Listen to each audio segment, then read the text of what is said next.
911 location of your emergency. Breaking news out of North Idaho. Moscow police are investigating a homicide on King Road. Is she breathing? No. So 5'10", all black. Could you see what color his eyebrows were or anything like that? No, I don't remember what his eyes look like either. Officers discovered the bodies of Ethan Chapin, Xana Kernodle, Maddie Mogen, and Kaylee Goncalves, but no weapon has been located at this time. Arrested. That's 28-year-old Bryan Christopher Kohberger in custody today. Kohberger allegedly stalked one of the victims. That's false. We do not have evidence that the defendant had direct contact with 1122 or with residents of 1122, but we can put his phone in that area. There are many residences in that area. It's a dense population of mostly college-related occupants.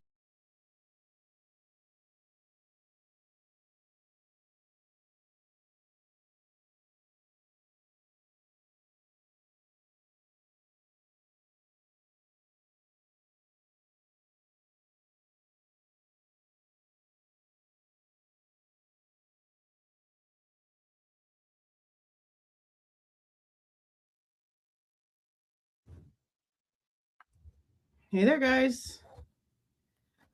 Happy Friday. It's too bright. How are you guys doing?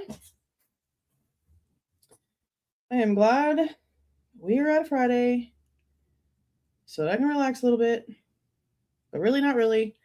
It just means that the responsibilities shift, but I'm glad that it's Friday. I see you guys talking about some stuff from Pullman. Okay, so I'll just get, I don't know exactly what they're talking about over there, so I'm only going to talk about like what my perception was when I was going over through some of the information from Pullman. Because we've had a lot of it for a while. There was a lot of it that I got way before anything was happening in the case in way of like a plea. And we went over it. There's a lot of it. It's all in the Google Drive. They gave it to me in like segments, and it was interesting because that's kind of the way that we saw it in the reports from Brett Payne when we were going through, and he was talking about getting information from Pullman. It was like he'd get an installment here, then a few weeks later another installment. They did the exact same shit whenever they were handing me the stuff, like sending me the stuff. So I don't know why they did it like that, but you'd think that their searches would instantly just like come up with everything there was. But maybe other people were sending in requests and it was bringing up like new stuff that was being found. Sort of like when we just sent off information to MPD to get information for the 1118 resubmission marking from Tim Smaldridge. And instead we got the actual original official knife sheath chain of custody that we were asking for months before this. You know what I mean? So maybe that's why we were getting installments of information. When it comes to them like pulling lists of grad students and like having people on like spreadsheets and stuff like that. And again, I don't know what the opinion is. I don't know what's being discussed about this over on Truth and Transparency that's happening right now. I didn't even know they were live to you guys were even talking about it. So this isn't to negate their opinion. They might be seeing something I'm not seeing. I don't know. This is my opinion on it. It's normal for the situation is how I saw it. They were not only trying to like keep students safe because at the point of like Thanksgiving break, they didn't have an idea of how this was going to go, which is why we saw so much getting pulled, like information being put together. But there was also like profilers. So for a list of grad students to have been pulled and maybe they're saying that it was people that might have been suspects. I don't know. Honestly, if you think about what we actually do know to be factual in this case, if something with Kohberger's name on it was pulled back on November 21st and they still didn't do shit or have anything about him until the feds called them on 12/19, doesn't that lead more to like they had nothing on him? And even if they had his name on something prior to that, they completely disregarded it because it was a waste of their time. And the same thing goes for like the WSU student grads being pulled. So wouldn't that also mean that like reports that were maybe being submitted about Kohberger would have also been pulled if they had all these names and stuff? Like, it just seems like if that information was being pulled so early on, like it seems like you guys are talking about, it seems like more and more there was no reason to look at him if they did have some information about him passing through their fingers at some point and they didn't stop. You know what I mean? Because this is also like where we have to remember 11/29, when the cars were looked at, that wasn't submitted either. So again, I don't know what they're talking about. I just know like my perception of what I've seen and my opinion on anything that happened in that point. It just kind of like magnifies what we've already seen here, that they literally had nothing about anything until that 12/19 phone call. And that's what 11/21 is like, what, a month before that? I mean, it just sort of to me means exactly everything that we've already thought. And I mean, I could be missing something that they're talking about. I don't know. That's just what it feels like to me. It just seems more of what we are thinking about. Okay, so we are going to watch this little interview that the Goncalveses did on J is for Justice the other day.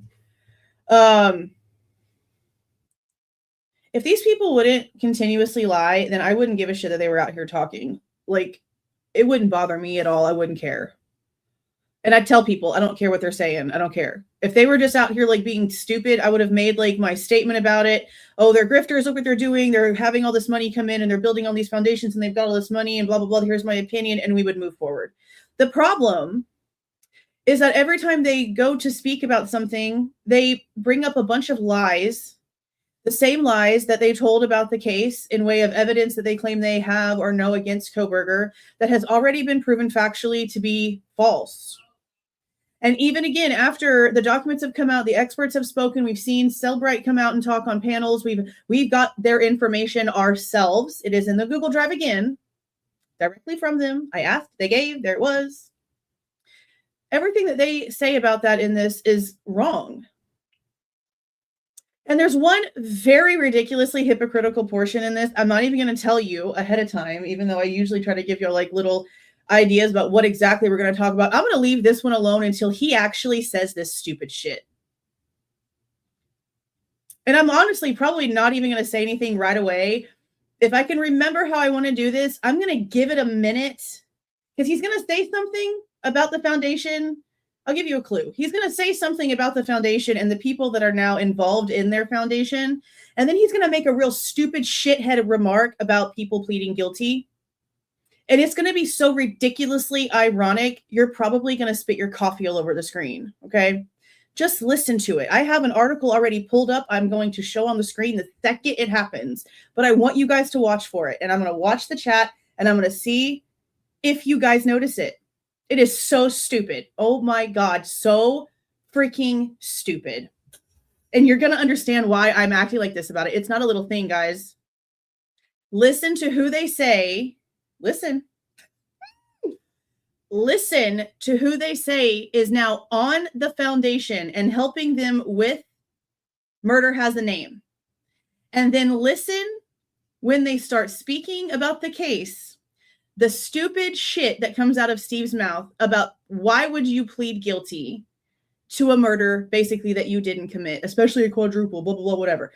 Watch how he acts about pleading guilty when you're apparently innocent. You're going to see it.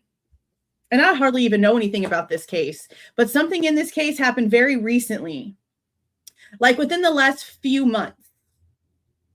So for him to say this after making that announcement was just like, holy shit, you're proving my point every time you open your face. Okay, let's go ahead and share the screen. Now, I did what I normally do with these, and I went in and I recorded the whole thing, and I did my editing things to it that I had to do in way of putting a filter on it and like moving the way that it looks around. There's not a single syllable these people utter that has been taken out of this, besides like the hellos and the goodbyes at the very end, because we don't need to hear any of that. At first, I wasn't going to go over the stuff that they were saying about the foundation because, again, I really only care about the stuff that they're out here still saying that's incorrect because facts are facts regardless of how they feel. Plain and simple. And they're still out here saying shit like, his phone was on the Wi-Fi at the house. No, the frick it wasn't. His car went back to the neighborhood the next morning and hung around for hours at a time. Are you out of your minds? Are you for real right now? After a year in, all these documents out here and they're what?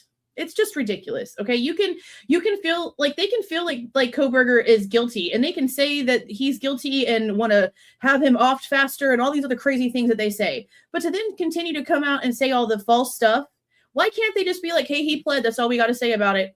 This is how we feel about it, blah, blah, blah. Why continue to lie about things we've already gotten proof of that's wrong? That's why we stay acting like this, because we don't appreciate the lies. This is already complicated enough, and it's not just about Kaylee. There's 3 other victims and all of the trees that come from that, all the branches, all the limbs that come from there being multiple victims here, on top of Kohberger and his side of things. And for them to continue to come out and tell false things just says how much not only do they not really care about the situation for their own family, but how much they really don't care about it just in general.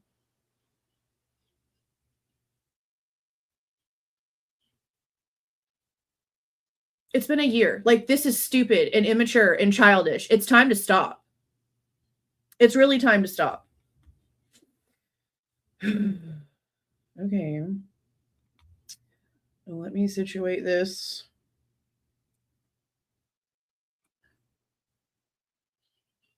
No, this was like 2 days ago, 3 days ago, day before yesterday, something like that.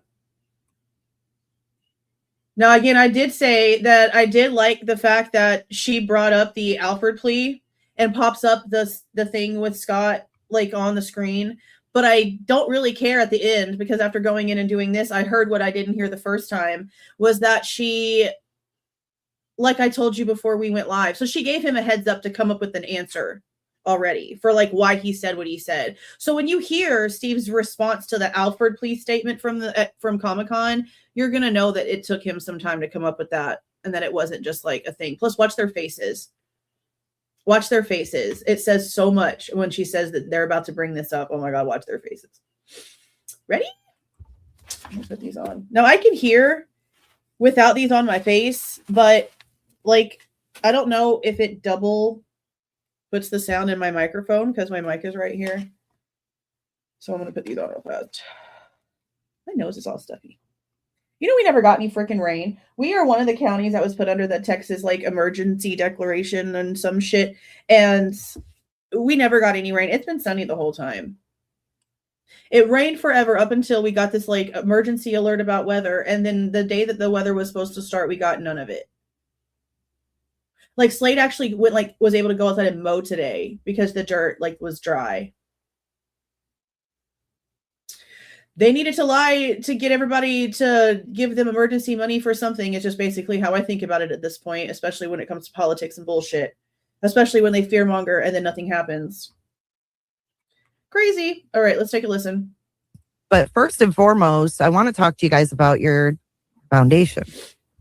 So why don't you tell me what was your inspiration mainly to create this foundation? So obviously Kaylee, and everything kind of wound up ending very, very fast last year with the plea deal and then the sentencing. I mean, it was like bam, bam. And we had really planned on going to trial. We had a house rented down there. We were expecting, August 16th to be starting and moving down there the weekend prior and being there until November. Your whole family had everything in order to go. People had time off work. Yeah. It was all scheduled. It was happening. And see, I also don't know, like, did they actually rent a place? Because I know that they had come out and said that like people were offering them places to stay that had big rentals for completely free. So I mean, it's just a detail. To me, details matter, even though it doesn't have anything to do with the case. I still would like to know what the truth was for that. Like, was it a rental place that they actually paid for with all that money they got? Or was it something that was like given to them because a lot of people were really trying to help them and give them free places to stay, gift cards to restaurants, told them to come in and visit their family-owned restaurant or franchise-owned restaurant whenever they were there, so they would feed them for free. Like, they were getting a lot of help, which is great. That's how every freaking community should act in situations like this. So I don't know. I'm just curious. And, it all just ended abruptly. And a week after the sentencing, our daughter, our youngest daughter, the baby, was going off to college. And not just U of I like the other kids, 2 hours away. It was like, bye, kids. We'll see you next weekend. The fact that she feels like she can just so freely speak on the distance when they never left to head to Moscow that day bothers me, and it will always bother me. Well, it's not just like it's right there, but you still didn't go. You sat in your house.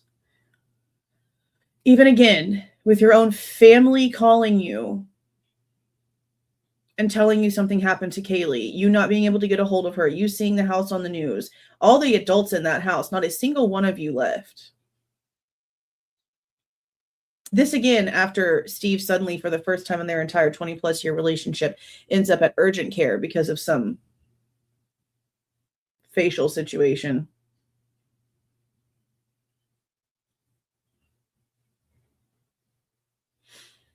This is to Texas, deep Texas. And I have been so wrapped up with the deep Texas. Okay. The trial and everything happening with the case, that all of a sudden Aubrey leaving just crashed on me big time, hard. And I had a good friend that I met through the Arkansas family page, Tracy Brocco, and I told her, I said, I'm worried about my mental health. Like I'm worried, you know, I'm really worried. Like I don't know what's going to happen. And she said, let's start a foundation. And I was like, there's no way. Something like that. I would love to, but in the wee hours of the morning, mind you. That's why I really wonder if that's why they didn't go down there. Like, was there something visibly noticeable on his face? And what could possibly be stressing you out so much the exact morning that your daughter and her roommates and one of her roommates' boyfriends gets completely slaughtered that sent you to urgent care? You know? Those are valid freaking questions. I don't give a shit. I don't give a single, let me say it for real, I don't give a fuck what anyone says about how I constantly go after them or any fucking thing else, okay? I want to make that real clear. When your own wife comes out here and says that for the first time in your 20+ year relationship, you end up in the freaking emergency room the same night that your daughter is brutally murdered, and it is a stress-induced situation that causes facial paralysis and sometimes a rash, and oh my God, you went to urgent care, and then you don't go where the cops are. You don't travel this, oh, it's just right there at the University of Idaho distance with your own family members telling you that your daughter was shot at a party, with people calling your minor children on FaceTime and telling them their sister had just been killed. You don't go. All the adults in your house watching football. Were you watching football or were you waiting for a phone call? Were you just waiting for it? Did you know it was coming? I'm not wrong asking these questions. When they've said this stupid shit themselves, Kristi told us about this freaking emergency room visit, urgent care visit, 2 years after the situation in an interview. I don't know why she said it. I don't know what made her think telling us that was going to do anything but make us ask more questions. And who's the ones been out here lying the most? We know the Chapins are covering up something. We know with how they act and are trying to erase Ethan. But these people have been out here being nothing but freaking mouthpieces from day one. But after that whole thing on the face cleared up, right? I don't trust these people. I don't give a fuck. Understand? I don't trust these people. I don't trust these people. And the way that you're going to hear them talk about their family, knowing what we know about Samantha, they're going to do it again here. Gross. Disgusting. I don't care. This isn't about them. This is about Kaylee. This is about the people whose lives were actually taken and what the truth is. This is all lies. And that's my personal opinion based off the things they again have said out of their own mouths to the public. National TV interviews. Blame them for all of those little guilters and the little TikTok witches that want to come after everybody all the time. Blame them for constantly opening their stupid ass mouths. That's some shady behavior. Shady as shit behavior. And no one's ever going to make me change my mind. We had looked into it. It sounds overwhelming, huh? I'm yes. sure. Yes. And we had looked into it previously, like earlier on, and there's a lot to starting a foundation.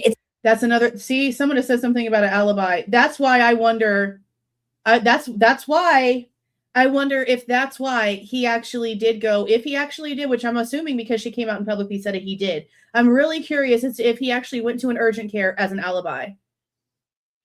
There's no such thing as coincidence, like all of the coincidences in this case, that none of them point to him. None of them point to Kohberger. Everything points to a cover-up. Everything points to a lie, very much more personal and very much more internal to this situation.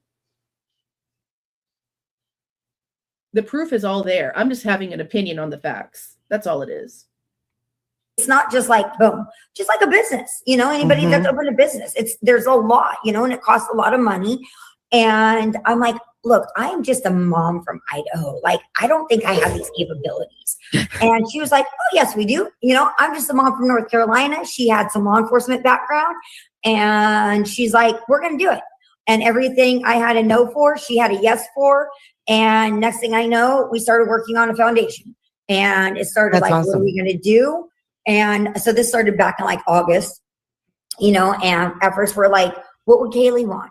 We actually talked to Tanya Brown, Nicole Brown's sister. Did you really? Oh, wow. Oh yeah. She's a great friend. She is amazing person. Amazing. Nice. And Tanya was like, you know what? This isn't what you want to do. This is what Kaylee would want. What would Kaylee want? You know, and I kept going to bed thinking, and I'm like, you know, that's just hard to get into Kaylee's head and her mind, you know, when you don't have her to talk to. Right. So I started thinking, you know, maybe something with animals. I know Kaylee loved animals. And, you know. Now they're going to say that was their first thought. And then obviously they went with murder has a name.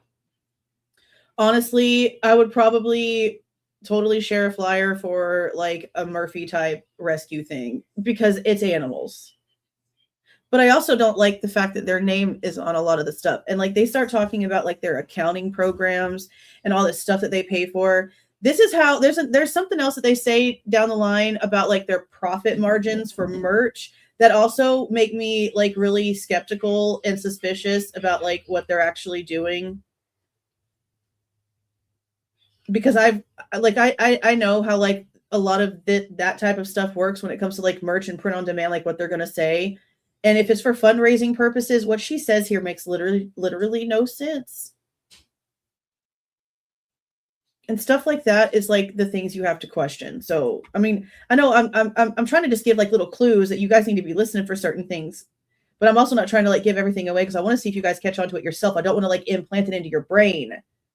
Like I want you guys to hear it yourselves. Tracy's husband was like, I think this is a great idea, girls, but you know, there's a lot of things out there for animals, you know, and I just don't know if that, you know, so we started floating around with other things. And then we really started thinking about like the IGG that solved this case and how things get funded and whatnot. And Kaylee was very much into true crime. She was a huge proponent of it. And she was an active participant. She even called 911 for people that she's seen that were missing. There was an old lady that story. Yeah, we heard in our town, and she was watching the news and she was down in Moscow. And there's even a report about it. And Kaylee's like, Mom, I think this lady, and they think she just got confused is what happened. But unfortunately, she did die. But she was aware. She was aware. And yes. And she's like, Mom, I really think it's her. And I'm like, then if you think it's her, you need to call. And she's like, the vehicle's the same and everything. So, you know, she was. And so that kind of started like, you know, pressing on us and whatnot. And then we started, you know, Tracy started connecting us with all kinds of people. You know, we're talking to the Golden State Killer prosecutor, Anne-Marie Schubert, Mindy Montfort, the yogurt shop. She used to be Attorney General of Texas. Bringing all these big all kinds of connections. Yeah. Yeah. And, you know, we were like, well, they knew that there was things that were missing out there. There was funding problems, that there was a lot of cases that are just sitting, waiting for. Yeah. So we did a lot of talking to a lot of people, and we thought of this, and then we were like, well, what are we going to name it? So we had. Right. But you think about how they say that Kaylee loved true crime so much. Okay. Let's think about how that has also laddered down. All right. Kaylee loved true crime so much that they found Chronicles of Olivia through Kaylee's TikTok follows.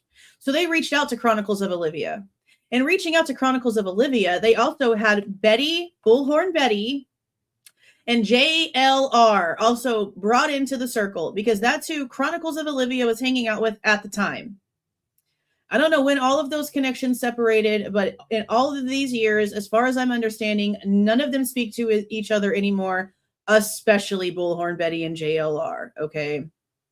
There's photos of them all together. There's at least two photos out there that I've shown you of JLR with Steve Goncalves. Multiple times they've hung out, multiple times they've seen each other. A lot of information was being given to JLR from the Goncalveses, the same way they were giving it to Drunk Turkey, to Gray Hughes. I know this for a fact. Okay.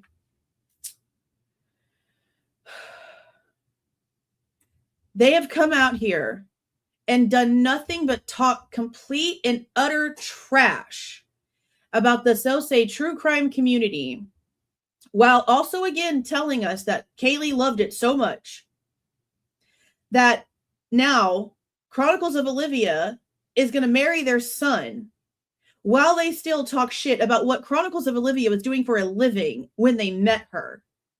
So they constantly are out here talking about the genre, talking shit about the genre that their daughter loved so much and that now their future daughter-in-law did as a career. While they go to Comic-Con that was started by so-say armchair detectives, it's in the literal verbiage in the About Us of Comic-Con. I mean, CrimeCon. And they still go to YouTube channels. What do you think this person is? This person, when it comes to the drama and the bullshit surrounding their channel, is just as bad as Truth and Transparency and Bullhorn Betty and all the rest of them. She's been around for a hell of a long time. Most of you guys know all about it. That's the channel they go on. Gray Hughes is the people that they give information to. JLR is the one who gets all this information that they get from the state. See, when Kara, Xana's mother, was reaching out to someone, she was reaching out to people like me that are here to ask questions and figure out what the hell is actually going on and not just following a stupid narrative. It tells you a big difference, doesn't it? So which one would Kaylee actually prefer? These people that are over here, and I don't know the answer. This is a question for them for real, because I know damn well they know that they're just putting out a bunch of bullshit. And they really don't believe that. If they really sit back and think about reality, they know they don't believe that. So what would Kaylee really prefer? The people that are digging through the documentation and reading the documents, unlike her own family, not only wanting to read the little 20-page USB, again, through Kristi's own mouth over on the interview room, but also talking shit and telling people in their own Facebook post, don't read the court documents? Would she prefer that mentality? Or would she prefer the people that are going out there and digging every word for word up and trying to put pieces together? Which one would Kaylee rather have? Just based on what they've already told us. Which one? Make up your own mind on that. At a Zoom with the board members, and we were like this, that. We were chat GPT, this. And Tracy, of course, says, murder has a name. And we were all like, I like that. I like it and too. We're like, so it works for anything. Murder has a name, and in your story, it might be Jimmy. Murder has a name, and in our story, it's Kaylee, and that's why it's the Kaylee Goncalves Foundation doing business as Murder Has a Name. So, and that's so victims their names get forgotten. See, already there's double layers to the foundation. That's something else you should pay attention to. When there's double layers and multiple names and different addresses and all these different things associated with it, pay attention to that kind of stuff. For sure. These killers, everybody knows Ted Bundy. Everybody knows John Wayne Gacy, BTK. But do you know a single victim of his? No. It's very sad. But I know one Ted Bundy victim, and that's Kathy Kleiner, and that's because I personally know her now, and that is the only reason why I know Kathy Kleiner's name. I mean, it's very true. Like, we don't know their names of all the girls that were murdered when he broke into the sorority house. Like, but you could show a picture of Ted Bundy, and people will say that's Ted Bundy. Because those are the faces that are put on all over mainstream media when this is happening. Because there's nothing about the victims to follow anymore. As pathetic and sad and disgusting as that sounds, their lives are done. The only thing that's left to follow in way of news when a murder happens is what's going to happen to the murderer. That's just how that works. It's gross. I get it. But unless you're somebody who, like we're digging into the Idaho 4 case, there's so many people who don't know, A, who Kohberger is, or B, who the victims actually are. There are people where you say Maddie and Kaylee and they're like, who? When you say Ethan and Xana, who are you talking about? Right now, there's like this teen parenting stupid sitcom show drama that for some reason keeps popping up on my Facebook feed sometimes. And the teenage boy that's the father in the situation, his name is Hunter Johnson. So now the Hunter Johnson that we know to be a viral topic in our realm is nowhere in their realm. If they hear Hunter Johnson, they're thinking of a completely different little chubby kid who's got a kid. That's who they're thinking about. See what I mean? So like, while I understand what she's saying, unless you have like a reason to really dig into something, most of the time, everything's just a fleeting story and life moves on. No matter what the case is, no matter how big it gets in our reality, that's not the reality for my neighbor. That's not the reality for my kid. You know what I mean? It's all like personal perspective. You could show a picture and be like, I don't know. I know what you mean. I'm telling you, this case has changed the way that I look at true crime. Like I used to like think, oh, I want to go to that museum. But now I kind of look at those things with a different lens. I'm like, it's kind of creepy, you know, like it's just, I don't know. It's just, I think times have changed a little bit for some of us where, you know, the serial killer t-shirts and stuff aren't funny anymore. Yeah. And, you know, it never bothered me before. So I'm with you on that. Like, I don't think I would have done a museum, but like if somebody walked by wearing a Ted Bundy shirt, I would have been like, whatever. Now I literally be like, you are disgusting. You know, like, yeah, I mean, that's, I'll say I honestly do agree with that. I don't think that murderers whatsoever should be put on t-shirts and put on little buttons or put on bumper stickers. Like, you guys know that have been here for a while that when they started talking about like some of the music that Kohberger used to listen to, that I used to listen to Twisted and ICP and all that kind of stuff too. But I didn't idolize or really ever listen to the ones that were about like murder. It was always about just like the stupid stuff, you know, fat girls and the stupid stuff, you know, freaking ICP and all the dumb shit. And honestly, Twisted has a lot of really good songs that don't have anything to do with like the stupid juggalo stuff. And it's more like about like emotions and stuff like that, mental health and stuff like that too.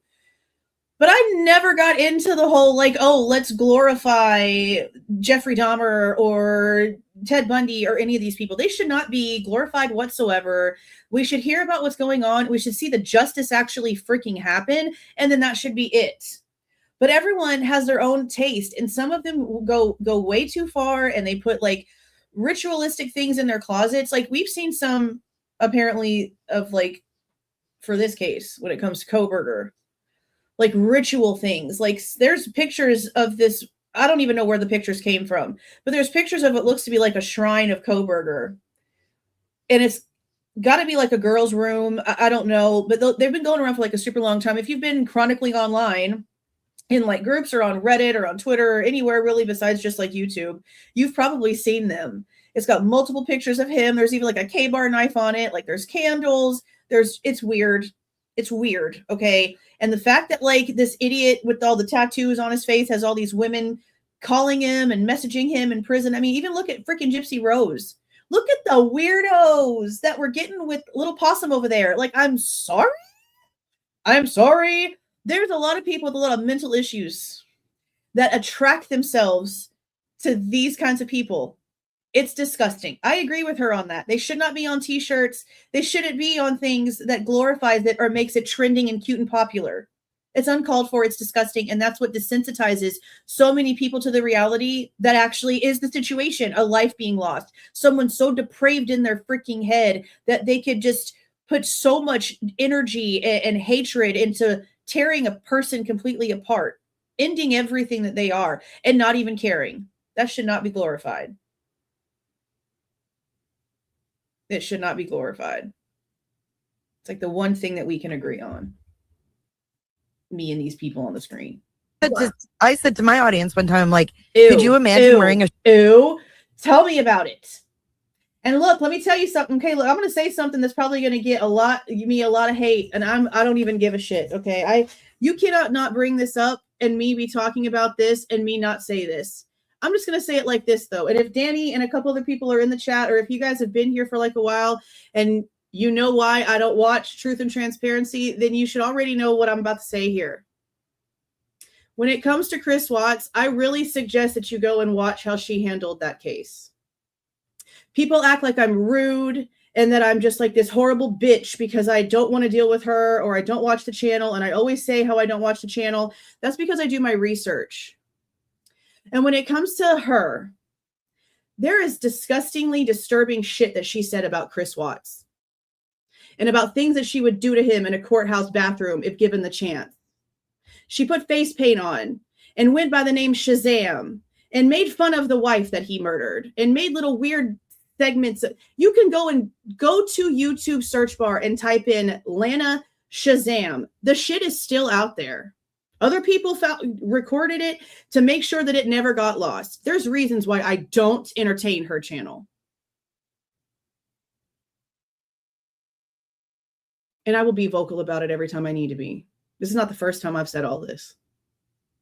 But if you're going to be disgusted with what I just talked about, then we got to be for real here. And that's the for real here. Do your own research on it. It's all out there. Okay? I say what I say because I do my research into people. I watched one video of hers and was really impressed by how she deep dug into things. And then I went on my own deep dive. And I made the mistake of giving her kudos the one time when I first saw her and the work that she did, because she's not bad at what she does. It's who she is up here that's the problem. Okay? Okay? I also don't like how she sexualizes everything. There's not been one video that you guys have asked me to go over there and watch where she doesn't sexualize multiple things in the entire stream. I don't like that. We don't talk like that in this house. I didn't grow up talking like that. We don't do that. You know? But we can't talk about what I just said and then not bring that up because that's the facts. It's out there. I don't speak untruths. If you're here because you know who I am and what I do, then you know I'm not just going to talk out my ass on that. Okay, let's get back to this. Shirt with Bryan Kohberger on it? Like, hell no. You know, it just puts it in a today's frame, I think, because Bundy happened so long ago. Some of us weren't even born or we were really little. And look it up. I promise you it's there. I've shared the link like recently in an email. Just type in Lana Shazam. It is there.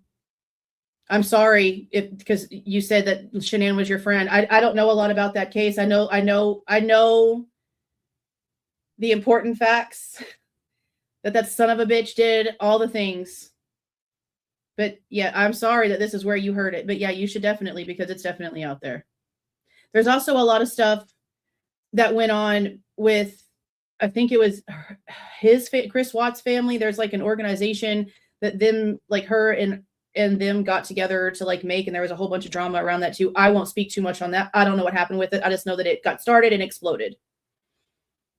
All of that is on YouTube for everyone to watch. There's channels out there that are like YouTube creator, bad actor channels that constantly keep this stuff in their archives because people like to delete stuff like this. It's not drama to me. And some people are going to say, oh my God, here you are starting drama. And I'm probably going to get all kind of retaliation and people are going to come mass report my shit because that's what they always do. The Goncalveses do it too. I don't care. I speak on the facts. And I don't want you guys thinking that I'm just like, I think that I'm better than everyone. And that's why I don't give props to her or why I don't watch certain channels. No, guys, I have my reasons for things. Just like I was super excited about Broken Plea until we got into the facts. I gave her kudos and liked what she was doing with how deep dive she went and how great her details were and how she really seemed to be able to dig things up that no one else really seemed to be able to find. But none of that matters to me. It's like with celebrities. Once I find out you're a piece of shit father or you've like been a woman beater, I can't support you.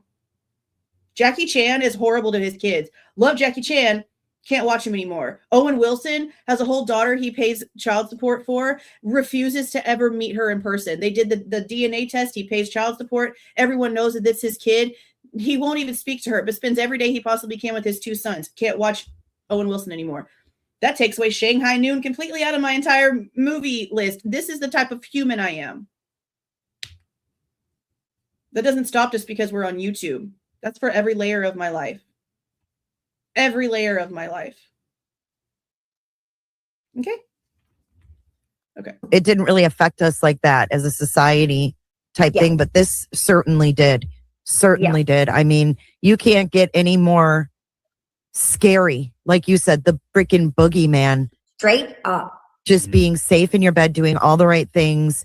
And this happens. So it was very, very eye-opening. Nightmares are literally made of. What happened to my daughter and her friends that night is what nightmares it's unthinkable, man. It's unthinkable. You couldn't even write a story about that. Like it's. And there probably will eventually do a story, but when you combine the 23 times that he pinged off of there was incidents. Same thing when she interviewed Enon Harsh. There was a lot of like sexual innuendos and like talking about him in his boxers and stuff like that. And I'm just like, why does she, if the roles were reversed and that was a woman that apparently like knew the victims that was coming out on a male's channel and the male was making comments about him like that, like people would have lost their shit. They would have reported that channel. All kinds of stuff would have happened. You know what I mean? You know what? It's the same catch-22 we see with Dylan and Bethany when it comes to the way the police handled them after the 8-hour delay and all the lies. Same thing. Where the girl said that Murphy went running out the backyard and went after somebody. The girl swore that they seen somebody up in these tree lines. So they had been stalked. They might not have been able to prove it, or they were saving that for the FBI to actually pick those charges up. But I saw all of those. See, and that part right there has always been odd to me because how would the case have ever been? See, he said this before. He said this portion over on Drunk Turkey about how there was a possibility that the case could have been split apart and Kaylee would have been taken off of the state charges and it would have gone federal. I still, to this day, and I've tried to figure it out. I've listened to other people talk about it. They don't really understand it. I don't understand it. How could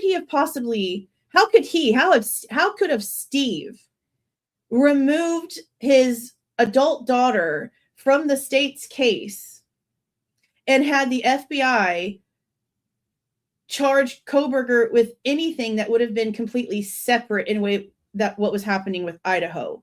I don't understand that. I don't know if he's being serious and just like knows something that we don't about it, or if he's just saying that to make it sound like he's got power, because we know he does that too. I don't know. This whole thing about the feds with Kaylee stuff is weird. Are literally made of. What happened to my daughter and her friends that night is what nightmares. It's unthinkable, man. It's unthinkable. You couldn't even write a story about that. Like it's. And there probably will eventually do a story, but when you combine the 23 times that he pinged off of there was incidents where the girl said that Murphy went running out the backyard and went after somebody. The girl swore that they seen somebody up in these tree lines. So they had been stalked. They might not have been able to prove it, or they were saving that for the FBI to actually pick those charges up. But I saw all of those being counts. hunted by a killer. You know? Yeah, I mean, we read all that.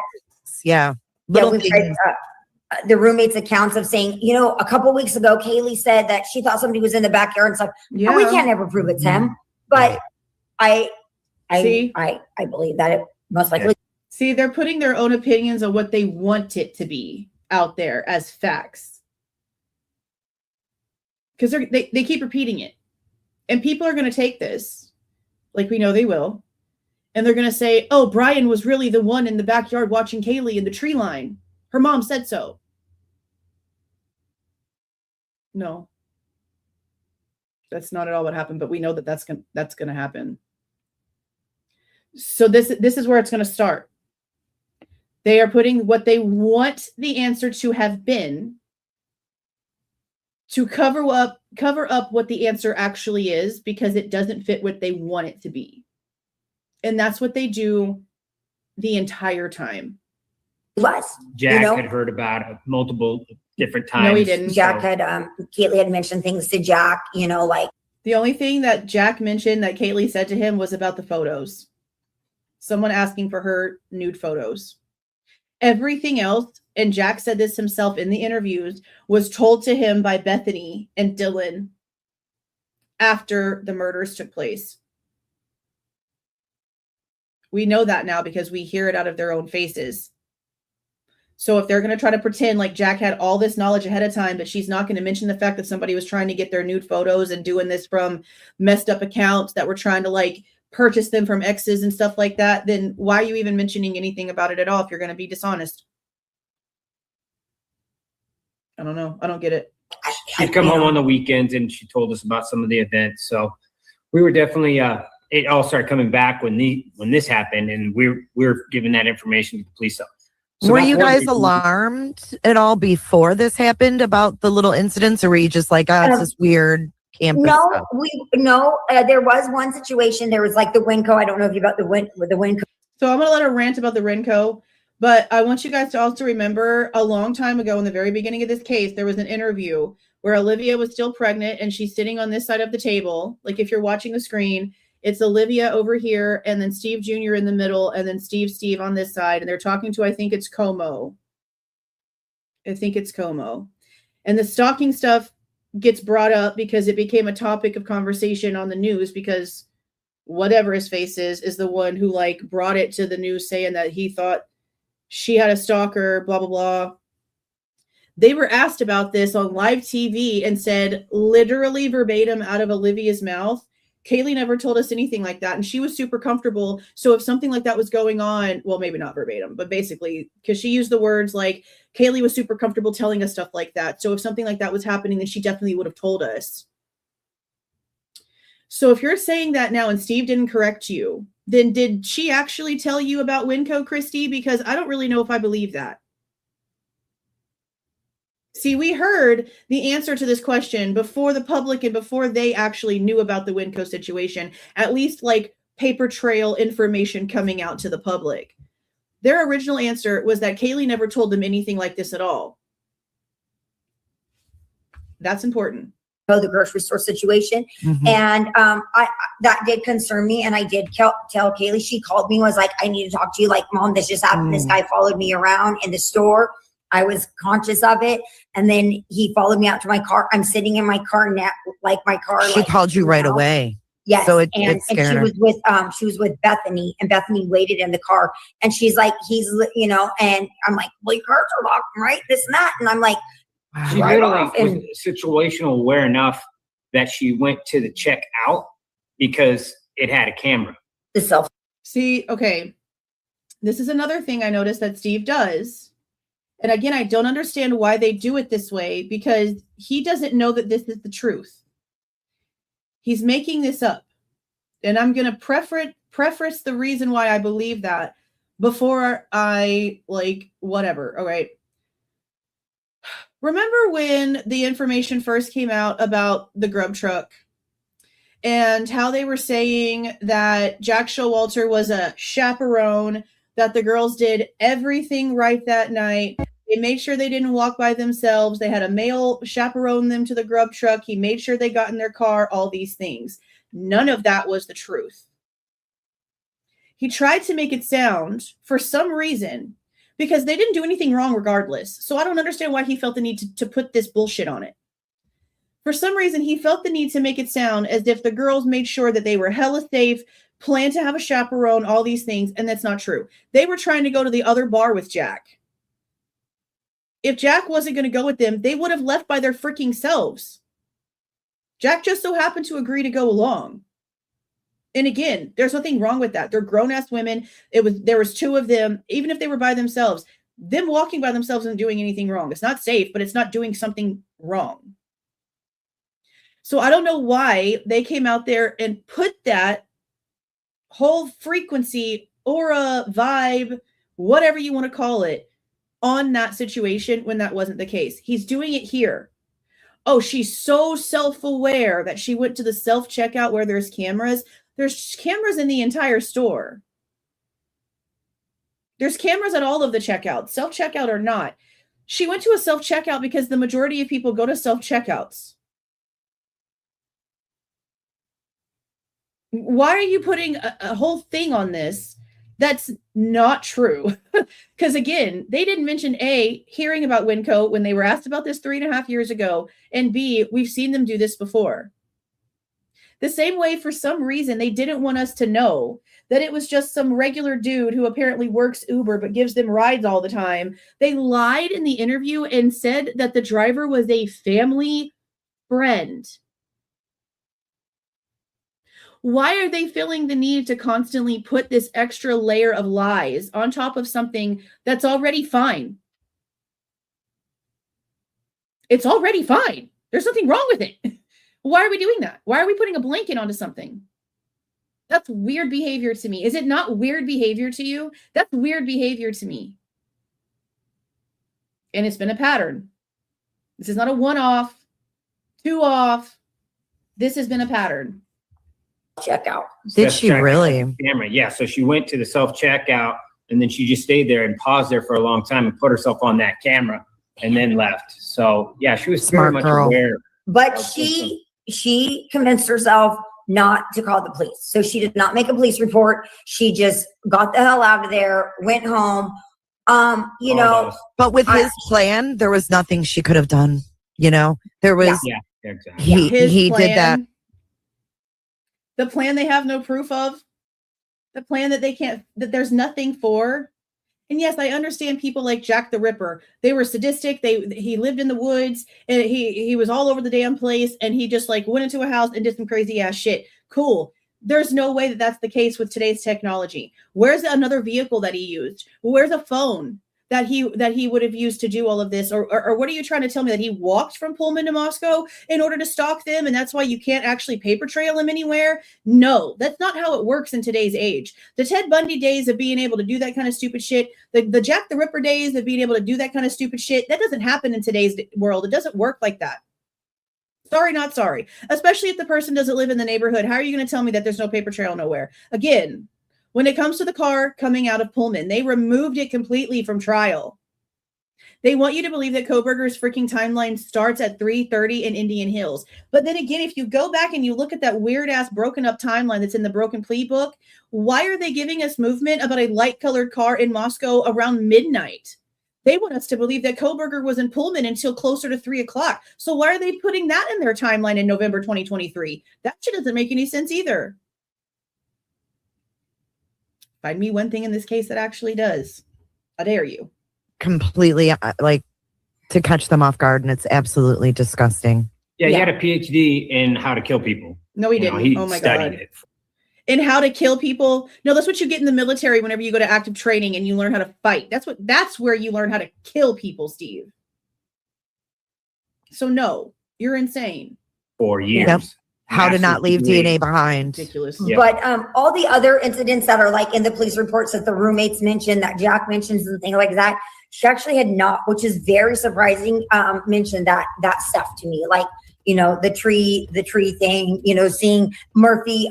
She did say something about Murphy taking off, and which she did not do. And she literally had to get in her car and go try to find him. And that's freaky. Yeah. And she's she felt Mom, I literally think somebody might have had him. Yeah, Murphy was protected. And I was he did have a big maybe. Now, I like the fact that this got brought up because I'm going to let this play until they finish this little subject. So I'm trying to send something to somebody real quick. And then we're going to talk about this because there was reports already that said that Kaylee and other people had noticed that the weeks leading up to the crime, that Murphy wasn't coming back as fast as he should have been. And I said a long time ago in the very beginning of this case, before we knew what the hell was going on, before there was an arrest, a suspect, anything else, I wondered if something had happened with Murphy. Somebody had given him something in a treat to something. I felt like something happened with the dog. So when the reports came out and they sort of said some of that stuff, I was like, okay, was somebody in the neighborhood trying to basically groom the dog, get the dog to be comfortable with them so that when they actually went into the house, the dog didn't freak out. And that would sort of work for whatever they're trying to say here, except they can't put him in the neighborhood. Every single time they have Kohberger being anywhere near Moscow, it's off the strip where all the shopping is, off of the highway, and there's receipts. They can't put him anywhere in that neighborhood, and they say that in the courtroom. In the courtroom. He could literally be in Pullman and still be pinging off the same towers that would ping at 1122 King Road. And that's all they have is all this back and forth that has this vast majority of area that it actually covers. They can't do anything. Regardless of what they try to say, there is no connections, no proof, no nothing. That's why this case is so frustrating. So listen to what he says. His reports that the roommates mentioned, that Jack mentions and things like that. She actually had not, which is very surprising, mentioned that stuff to me. Like, the tree thing, seeing Murphy. She did say something about Murphy taking off, and which she did not do. And she literally had to get in her car and like go try to find him.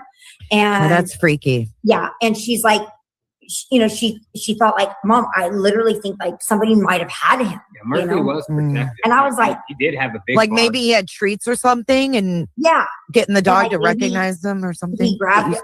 Who knows? We don't even know. But she was just like, I think somebody had him, Mom. Like, I do. Like, Murphy never does that. And I'm like, I don't know, Kaylee. Like, nobody had him. He was just running off.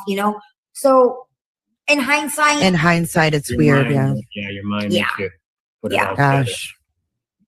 Yeah. So that's why we're frustrated. So you have to go back to the camera footage that we see where the car comes in. We hear what sounds like a male voice say something like, "Here, doggy," or some weird shit like that. And then the car takes off. And then it's later on down in the same segment of camera, closer to sometime after 3 o'clock or like closer to 3 o'clock. I think it's in like the 57, 58 or 59 like minute time frame. We just went over this a few days ago. We just talked about this a few days ago. Suddenly you hear them, Murphy, because suddenly the dog's found. But what do you see before that I pointed out to you guys? If you look at the footage, it looks like headlights are reflecting on that house in the corner, like it's coming from like the White's parking lot. And that happens right before the girls suddenly see Murphy and call his name. So did the car pick up Murphy, take off with Murphy, take him somewhere, and then pull back up at the Whites, drop him off, and Murphy ran home? Maybe. Seems plausible with what we saw on camera. We've gone over it several times. It really does seem like somebody picked up Murphy, took off, came back, went to the parking lot, let him out, and he ran to the house. All around the same time, all those calls and stuff are happening with Jack. So, I don't know for sure, but that sure is what the freaking cameras seem to portray. Which is, again, something they would have known from day one, because Jack Tukur got the footage from 11/12 that same night per his own words in the interviews. But we knew that years ago because Steve Goncalves said that to a TikToker he was speaking to in messages that we have about how Jack got the footage, and they had it that night. Meaning they had the username and the password to the footage as of that night. When they say that there's no truth to any stalking event or anything, we're like, I don't feel comfortable with you guys saying that, especially when you know about Winco and there is some truth to something. It started getting into preventative, like they were basically trying to poo-poo certain parts that would be bad for the business. And once we started for the university. Yes. Yeah. So I feel like none of motherfucker, let me tell you something before I block your little bitch ass. Maybe go watch some interviews, because you probably are one of these dumb fucks. But you seem to forget that what they've said themselves is that they haven't read anything. Out of their own mouths, the state handed them a USB drive with 20 documents pertaining to their daughter's murder. And as of months and months down the line, when they're doing interviews, she's admitting they never bothered to read them. Yeah, I know fuck tons about this case more than these people do. So fuck the fuck off, because you wasted a lot of your own time sitting here to subscribe to be fucking stupid just to be able to be blocked. What a dumb shit. You're really fucking stupid. I told y'all I'm done. I'm going to start cussing people out. I don't give a fuck anymore. I'm so fucking done with it. I've had it. I told y'all I'm going to be that person they think I am. Like it's happening. I'm done. Fuck you, bro. Yeah, fuck yeah, I do. And everyone else in this chat knows more about the Goncalveses about this case too. When it comes to facts, when it comes to evidence, when it comes to forensics, fuck yeah, we do. Find something that we've reported on and talked about in this case that came from the courthouse or came from the cops or came from the Idaho State Police that we've talked about. That's wrong. I bet you can't. Bet you can't. I can list a dozen things in this damn thing that they said factually incorrect and pull up every receipt for it. Idiots. I'm so stupid. No, I can. I can handle all kinds of shit. I'm just not going to have you coming in here and cussing out and being a little bitch to the people in my chat. I don't give a fuck what you say about me, but you're not going to come in here talking shit to my people that are here. Okay? Goodbye. Happy Friday. Dumb little shit face. Hey there, girl. How you doing? Thank you for being a member for 5 months. I appreciate you so much. Thank you for the $1.99, Miss Langford. I appreciate that. Hey, girl. Where have you been? She was the first member ever. Chemistry Queen was my first member ever. You need to email me. Email me, please, so I can send you something. I haven't seen you in forever. Holy shit. People are freaking crazy, aren't they freaking crazy? Stupid little psychos. Stupid little psychos. They come to talk all your shit to me. Don't come in here talking shit to other people that are here with me. Like, this is my house. I kicked my mama out of my house on Christmas because she said some real fucking messed up shit to my son when he was 5. You think I'm not going to kick your ass out this chat? I don't know who you're messing with. You don't know who you're messing with.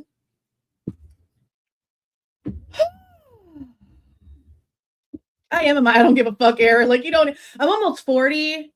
Okay. I was almost killed a couple years ago. My kids are almost killed a couple years ago. We've done a lot of healing and a lot of growth and had a lot of peace here. And I am just really like, I'm not going to keep letting motherfuckers who don't know shit and have a horrible moral compass come in here and try to tell me a damn thing. I guess that's what premenopause does. I'm about to be just the biggest bitch. I'm about to be the bitch they've been thinking I've been. Like, I'm not even kidding. I'm not even kidding. Let's go back to this. Those businesses wanted to be known as the killer came here, or this is where they congregated, or he was seen here, or anything like that. It seems like they wanted to distance from that immediately. And I think that made it harder to figure out what the hell went on. Yeah. You know? Definitely. Yeah.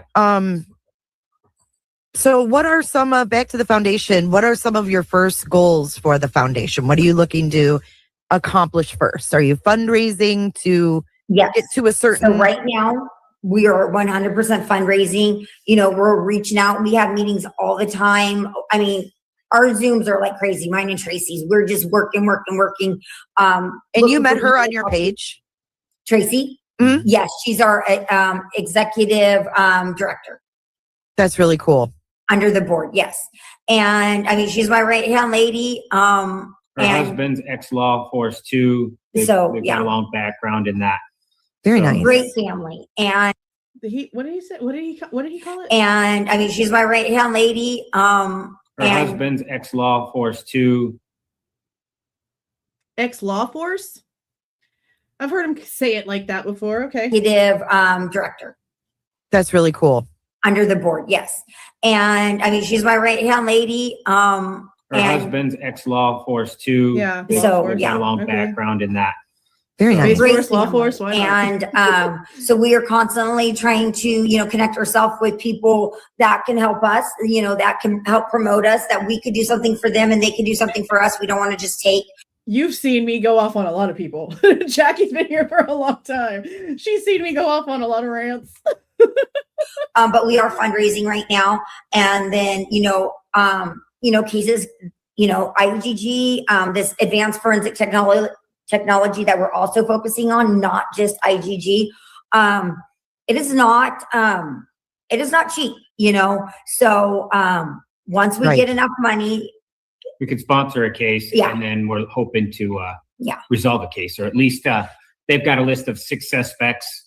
They can use the genetics to limit that down to maybe 1 or 2.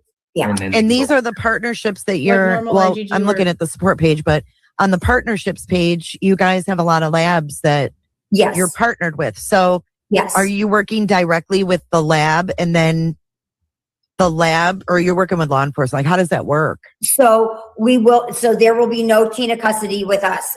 It will be a law enforcement agency will be getting in touch with us.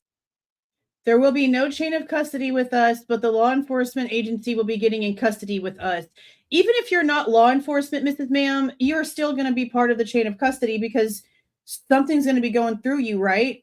Like the paperwork, like maybe not the evidence itself, like the DNA sample or whatever gets sent off itself. But when it comes to like paper trails for documentation, when it comes to email correspondence, there is still going to be some sort of chain of custody for things with y'all's name on it. Because if the sample gets sent off and it's getting paid for by y'all's foundation, then you're still going to be on the documentation. Even if it's not like a location for where it actually is, you're still going to have to be on the paperwork. I don't see a way around them being like not being able to be on the paperwork since it's going through them, right? Yeah, like location, I could see that, but there's no way that their name wouldn't be associated with it somewhere in the case files. I don't see how it's possible that it wouldn't be. And we have these labs that we're associated with, partnered with, and we will they will submit an application to make sure that they have done everything they can do to exhaust their leads, their funds, their resources.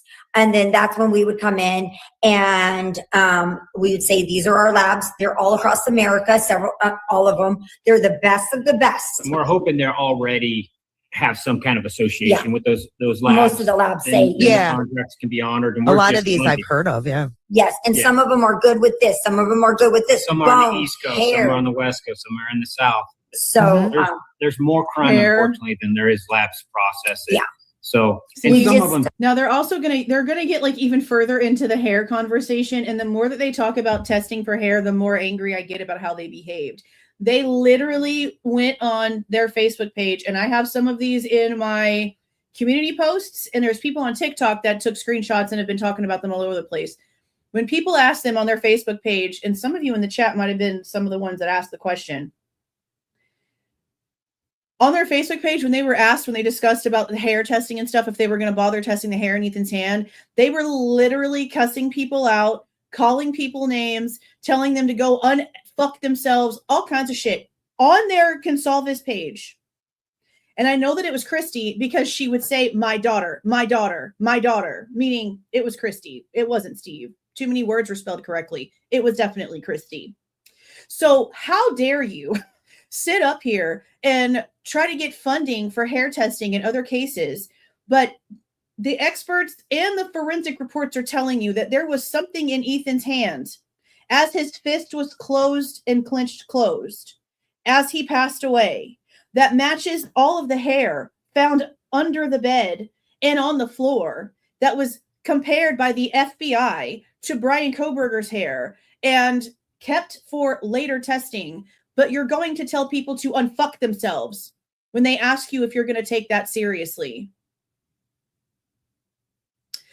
If you're not going to take it seriously in your own daughter's case, then what makes me believe you're going to take it seriously in somebody else's case other than they're just a number for you to funnel money through?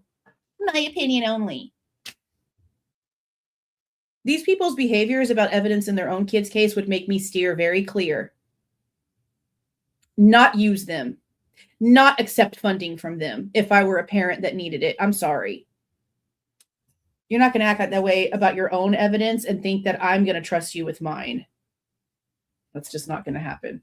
Through certain testing, some can only, there's a few that we know that do hair without bones, follicles. you know.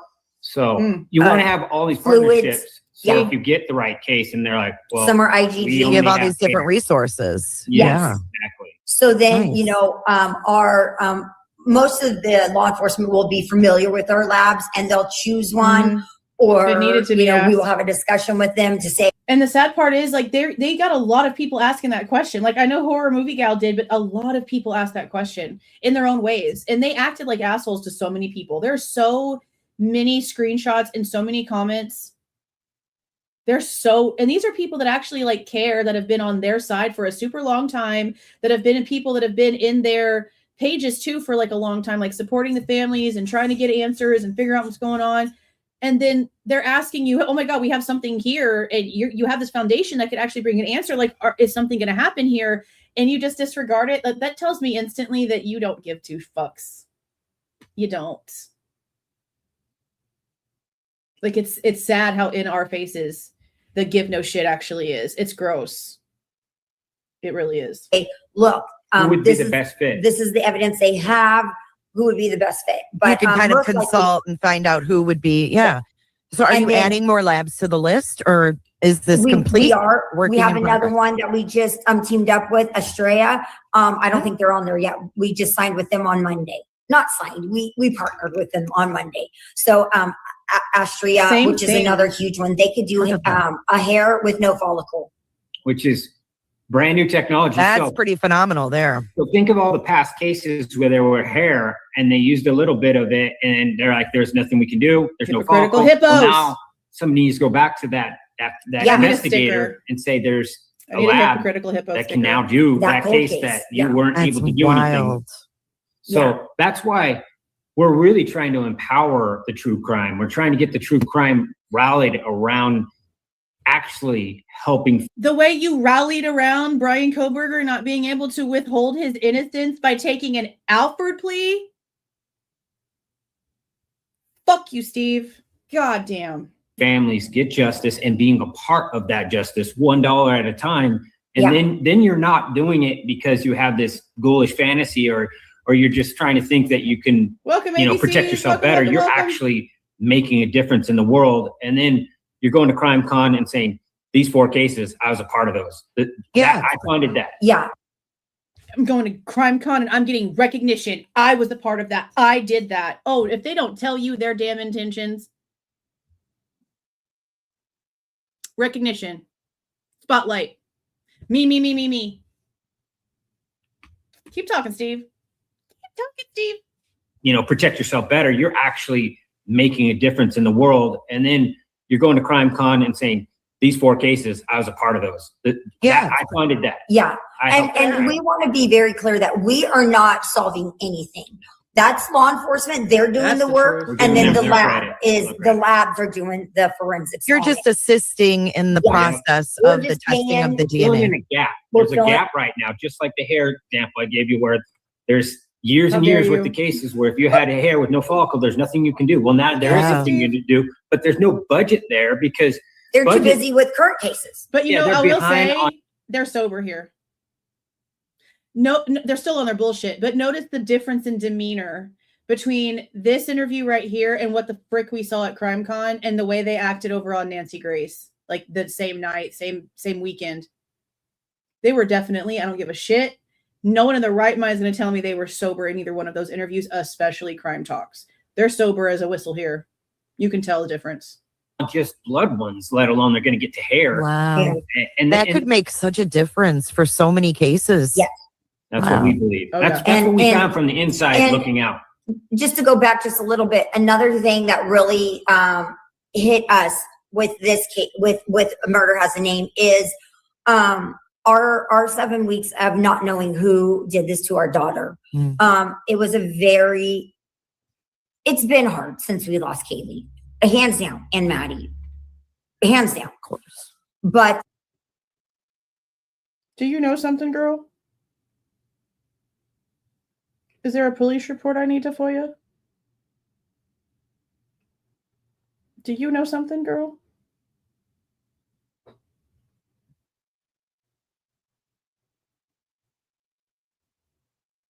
No, I'm freaking curious. Don't say something like that if you don't got no proof on nothing, because you know I want to know. What the hell you talking about? Oh my God.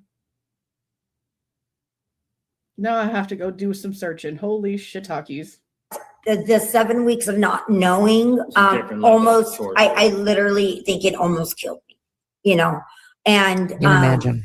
and just to think that we could play a small part in getting somebody an answer. Like when we got that phone call that night from our attorney and said, they made an arrest. This is his name. This is your person. Yeah. And they're like, for murder. We'll do a video one day on Steve's brother's case. Oh, he's already apprehended. He's in, Pennsylvania. That just changed everything. I mean, we had a little glimmer of hope at that point. I think that's the only reason why they went, actually. Now that like this stuff is being brought up, I'm thinking back. No, there are several family members of Kohbergers in Vegas, in the Nevada area. So that's really interesting. I didn't even freaking think about that at the time, but we've known that for a long time. I wonder if that's the only reason why they decided to go to this one, was because it was in Vegas. So now with what Becca said, I'm like, did he try to do something crazy to one of Kohberger's family members? Did he try to get a hold of somebody? Like, what's that about? So I don't know if Becca's just talking to talk or if she knows something, but now I'm like, my brain, putting little things together just that we know. I don't know. That's wild. I don't know.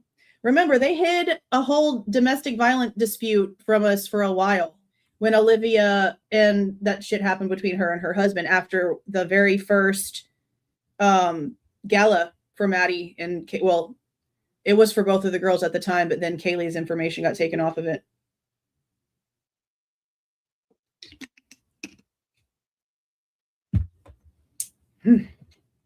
Now I'm going to have to do some more searching. Obviously, it was still early on. We were still dealing with horrendous things during that time. But there's families that have gone decades with no more hope. They've just given up. They're like, I just have hair. If we would add DNA in our case, we'll go back to that example. I might be like that family, but all we had was hair on the shirt or hair mixed with our daughter's blood. Mm-hmm. He's giving now they can go back and now they can say, well, there's somebody here, this family, this organization will help me. And now they have hope. And now they'll get involved. And hopefully that we want to turn victims into prosecutors, really. So we're see, that's such a crazy statement. We want to turn victims into prosecutors. The organization will help me. That's basically saying that you want to have like public executions. What's the difference? Like, that's a wild statement. It was hair on the shirt or hair mixed with our daughter's blood. Mm-hmm. Then now they can go back and now they can say, well, there's somebody here, this family, this organization will help me. And now they have hope. And now they'll get involved. And hopefully that we want to turn victims into prosecutors, really. So we're all prosecuting on the behalf of our kids. And we're not just waiting for somebody to do it for us. I understand the sentiment. Like, I get it. You guys know that when they first started coming out here, I was like, hell yeah. Like, they're actually not just going to sit back and just take the fact that they're not answering any questions. They can't say whether it's targeted or not. They're lying to the public. They're all over the place. We were totally gung-ho with what was happening with him coming out, speaking, trying to go around. They hired a private investigator. They started a Facebook group. Like, that's what you want to see. You want to see a family like taking charge of things. And 9 times out of 10, those families get full on support.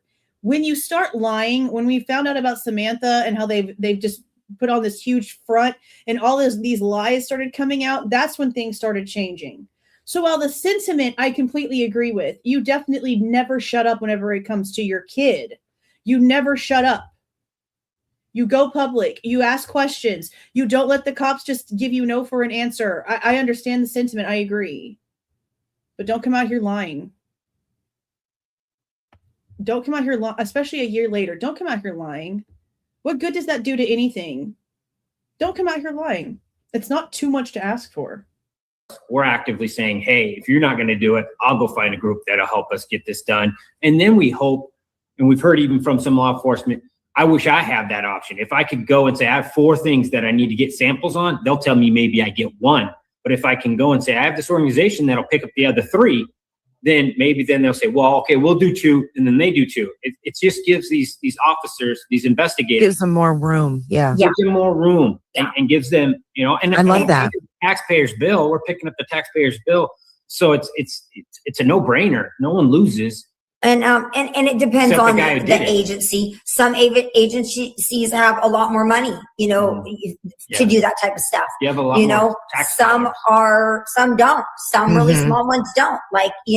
Yeah, they have like no resources, no money. Yeah, so it just really depends. So That really put But look, this is the thing with this. Like, I get it. I get the foundation. That's great. We knew from like Dylan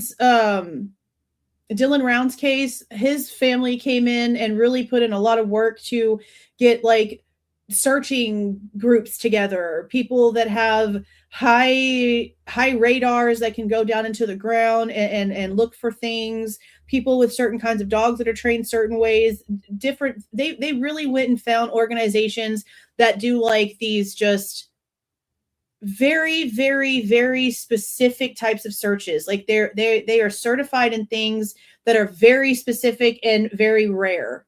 They went around and got all these people together, drone experts, all these people together to create this system that can help people that needed their loved one searched for. That's great. You want to help people get DNA tested, that's fine too. But don't sit here and act like it's about money. It's not about the money. It's not about the money. The money is unlimited when it comes to these cases because they have budgets. They send it off to labs. The lab is on their own budget. They do whatever they need to do. And in this case, you definitely can't say that it's about money because the FBI did it. It doesn't have anything to do with paying a private lab to do anything. The FBI gave you your IgG in this case. This also went through a private lab already that was incompetent, according to the police. Couldn't get to an answer. Promised a 72-hour turnaround time, and 18 days later couldn't get past cousins who wouldn't answer the phone or answer any questions. And then they got fired. It had nothing to do with funding. It went to the feds. They got fired, and within the same 24-hour period, it went from being from Othram to the feds, and now here we go. Now they're on it. It had nothing to do with any of the reasons that they're giving right now. So that's another issue that I have when they're coming out here like preaching excuses or reasonings for why they're doing things, but it has nothing to do with the way that it was handled for their own personal case. So how can they actually know that that's a situation? Most of the time when DNA doesn't get tested, it's because they say the technology needed for how small or like the way that the DNA was found, how mixed it is, how degraded it might be, that the technology doesn't exist yet. Not that it's unavailable for funding, that it doesn't exist yet, that we're years away from being able to do it. So they preserve it so that when technology advances, they can pull it back out and then they can try to see if we're there yet. Now, there might be cases where stuff doesn't go because of funding, but if the cops are covering your case, that's not normally the situation. I see that in private cases where someone wants something that they found maybe sent off and tested, but I don't really know if that's actually true for that being something when it comes to when the cops have a process they have to follow. You know what I mean?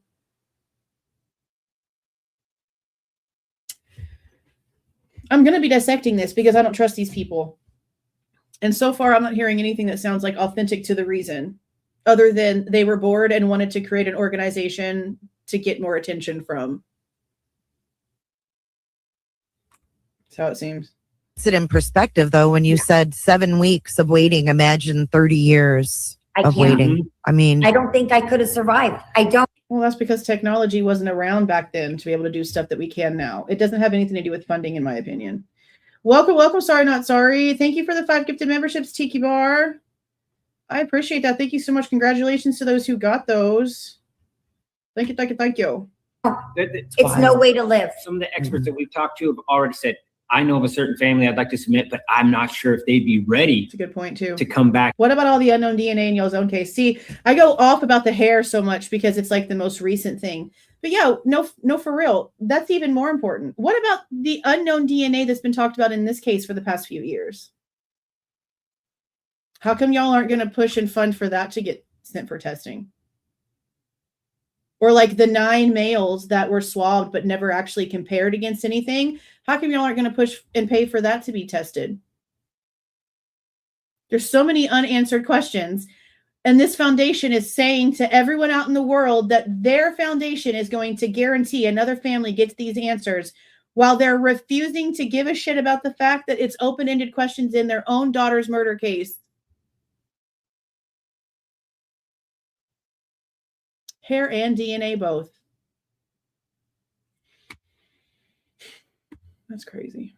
Out. That's crazy. Now they've gone in, they've come to recluse, and that's how hard it is. So like, it's not easy. Luckily, me and Kristi were like rock star family. We never had marriage problems. We were always really like together, lockstep. So we could go and. We're a rock star family. If you mean the way that rock stars have children that they just disregard as trash and then move on to have like lives and act like those kids don't exist, sure. Dr. Peptide, I guess that's probably true for your mentality, isn't it? Never had marriage problems. Girl. Sure. Sure.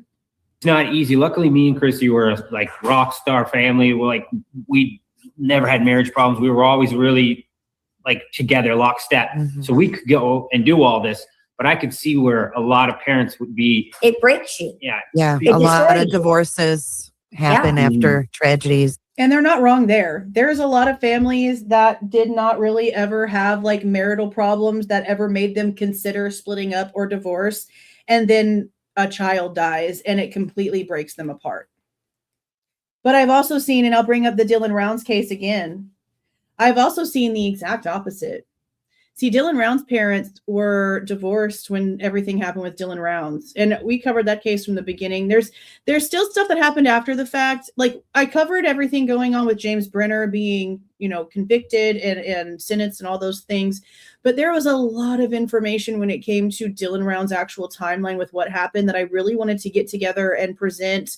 But then everything with this case went super crazy. And I have all of the documentation that they released. There's so many police files, thousands and thousands of files and different things that Candace released in that case. And I just haven't been able to go through them and get my finalized little timeline down. And I mean, look how long it's been, but I follow everything when it comes to everything that they did. They were divorced forever, for years. And they came together like one unit because there was only one thing that mattered. And that was the truth about what happened to Dylan. And they never faltered. They never went against each other. There was never arguments. They became one soul for their child. So they're not wrong. I've seen it completely tear apart families and couples that were beautifully in love and never had an issue before, actually. But I've also seen it bring people together and make them, if you're focusing on the right thing, that's what it does. But to sit there when we know so much about this family, I mean, how can you say you're a rock star family when again, you have a whole, first child that you don't give two shits about? And then B, your daughter and her husband get into a domestic violence dispute and you advise her not to call the cops. You tell her not to call the cops and things are all crazy. And then y'all come out here and you act like you're so pristine. There's probably a reason why Kaylee didn't tell you shit. If you're going to tell your daughter not to call the police in the middle of a crazy situation, maybe you didn't take Kaylee seriously enough when she had concerns, so she felt like it was useless to tell you anything. As a matter of fact, she gives an example of just that later on down the line. Just listen for it. Yeah, sad. It just destroys you. And that could have been the case if we didn't find out. Maybe we would have wound up being broken. Right. I can't imagine that hell. I can't either. So I have a huge want to help. I'm like, if we could help one family, I feel like, I'd be so happy. But our mission. And that's probably what they're going to do. They're going to create this entire foundation, fundraise all these hundreds of thousands of dollars and help one family and then let it fade into the end. And they're going to still fundraise and they're just going to have all this money. I don't trust these people. That's my opinion on what they're going to do. And our want is much more than one family. But we need help. Like, it's not cheap, you know? Mm-hmm. And we have to prove it's a proof of concept. Once we prove this, then there'll be other organizations that can go and do the exact same thing. And there are probably organizations. You're kind of creating a model. If we can prove this, if you can prove what? It's not up to you. You're not doing shit. It's up to the scientist in the lab that gets the contract if they can actually fall through and give you an answer. You might spend all this money and send shit off and it come up with nothing. So what do you mean if you can prove it? If you can prove that you can fund it? Because that's the only thing that you're really doing here. You're acting like you're the middleman because you want to be able to touch the money. Prove it. That's weird. Like what other people what can do. true crime really can do. Yeah. You know, true crime can be focused and put in the right direction. And you won't let us, Steve. Like I've said before too, you keep this lying. is the best kind of way to prosecute a case in the world. Eyewitnesses, that's not the kind of evidence you want anymore. You want scientific evidence that places them right at the crime scene amongst the crime. And, you know, well, that's what we're given. Science doesn't lie. I mean, but, you know, I mean, an eyewitness is great. I mean, by all means. You know? Yeah, you're right. Science doesn't lie. But science also doesn't tell the whole story. I'll just say again, for those of you that have been here for a while, if I say the name Lucas Anderson, you know the reasoning, you know the why, you know the details. If you've never heard that name before, I have a video. You should probably go watch it. Very important. You know, an eyewitness is great. It's If that's all you got, that's all you got. But it's not. Not every case has forensic DNA left. I mean, we wouldn't have if he didn't get all. Who was the guy on the? We wouldn't have if he didn't get all. You know. What the actual frack does that mean? What? Re-listen to that whole thing. What the frick? That's all you got. But it's not. Not every case has forensic DNA left. I mean, we wouldn't have if he didn't get all. What does that mean? The guy on the, You only have forensic DNA left because somebody went what? What does that mean? Who did what? What? Do you know how little that DNA was? Oh my God. We went through the forensic breakdown of this DNA. If Kristi actually gave a shit about the facts, she would actually pull up the forensic reports that are very readily available, and she would read just actually how much DNA was found and how much it had to be magnified, amplified, tweaked, and moved around and made bigger like the freaking Hulk just to be able to be tested. They had to manipulate the shit out of that damn sample because of how small it was just to get it big enough to be sent off in the first place. Ma'am.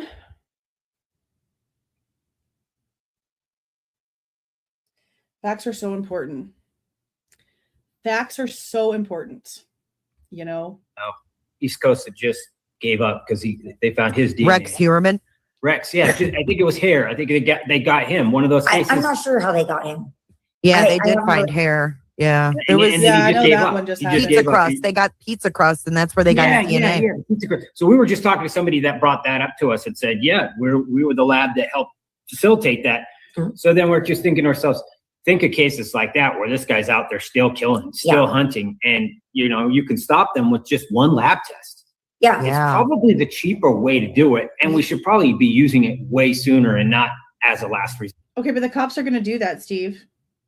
Like, what is he expecting to happen here? Is he expecting, like, I'm trying to figure out the wording, all right? Because I know how reality works here on this planet, okay? The cops are going to do all that. The cops are going to take the pizza crust. They're going to send it off to the lab. They're going to do the testing. They're doing the surveilling. What in the actual shit is he expecting to happen with this foundation? For victims' families to go out and surveil people and take pizza crusts out of restaurants where they think a suspect might be and send it off to a private lab to get funded without the police doing anything? Is that what he's asking for here? Is that what his point is here? Because that's what it sounds like. The police, when they follow someone, when they tail someone, they're going to grab that cigarette butt. They're going to grab that water bottle. They're going to grab that pizza crust. We know it. They do it. Duh. So what is he saying here? It sounds like he does, like he's expecting in his mind for people like what they did. They hired a private investigator. What is there things that he wanted tested that they didn't get tested, and that's the real like motivation behind this because of whatever they were investigating themselves? That's what it sounds like. Like, and I might just be misinterpreting the way that he's acting, but the things that they're saying do not make sense to reality. We know the cops will fund the testing that needs to be done, but they're only going to do it if they actually have a suspect that they're following. So how are you going to stop someone with what he's doing to have funded when the cops are going to fund that shit anyway? Unless you think some layperson is going to bring in a water bottle with some spit on the top of it and say, hey, I think this guy might be involved in something. Can you test it for me? Is that what's going on in his brain? Because that's kind of how it's been laying out. Like, I'm trying to figure out what his whole point is to this. Sure. Through a private lab. I mean, our hope is that, you know, maybe we do pay for DNA testing on one case and they say, guess what? That just solved this one, and this one. Right. The same guy that we would have never connected. He murdered all these kids or raped these women But they would have connected it. When they sent the DNA off to the lab for their investigation, to the lab that they chose, they would have connected it. Like this organization just sounds like it's the middleman for private funding because the cops are going to fund this stuff themselves. That's how that works. You know what I'm saying? Because it does, you know, sometimes you get away with it and you do it again, you know? I'm really excited for you because I think when you get your first case, I think you're going to be like, thank you for I'm coming so in. excited. It's going to be like your baby to help someone else, and it's going to be healing for you, I think. Right? So much so. I'm just like with what CODIS does. It matches DNAs to other cases, and there's several different types of from local, state level to national databases. Like everything they're saying is pretty redundant. Excited about you know. I can tell. Yeah, I am all about it. I think that was an awesome idea. What's her name? Tracy? Tracy. Mm-hmm. Yeah, I think that's an awesome idea when you said, I don't know what I'm going to do. And she channeled you like, we're going to do this, and channeled your energy that way. You know, I was like, we're going to feed all the animals. We're going to drop off dog food and cat food every month. And she was like, no, okay, your husband is a businessman. He's a serious businessman. And he's like, you know, Kristi, there are a lot that do that. There is like the ASPCA. So, you know, you're not really doing something that's not already being done. And that's why there's thousands of channels on TikTok of people that go out and feed animals in their local neighborhoods that get personal funding and then actually show what the funding that people that are viewing them and donating to actually does by being able to get pets spayed and neutered and get their vaccinations for rabies and all kinds of stuff. And they actually show receipts for that. That's not the ASPCA or whatever the frick you just said, or the Humane Society or any of those organizations funnel money, Kristi. Hello. Go on any freaking search engine and look for the graphs that people have done that show the percentage of your money that actually goes to the cause when you donate to these big, huge organizations. Red Cross, Salvation Army, the bullshit she just said, Humane Society, FEMA, all of them. Go take a look. You'll be disgusted.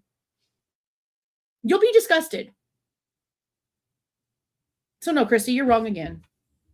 People are out there making donation pages and doing it themselves because these organizations are not freaking doing it. Be so for real. I'm like, true. Although I still want to feed the dogs. I know. We love the animals. We love the animals. And by the way, when you go to Walmart and you do your self-checkout thing, I don't know if any other stores do this, but I know for sure Walmart does it. Okay. If you go to self-checkout at Walmart or just go to like buy anything at Walmart and the thing pops up on the screen and they ask you if you want to donate to a cause, you are paying Walmart back for the donation they made before on their own money. The amount that you donate doesn't really do anything to them. That's like that's the literal cycle that they've kept on like forever. You're not doing anything whatsoever, like in way of you thinking that it's going to be going to something good. Walmart already started the rotation. So while you're giving them your extra $1, your extra $5, you're rounding up the change, whatever, you know what they get to do with your money? Use it as a fucking multi-million-dollar tax write-off at the end of the year. That's the only reason why they do it. You're paying them these multi-million dollar, bazillion dollar, trillion, bazillion dollar companies to be able to give them a multi-million dollar tax write-off for a donation that you funded and that they've continued to revolve the funding for. You're not helping the people, because we know that those millions of dollars that get donated, what happens to that? It goes into another bullshit organization, because none of them give local. It goes to these big bullshit ones, and it goes to the $20 million a year salary for the CEO. That's where the shit always goes.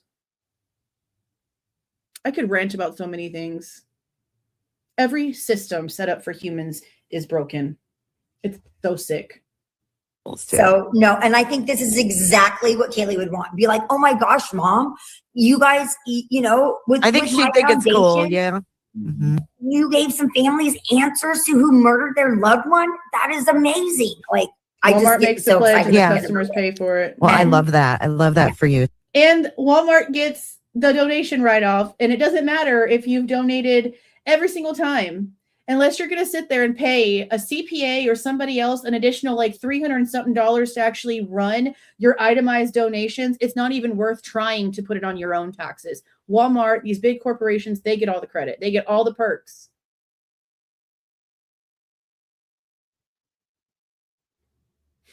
I'm moving underground. I'm so sick of it. Too. I'm so sick of it. But back to the support for the families. Mm-hmm. We have on the website, we have these resources.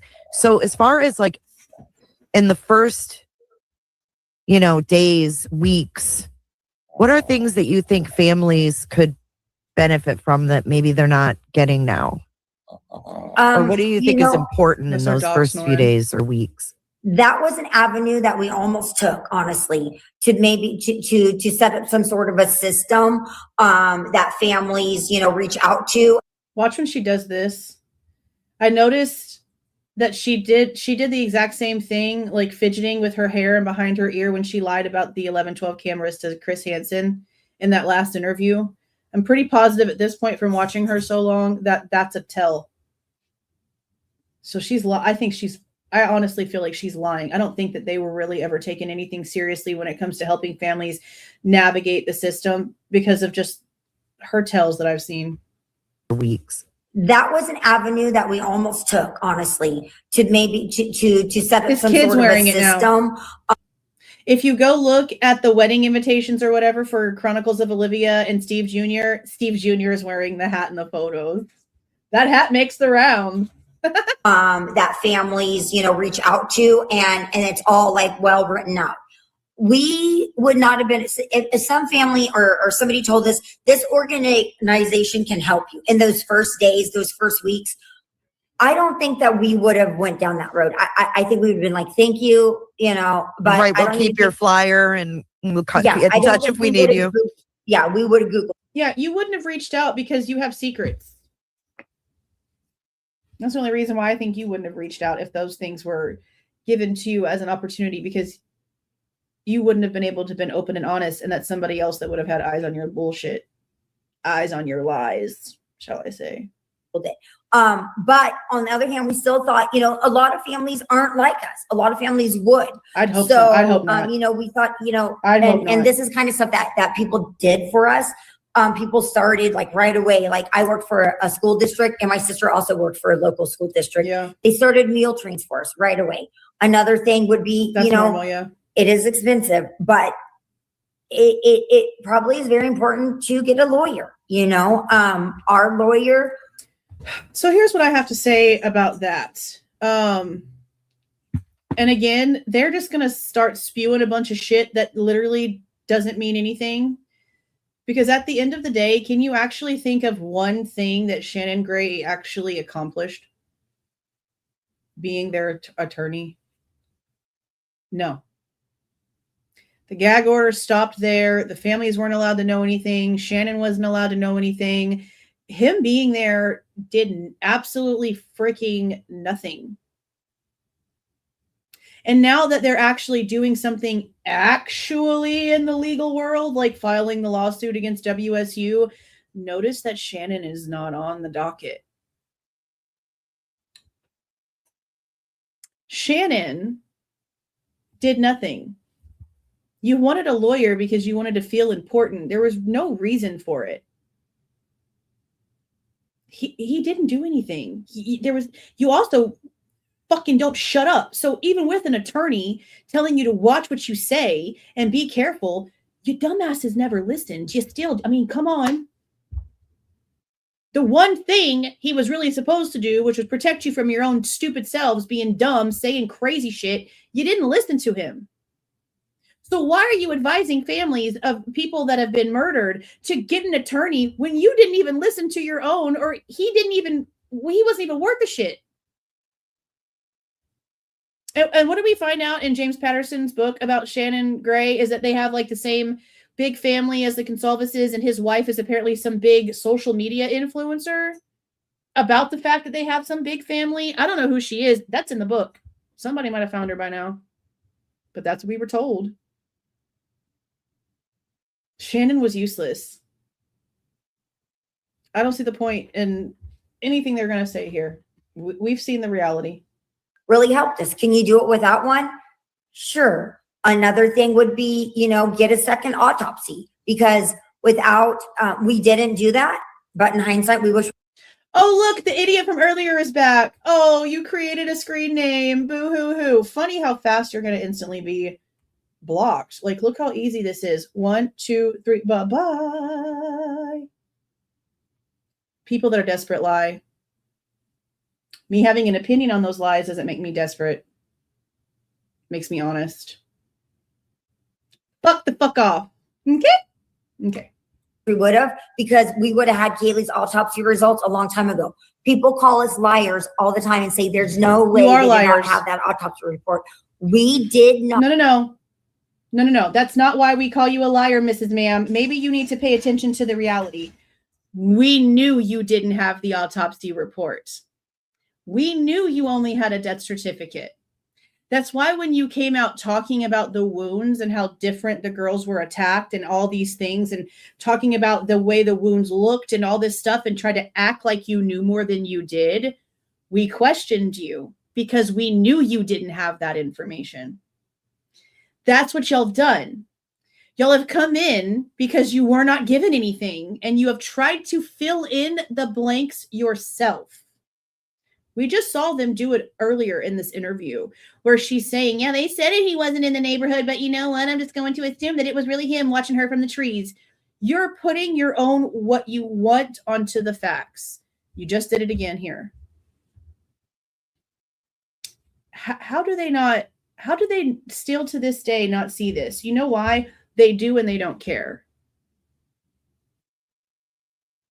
They do and they don't care. Let's listen to that again. We would have, because we would have had Kaylee's autopsy results a long time ago. People call us liars all the time and say there's no way they did not have that autopsy report. We did not have Kaylee's autopsy report. We know. That's what we've been saying the entire time. Now you get it. It was denied to us because of the gag order. We were not allowed to have it. We were not allowed to have it. We had a death certificate, which is nothing. Completely different. Nothing like. And see how Steve's looking? Watch Steve's face. He knows he's the main one responsible for this bullshit right here. Watch his face, how he looks away, the way he does his mouth. Guilty. Gag order. We were not allowed to have it. We were not allowed to have it. We had a death certificate, which is nothing. Completely different. Nothing like an autopsy report. You didn't find out until after he was set to plea, right? He set to plea, and 2 days before the sentencing, I'm pretty sure, don't mark my words because, my brain does get scrambled, but whenever they lifted the non-dissemination order, it was days before the sentencing, and we said, we want to know now. We want the autopsy report now. We sit down. Okay, so she just said that it was days before the sentencing, but Steve and Olivia in interviews after the sentencing both came out and said that they had to completely rewrite their impact statements that morning, because when they walked into the courthouse that morning, they were handed information from the prosecutor. So was it that morning or was it a few days before the sentencing? This is now a whole different story that we're hearing all these months later. But that is what they originally said. Olivia and Steve both said that. Can't stay consistent. With the investigators on a Zoom, we talked to them. They answered questions that we had, like how many times had she been stabbed? Which we did not know. Things How like can this. you write a victim impact statement when you don't know? That was his thing. We're not going to ask about teeth. We're not going to ask about shit we don't know. So we didn't ask about that. So we didn't know that she was missing teeth and her teeth had been knocked out and broken. We didn't know that her tongue was severed and things like that. But see, that also tells you a lot, because they were saying all kinds of crazy shit about her face being beaten in. They even came out and tried to say that she was found sitting up, slumped in the corner. And as a matter of fact, now that I'm like going back and seeing this in my head, I'm seeing Kristi reaching up and scratching her ear as she's saying this. She's got her hair up, very Grease-like, like the movie Grease, very up. And she's very Valley Girl in this one interview. That's where she says, imagine Kaylee sitting up, slumped in the corner, trapped. That one. So again, you're proving that all the shit that you've been saying all these years, that we've been right the whole time. You didn't have the information. You were making it up. You're just admitting everything we already knew, that you never knew anything factual. You came out here spewing lies and making it up. Keep talking. They answered what we had questions for. And then they said, we have the autopsy report. We don't want to email this. So they gave it to us in court on a thumb drive at the day of sentencing. A week or so later, we gave it to Shannon, our attorney, because he wanted to make sure there were no photos on it. Yeah, we didn't want to see any photos. Shannon took it. By the time we got it, by the time we looked at it, it's still not something that you want to like dive deep into. You kind of start reading it and you're like, okay. Yeah, you do. I would. Especially if it's handed to you all the years after. You're in the middle of the sentencing. Now, obviously something's changed, because I don't know the date of the interview, not the one that they did this past week, over the last week. I haven't watched that one. I don't give a shit to watch that one. So unless they said something newly ridiculous, which I'm sure you guys will let me know, I don't want to watch that thing. But in the one they did previous to that, after, is where they came in here saying that they were handed a USB drive with literally 20. They said 20. They had a number, 20 pages on it. And at that point of that interview, they hadn't bothered to look at it. So did Shannon actually go through it after the sentencing, before that interview? Did you look at it afterwards? Why can y'all never give us the same timeline for anything? Every time they tell these stories, it's completely different. Every single time. Okay. Yeah. It's not a parent's job. It is not anything like the death certificate. It's not a parent's job. Steve, I swear to God, bro. Sometimes I want to reach the screen and just slap the ever-living shit out of you. But unfortunately, and fortunately for you, we're not, that technologically advanced. Okay? What do you mean? It's not a parent's job. You came out here running that mouth 24/7 about wanting information from the state, about getting no answers. They won't tell you anything, blah, blah, blah. The state finally fucking hands you a USB with 20 pages, and your response is it's not the parent's job to read through it. Are y'all hearing this? Are you hearing this?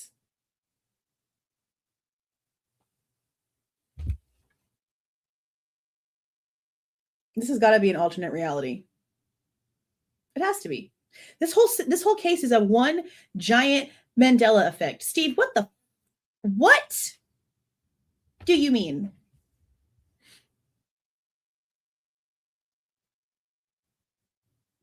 The hypocrisy. Oh my God, I cannot deal like this.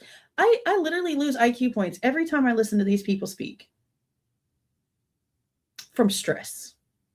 From frustration. Because obviously stupidity is contagious. Hold on a second, guys.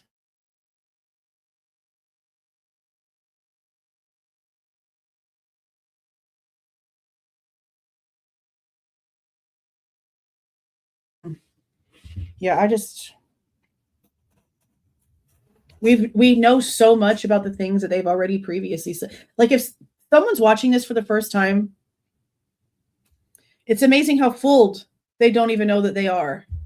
If this is their first impression of these people to what the truth is, that's crazy as shit. Want to like dive deep into. You kind of start reading it and you're like, okay. Yeah. You know, It's not a parent's job. it is not anything like the death certificate. It was nothing like, sitting down and asking and we don't hold those law enforcement agencies accountable for that. They answered the questions we had. Like I said, we didn't say, did she have skull fractures? Were her teeth in? Okay, but just a couple days ago on Crime Talk, all Steve did was talk shit about the law enforcement agencies. But I forget, that's when Kristi left him unattended. Agencies accountable for that. They answered the questions we had. Like I said, we didn't say, did she have skull fractures? Were her teeth intact? Right. How were her ears? How were her ears? It was unrealistic. It's a bad prosecutor putting you in a bad situation and putting the police in a bad situation, washing his hands and saying, For a family that came out here and bitched about how secretive everything was and how transparent they demanded everything to be, how come they're not out here fighting for transparency to the families? How come they're not out here trying to pass laws and get petitions signed and trying to throw stuff into Congress and into the Senate to where families are not kept in the dark when it comes to what happened to their children? I mean, and if they have to make it specific, parents are not kept in the dark when it comes to what happens to their children. Adult or not, adult or minor, doesn't matter. Husbands, your immediate family should not be kept in the dark about what actually freaking happened to you. How come they're not pushing for that? Instead, what are they doing? They're trying to push for more secrecy. They're trying to pass laws for more secrecy. And remember what slipped into that last little bill, some shit about not being able to get information about defense attorneys and the shit that they do and the files against their cases.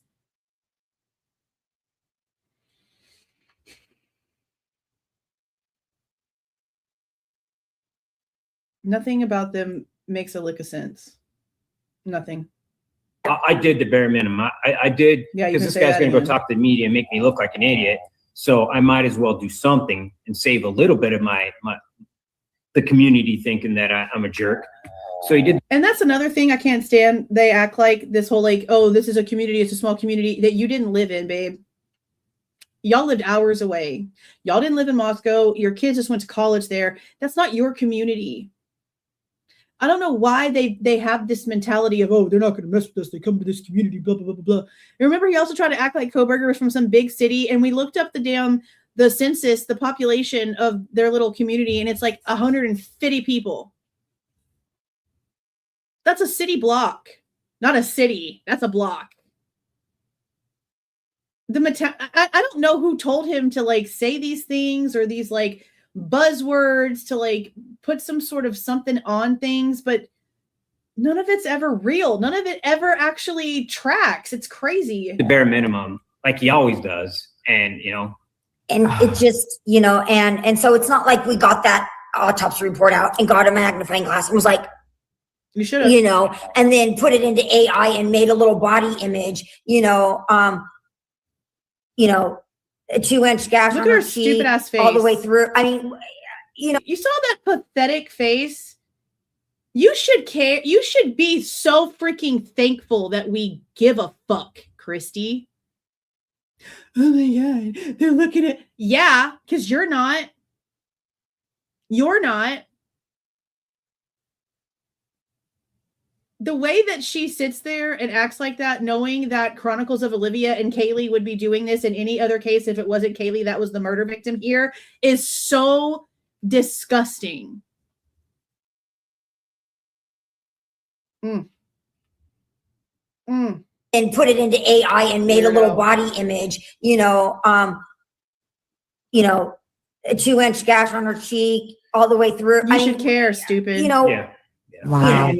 so when you see this now, and then this dumbass over here that knows that she's a true crime channel that's sitting there looking through all the same shit, looking through models, seeing how the injuries were. Wow.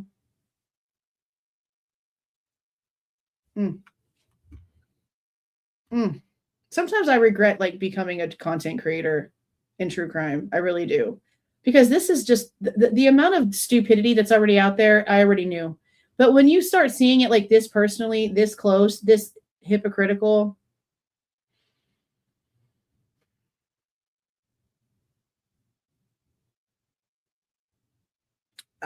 there's not a single place of this existence that I don't hate. Like when it comes to the way all this stuff works. Love my kids. Love how our life is going. This whole system is bullshit. The way that humans are programmed is bullshit.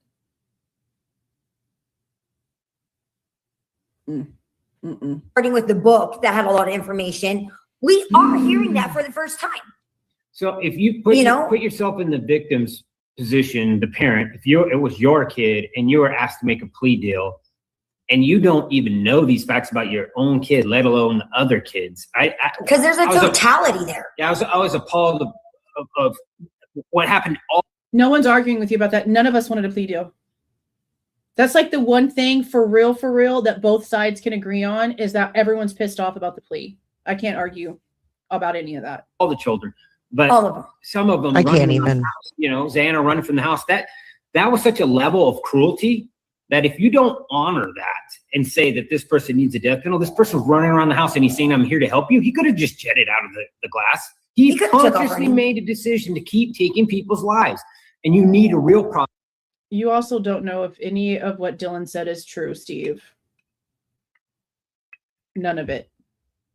For all we know, what she was hearing was coming from a TV being on and a show playing. Remember, her herself doesn't even know if it's real. Oh, I have no idea. It was a dream. Come on, man. This person needs a death penalty. This person's running around the house and he's saying, "I'm here to help you." He could have just jetted out of the glass. He consciously made a decision to keep taking people's lives. And you need a real prosecutor with real spine to step in there and say, "This man is going to be killed. We're going to put him down. We have the best scientific evidence you can possibly ask." What did he say? Scientifical? Did he just say scientifical? One more time. In there and say, "This man is going to be killed. We're going to put him down. We have the best scientific evidence." I swear to God, bro. I'm not an asshole to just everybody, all right? The way this man has tried to make himself sound like he is just so much better than everyone, and we have read the way he texts, and we have read his horrible grammar, and we have seen how he misspells little 5-letter words. I am just still so shocked when he says shit like scientifical. What the?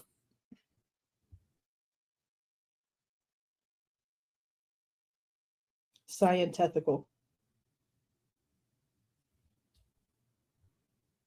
I'm seeing it in my head like it's Mike Tyson saying it.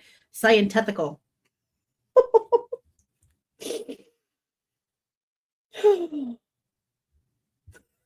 Okay.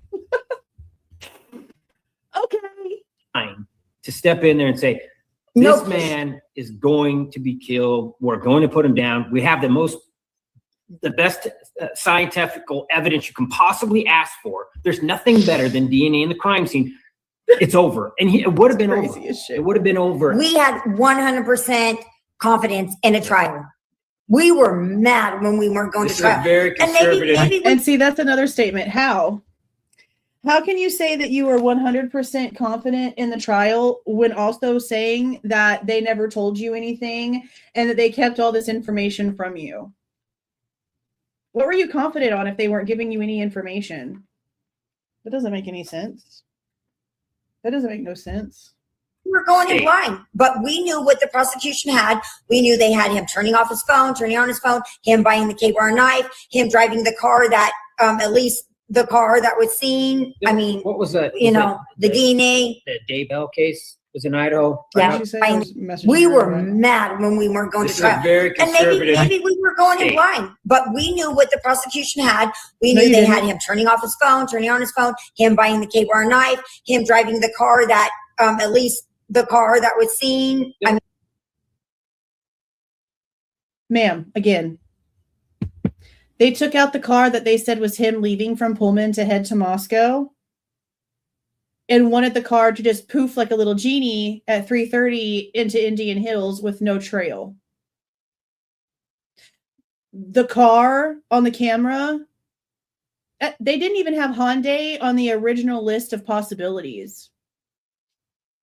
There's also no actual proof that's a white vehicle. Could easily be the silver undercover cop car from that night. What else was it that she said? we knew what the prosecution had. We knew they had him turning off his phone, turning on his phone, him buying the K-bar knife, him driving the car that at least. Why are they still not giving us a receipt?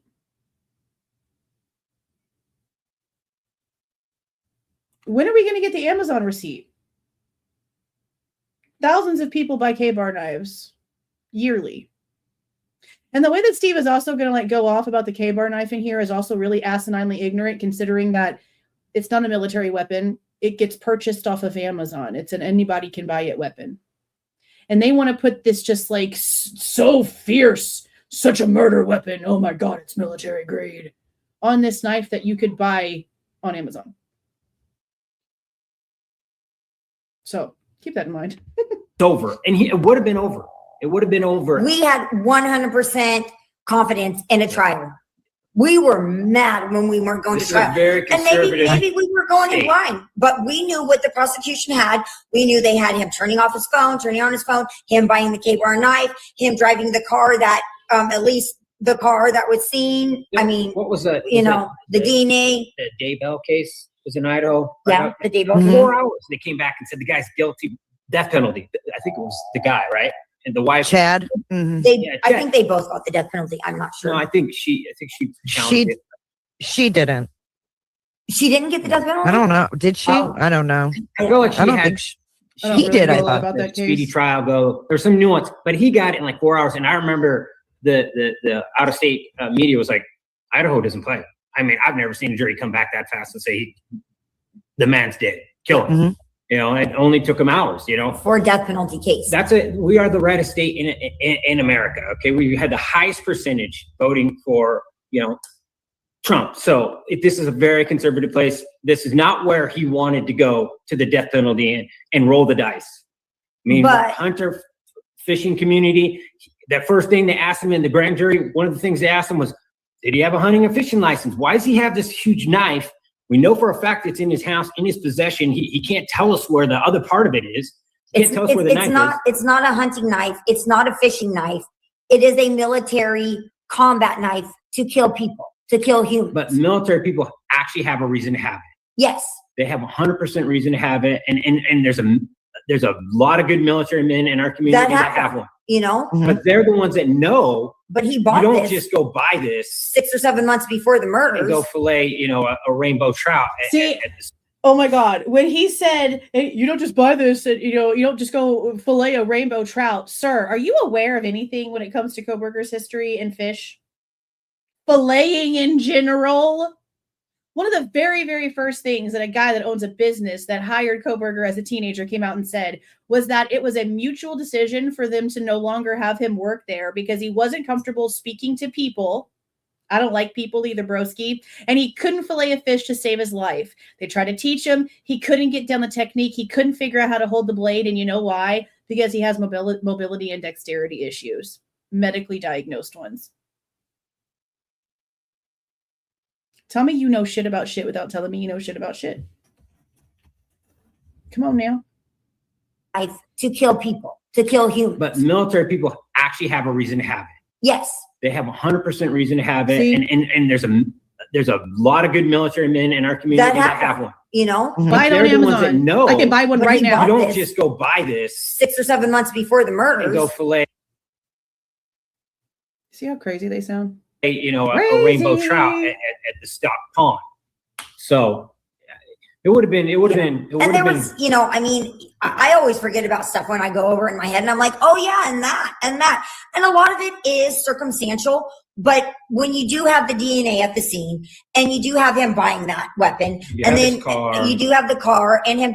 I just really question, like, is it actually is the invoice that they're going to show us that shows us a picture, because Amazon doesn't sell things that there's not several different photos of on the listing. Are they going to show us an invoice that has an identical knife sheath to the one found at the scene? Or is it going to look different? I have those questions because they refuse to show us the receipt. They refuse to show us the damn receipt. They tell us about a gift card. They tell us about a spreadsheet where they have everything about the family's shared account on it. And they say someone purchased the K-bar on the family account using a gift card. That does not mean that it was Kohberger that actually paid for it. I mean, that actually bought it. It doesn't. Now, apparently in the book, when we get further down, there's going to be a section where his mom in the FBI interview says that she had told him to get like protection for whenever he's out hiking from like bears and stuff. And that's valid. We know he's outside all the time. It's all over his phone. He's got nothing but selfies and scenery. I mean, let's be serious. That's what he does. So that's not unusual. But I just don't understand why they are not showing us the damn receipt. It's a photo. It's a screenshot. Why can't you just show it to us already? It gets on my nerves, man. Turning off his phone and then turning his phone back on. He has no alibi. Actually. When you have all this, and just this circumstantial that just piles on top of each other, you can't deny that it doesn't paint a picture. It doesn't. I agree. Well, if you have a brain that paints a picture. Yeah. I mean, there's still people that say he's innocent, so I think you're just going to have to like throw them in the trash. You know what I mean? Like those people are going to just not go away. But people with a brain realize, he pled guilty. Mm-hmm. Yes, and they say that was their thing. They say people do that all the time. Then find me one. Find me somebody who pleads guilty to 4 counts of murder. Listen to what he's about to say. Remember what I said earlier. Mm-hmm. Yes, and they say that was their thing. They say people do that all the time. Then find me one. Find me somebody who pleads guilty to 4 counts of murder. 4 of them. You don't get out with 4. And never. Now, what did they say earlier? What did they say earlier about someone that helped them get their little bitty organization together? That it was somebody associated with what? With what? The yogurt shop murders here in Texas, where multiple people were charged and all kinds of crazy shit happened for the deaths of several girls because one of them falsely confessed and drug everyone else into it. They finally found exactly who was responsible for that and named him. And everyone associated with the yogurt shop murders in way of Robert Springsteen, Michael Scott, Forrest Welburn, Morris Pierce.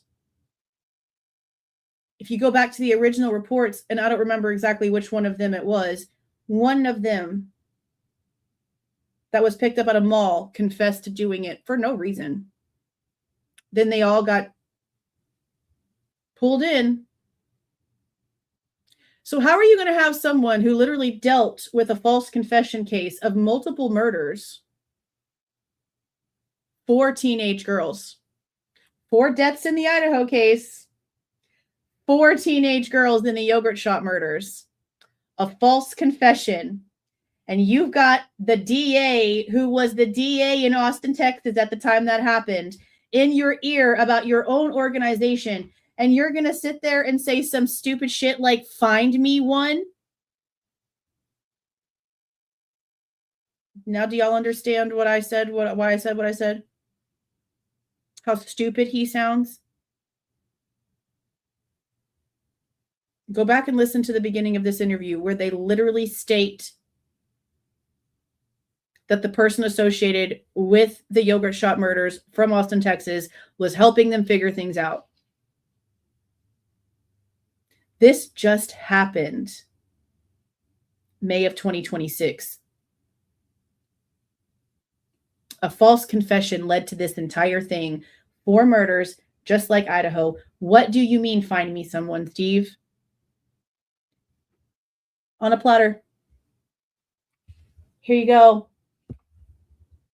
You talk to this person all the time that was associated with this.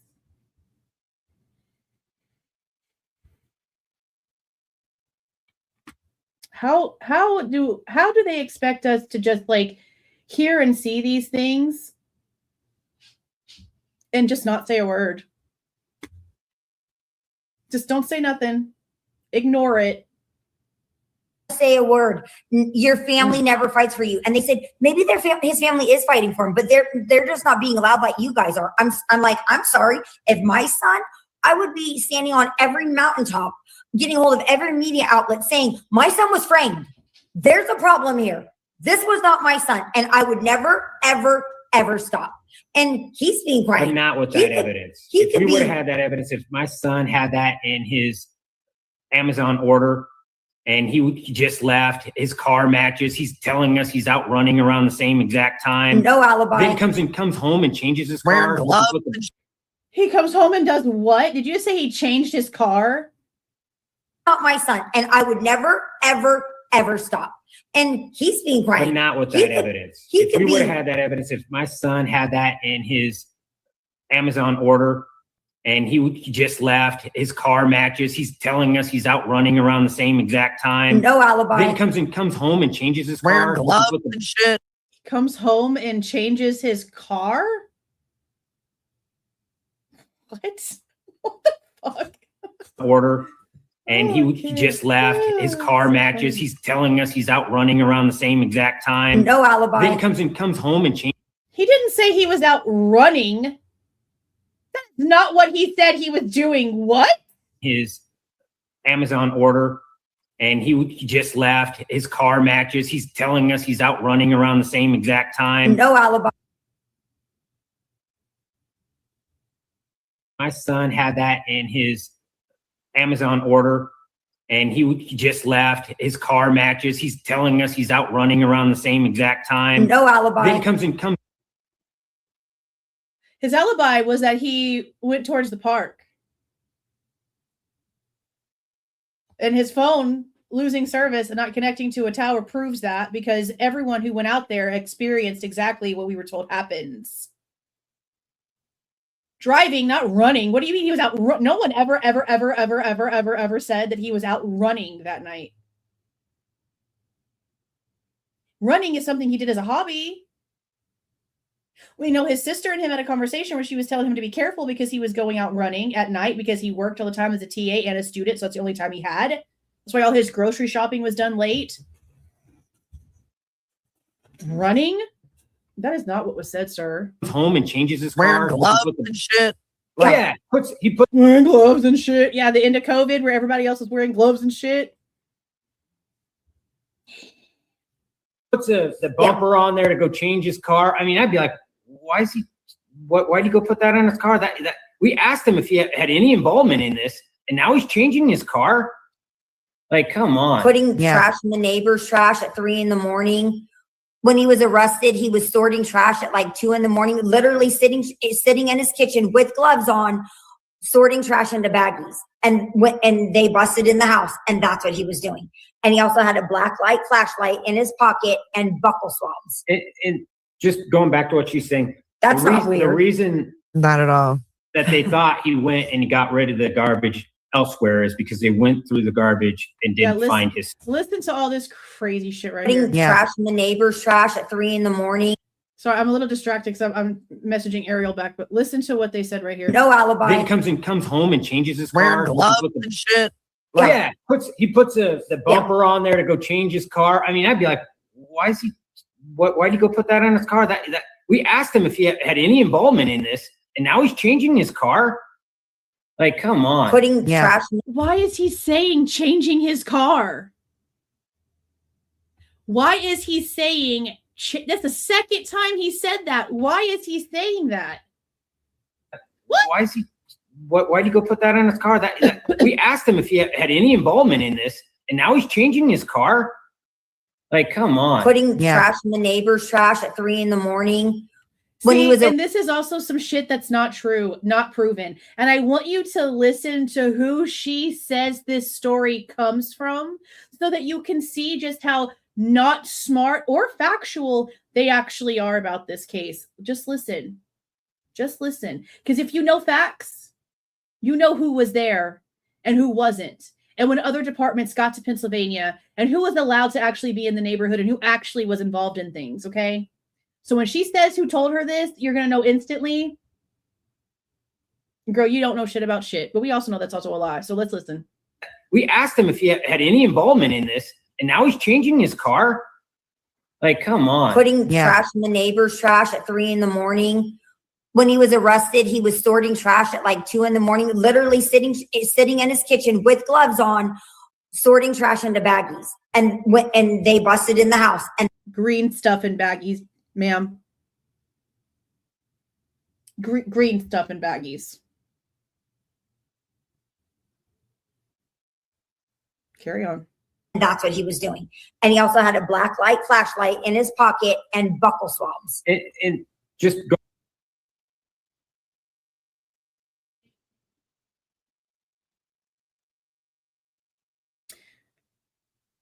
Is it documented somewhere that I missed that he had something in his pockets, like Q-tips or swabs or something like that? I don't remember that. Like, that's a very, like, direct statement. I don't recall ever hearing that at all.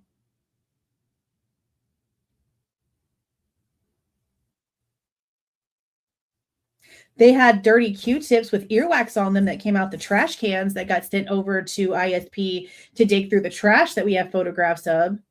But we've never heard anything about Kohberger having Q-tips or some sort of swabs in his pockets. There was a bag in a container of some green leafy substance. That's about all we heard. She just making shit up, bro. Going back to what she in the back of trash at 3 a.m. And look how like the fact that watch her mouth. When she's saying this, watch the way her mouth is shaped. She thinks she's doing something making this statement. Watch her. put that on his car. We asked him if he had any involvement in this, and now he's changing his car. Like, come on. Putting trash in the neighbor's trash at 3 a.m. When he was arrested, he was sorting trash at like 2 a.m, literally sitting in his kitchen with gloves on, sorting trash into baggies. And they busted in the house, and that's what he was doing. And he also had a black light flashlight in his pocket and buckle swabs. A black light flashlight like the CSIs use? Ma'am, no, he didn't. I cannot believe the insane shit coming out of her face right now. Gloves, a flashlight that picks up blood, and swabs in his pockets. Home dude was, I'm telling you right now, what we listened to about this, it sounds like dude was rolling something to smoke. Decided to go to the back porch because they say he went to the back porch sliding door. Only was there for like a minute or so, and then he went to his car and he had a hoodie on. He probably went to go smoke and it was too freaking cold for him outside, so he went to smoke in his car. That's what the scenario sounds like to me. That's what it sounds like to me with the facts that we've been given. I don't know what the hell she just said. That's some wild shit. Alrighty. And just going back to what she's saying. That's not weird. The reason not at all that they thought he went and he got rid of the garbage elsewhere is because they went through the garbage and didn't find his stuff in there. And then the way that they found him in the house, they said clearly he wasn't using his own garbage for his garbage. Maybe he was using the neighbors. So that's how that got out. His DNA was literally in the trash. Okay. The DNA that they said is his was in the trash. The problem is that it was mixed with a female DNA. None of the paperwork told us that the female DNA mixture was a relative. Could have been. I don't remember anything claiming that it was. We just know that they had his dad's DNA in the trash and that they tested something that had Kohberger's DNA on it, but that it was a mixture with female DNA. I just figured he knew somebody in the area and was hooking up with somebody. Unless it was a family member. It could have been. I don't know. That's just what we read. Literally from court documentation. So to say there was nothing of his in the trash can, oh, he was sorting his trash, no, that's stupid. Also, when it comes to this whole thing about, oh, he went across the street and was putting trash in other trash cans, that's never been said by a police officer that was there on scene. That's not in any report or anything anywhere either. Not that we have seen. That's a weird ass rumor that started going around a super long time ago when they were trying to act like they ninja'd into the yard to take the trash, when in reality they waited until the normal trash pickup day, told the truck what was happening, got the warrant for what they needed, allowed the truck to go into the neighborhood like a normal trash pickup, and then after the fact, they had as soon as the truck picked up their trash, the trash truck left the neighborhood and the cops confiscated the trash bag and it got sent off to ISP. That's why we have there's pictures of the trash in the forensic documents that we have.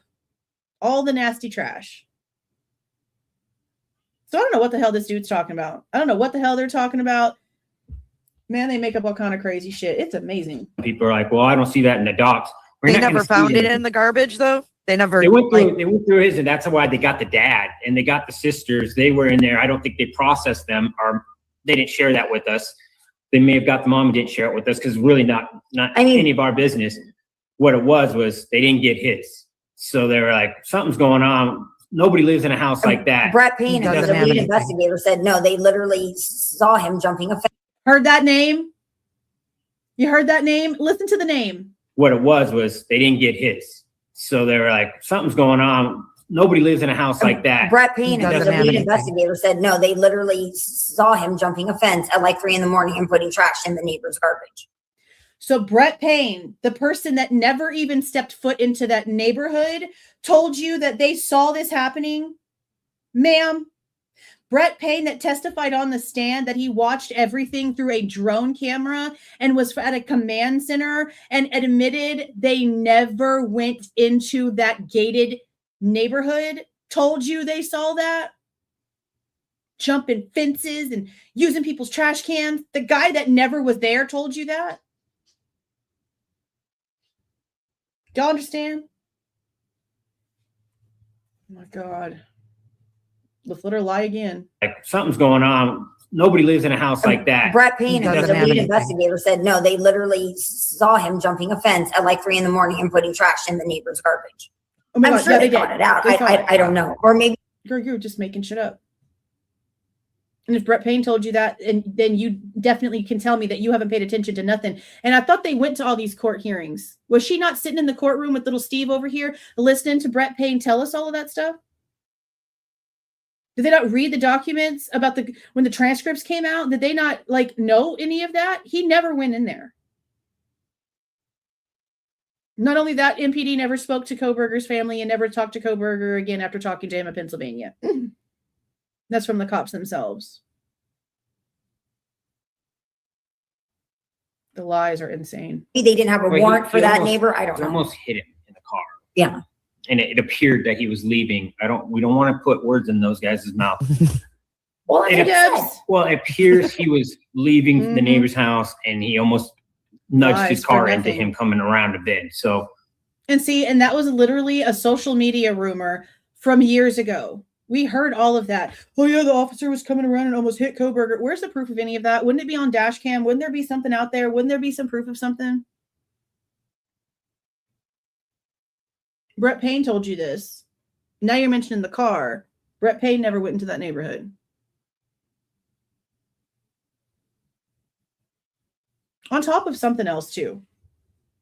And I don't live in an area with bears and stuff like that, so I don't deal with this.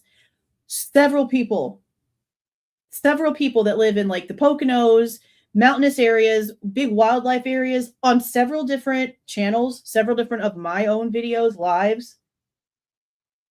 They've all said that when their trash cans or their neighbors' trash cans are full, in order to make sure that it doesn't bring wildlife in, they kind of openly just share. Like, it's just kind of like the neighbors that you're close with. If you have to, you can, and it's not a big deal. It's like for the safety of the area. So even if that is a true thing, if it's something common for that way of living, then how can you act like it's a big deal? And B, if the person that's telling you this is somebody that never even stepped foot into that neighborhood and you never saw this on camera, why are you out here repeating it? That's not a fact. That's just more rhetoric. So there were kind of a little like crossing paths there. Exactly. He was coming around thinking he's not at the house yet. He's at the neighbor's, but why is this guy at the neighbor's house right next to the garbage can? Like, kind of caught in the act. Yeah. Yeah. You start putting it all together in the aftermath. Did you guys ever get to hear or read any transcripts of like his mom's interview with the police after his arrest? No, and I did a FOIA on just members of his family. Yeah. And they said there was an ongoing investigation. They won't release it. Did you, Steve? I know I did. And when I sent in the request, it wasn't because of an ongoing investigation. It was because of privacy reasons that they weren't going to release anything. And that was because the FBI said you can't have it. So no, it wasn't like, well, let me say, the privacy stuff is when we ask for the victim's family stuff. When we ask for anything when it comes to Kohberger's side, and I have FOIA'd Pennsylvania, the video's out there, the documents are out there, you guys have seen it. Nope. Everything that's allowed to be public is already public. Everything else, the Fed said no.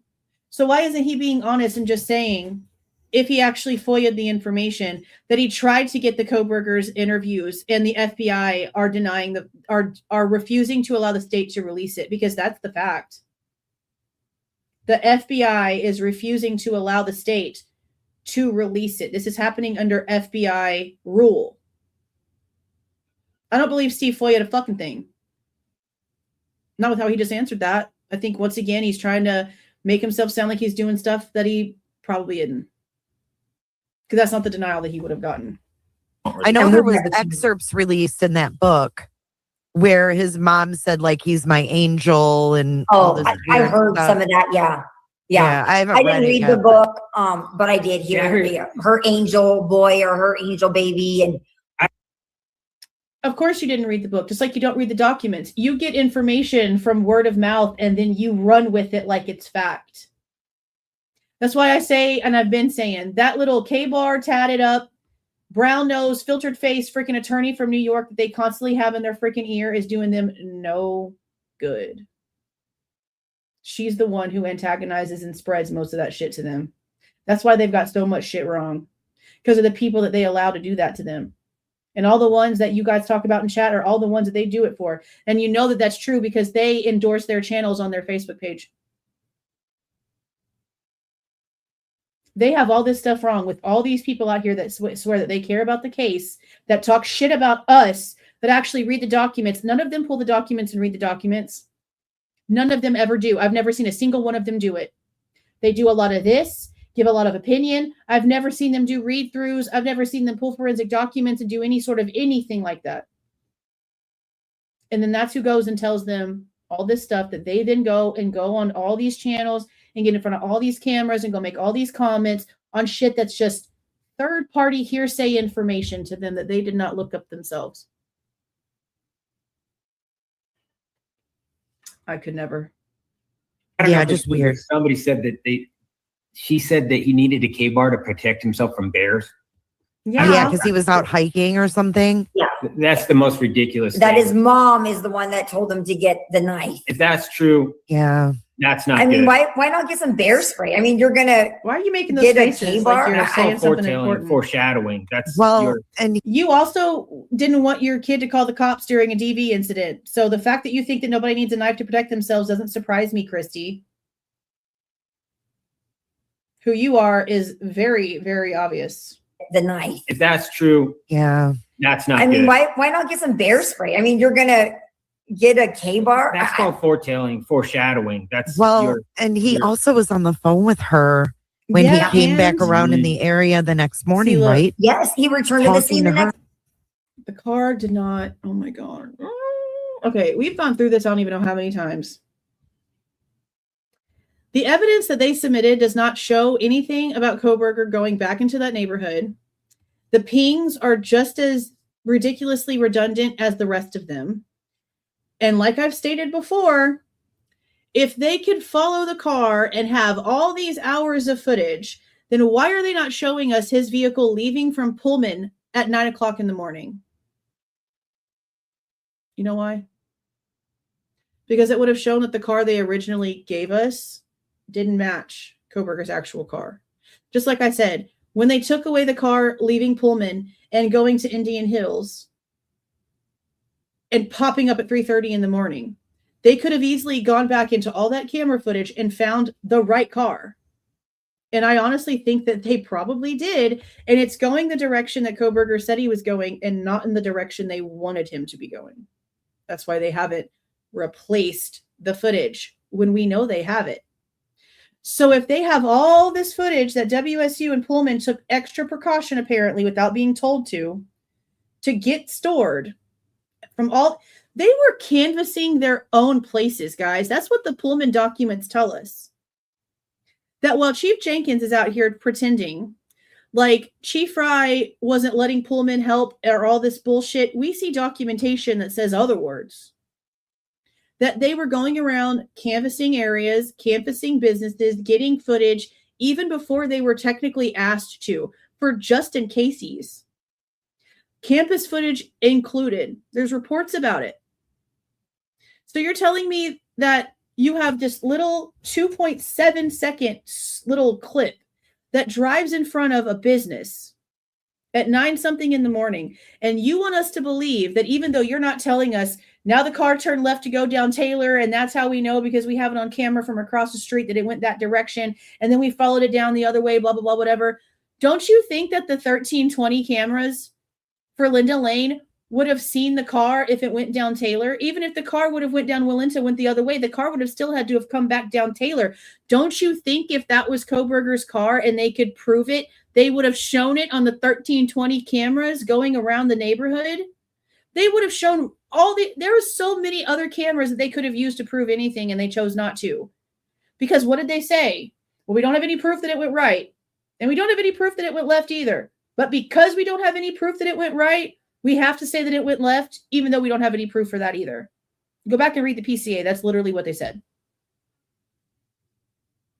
They could have gone back in and found the correct footage if it was actually there. It's not there. And we have to also remember the most important thing in this entire situation. Who's the only honest party here? You know, you have to think about it this way for those who want to get biblical. The devil never told a lie. Go find it.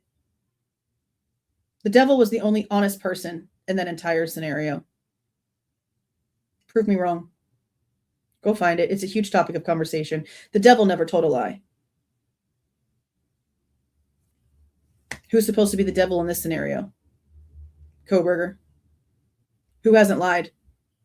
Whose story has remained the same? Kohberger. It's kind of the opposite of how this is supposed to be working in this scenario, isn't it?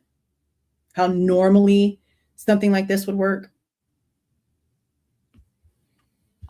And the first thing he did when he pulled up to that house is Dad popped out, went in the garage, jumped in his car, pulled his car out of the garage, went and parked it outside and put his kid's car. This stupid shit again. In the garage. Yeah. Why are you gonna? Why? Why would you park a car that's not moving every single day to go to work or go grocery shopping into the garage so that it's out of the way for everyone that actually lives and has to do things in that area? Why would you make it convenient for you? You know where my dad parks when he shows up and he's here for weeks at a time? Up to my garage. So that whatever I'm driving can get out because I live here. I do things in this environment. I do things in this neighborhood. I leave because this is where I live. So if you're just coming home to visit and your parents are constantly having to leave on a daily routine, why wouldn't you park the car in the garage so that it was easy and convenient? You also need to remember this is a gated community with probably shit tons of rules about where people are supposed to and not supposed to park. They mentioned this shit before, and I found it just as ridiculous then that they're making a big deal about this. Why wouldn't it have been parked in the garage when the people that live there need to be able to easily back in and out of their driveway without there being like, Bryan, I need to move. I need you to move the car. I got to go run to the store. Bryan, I got to get to work and move the car. Nobody wants to do that shit every day. It's amazing how normal shit they just turn into insanity. And they started vacuuming, started cleaning it out. So people are like, oh, they didn't find anything in the car. He had 7 weeks to clean it. Of course they didn't. 7 weeks to clean it, and there was still an iPhone receipt in there from 2016. Bubblegum wrappers, Band-Aids, water bottles. There was all kinds of shit in that car. It was not clean by any means. That's another thing that drives me crazy, is that they keep acting like he deep cleaned his car. When he was arrested, they have like a whole fucking list of grimaces that was in that thing. Just nasty. Again, Band-Aids, gross. Ew. Wrappers for things. Car was not clean. Like, am I going to be able to go more than 5 seconds without having to call out some hypocrisy or some lie here? Because that's why these damn interviews take so long. Every 10 seconds, they say some stupid shit that's not true. And even, He had a black light. But you know, I go with what Steve said earlier. Like, he went to school to learn how to go in as CSI. That's who cleaned their damn car. When Gower's car showed up and was photographed, it had fresh vacuum marks on that entire freaking upholstery. Front, back, floor, all of it. There was a couple things in it, gloves, whatnot, but he had just freshly vacuumed the shit out of his car before he got to the cops that day. But remember, that's their family friend. They're not going to say that about him. That's not a family friend. They're lying, by the way, for those who didn't know. And examine a crime scene without leaving anything behind. So you can do that in like a different way, but commit the crime and not leave anything behind. Totally. It's twisted. And I'm sure his car was totally prepped, but I'm sure if he had not cleaned it with no for proof. 6 weeks. they were going to use some of his school assignments there to would- his reports against him and say Being how here. he matched the same footprint of what he said, how you should go into a crime scene. Yeah. Leave doors open. Don't double touch them. You know, use your foot, move the door. They were going to show. Is he trying to say that Kohberger magically ninja'd open the slider with his feet?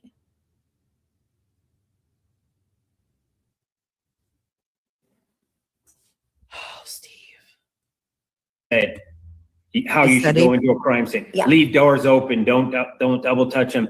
You know, use your foot, move the door. They were going to show that he knew own these words things are in that crime scene. His own reports are in that crime scene, guys. His own report that's everyone in his class also wrote, guys. You know how many people wrote that same report at the exact same freaking time and got graded on it? How many people are in a college class? 30, 40? I don't know. Big as shit. You're so stupid, Steve. I don't give a shit anymore. You're dumb. You're dumb. You know, use your foot, move the door. They were going to show that he knew own these words things are in that crime scene. His own reports are in that crime scene, guys. Maybe that's just another one of these coincidences. I'm sure the Kohbergers will be dumb till the very last, moment that he actually. See, we're stupid. The Kohbergers are stupid. Bro, you were literally sitting here, Steve, telling us exactly how non-intelligent you are, if that's even a word. I honestly don't give a shit. You're not very smart. You're not very smart, Steve. You're out here telling a bunch of false bullshit and saying that we're the bad guys when we're sticking to the actual evidence that's in black and white with headers. While you're out here making up shit literally out of your Dr. Peptide little ass, okay? This is so stupid. And I swear they probably sit around in like some big powwow and just try to figure out what else they can say that they can just like put a negative connotation on and twist. That's not true. Because how many new things do they constantly come up with? They are literally pulling this stuff out of their butts as they speak. The only thing they said factual is that serial killers shouldn't be on t-shirts. That's like the only thing they've got right so far. Even says it, and they still can convince themselves that that doesn't mean what it means times 4. Means what it means times 4. You didn't even say a coherent sentence. I'm going to shut up and just let this play for like a good 30 seconds. Maybe try listening to yourself, Steve. Of what he said, how you should go into a crime scene. Yeah. Leave doors open. Don't double touch them. Use your foot, move the door. They were going to show that he knew these things are in that crime scene. His own reports are in that crime scene, guys. Maybe that's just another one of these coincidences. I'm sure the Kohbergers will be dumb till the very last, moment that he You mean again, like the coincidence that you were in the urgent care in the wee morning hours of the same morning that your daughter was brutally murdered with a stress-induced diagnosis that caused you not to go down to Moscow and sit in your house? You mean like that coincidence, Steve? Yeah. Like that coincidence, Steve. actually even says it, and they still can convince themselves. That came out of your own wife's mouth. That's not something that we're making up out of our butts like you're making this shit up out of your own butt. That came out of your wife's mouth that's sitting 2 inches away from you. So it's a fact, right? If Kristi said it, it must be true. You're going to call your wife a liar? Were you not in the ER that night? That doesn't mean what it means times 4. Nobody can help you. If he can't even tell you he did it, then nobody else is going to. If he can't even tell you he did it, he's telling you he's not doing it. He tried to do an Alford plea to keep the stance of innocence, and you rallied around that. Do they not realize that they make themselves sound like the bad guys every time they talk? Nothing I'm ranting and getting angry about is fake. Everything I've said can be backed up with receipts. I've either already produced them or they're out there and you can go and find them, but they're all very factual. This is ridiculous. How they have like conscious, they can't have a conscience, right? At this point, like there's no way they have a conscience. And this isn't a trauma response. They've been pieces of shit like this their entire lives. We've seen the way they've spoken to Samantha since before anything ever happened with Kaylee. We've seen the way that they conduct themselves. This is not something new to them. This is who they are.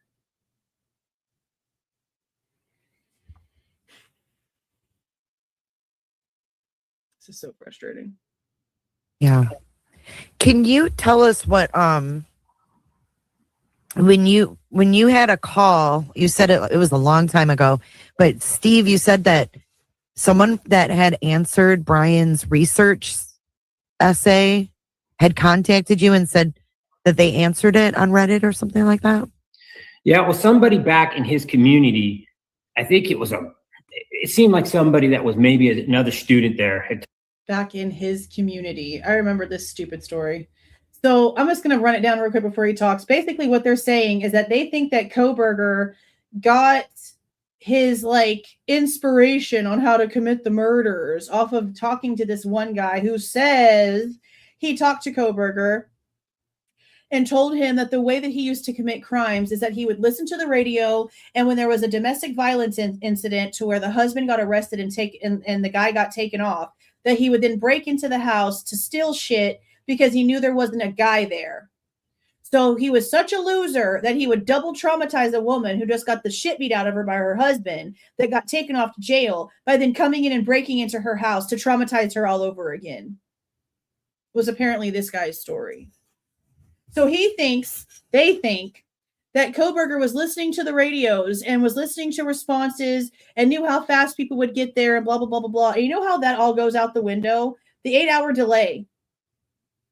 How can they even say that that's a possibility when once again, nothing that they are using for that possibility actually happened here? Just like everything else that they try to pull and say does not connect or equal to the things that actually took place in the case. That's like common for almost everything here. This is so frustrating. And I'm just going to keep saying that. This is beyond frustrating. That they answered it on Reddit or something like that?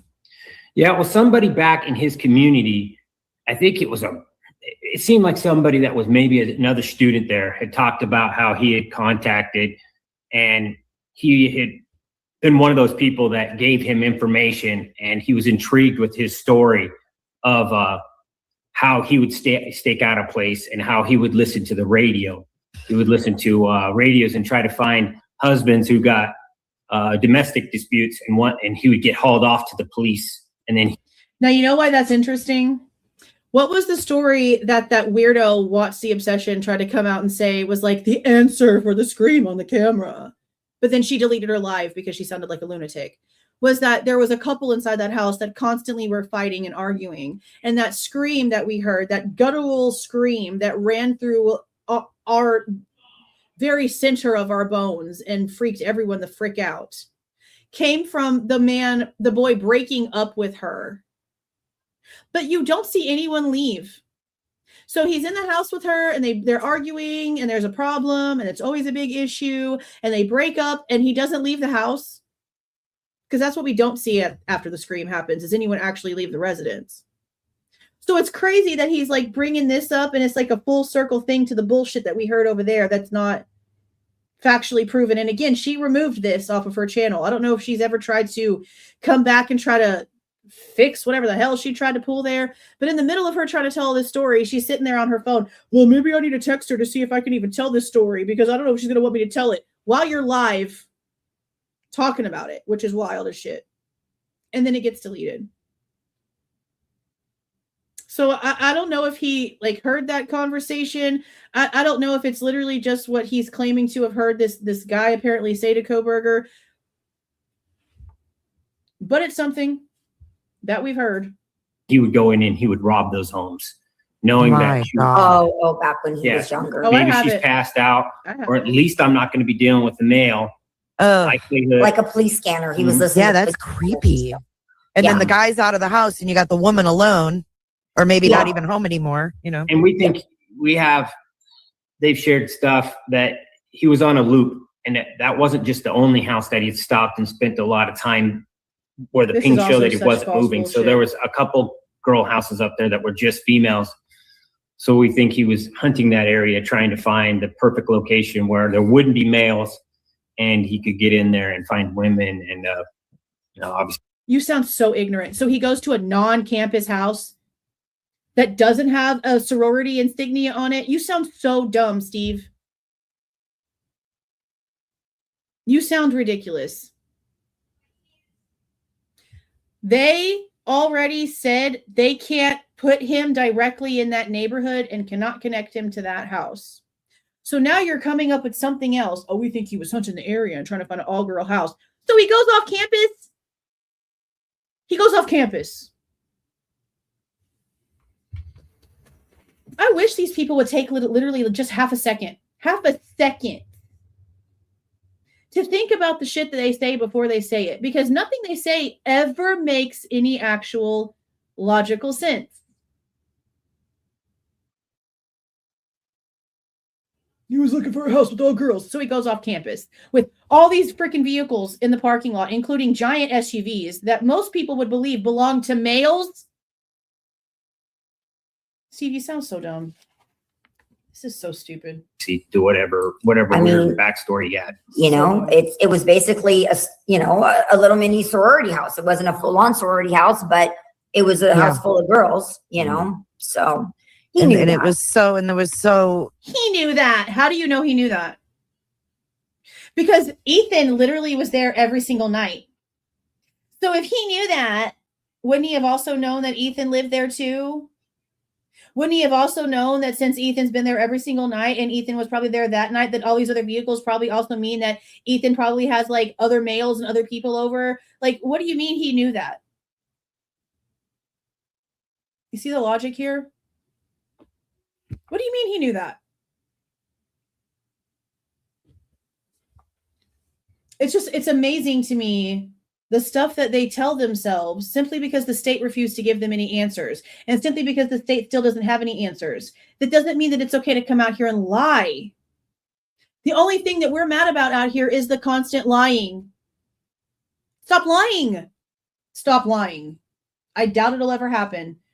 That's all we want is for you to stop lying. That's all we care about. You know, it was so open in the back where he could sit back there and see, you know. You could park up there for hours, and the detectives believe that that is where he parked. And they said that the car, so it was within 300 yards, right? So that could be a lot of places is what people say, right? But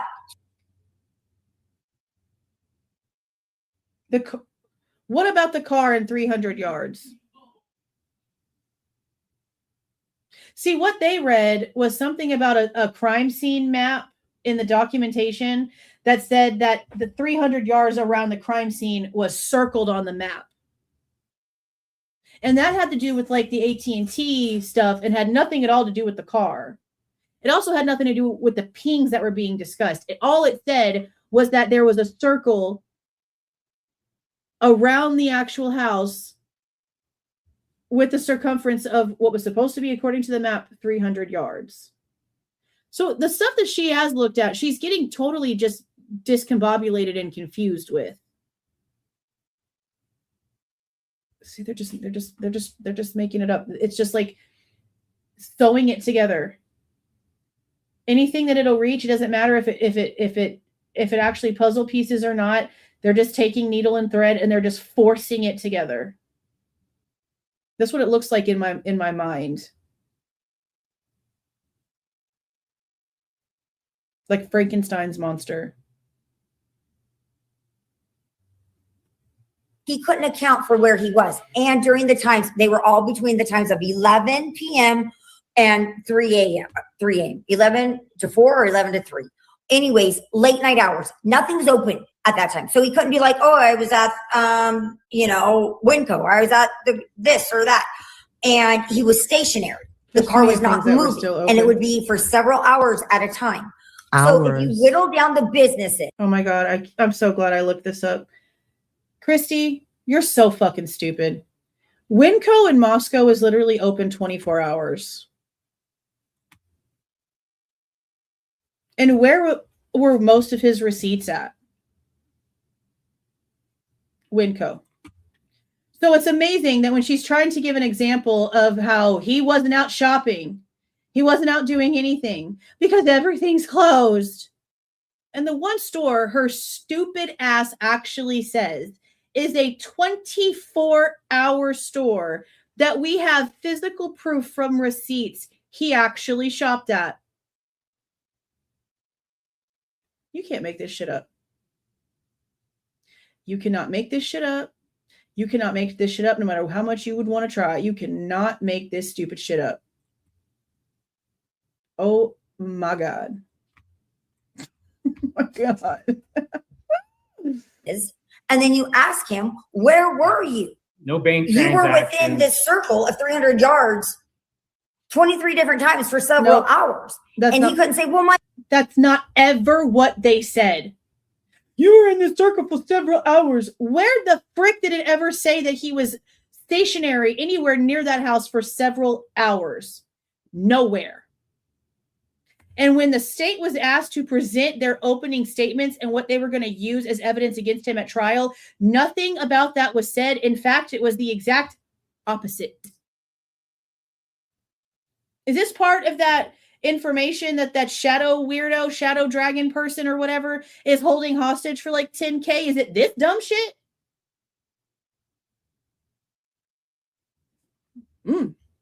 My buddy Jimmy lives right there. I was at Jimmy's house. Right.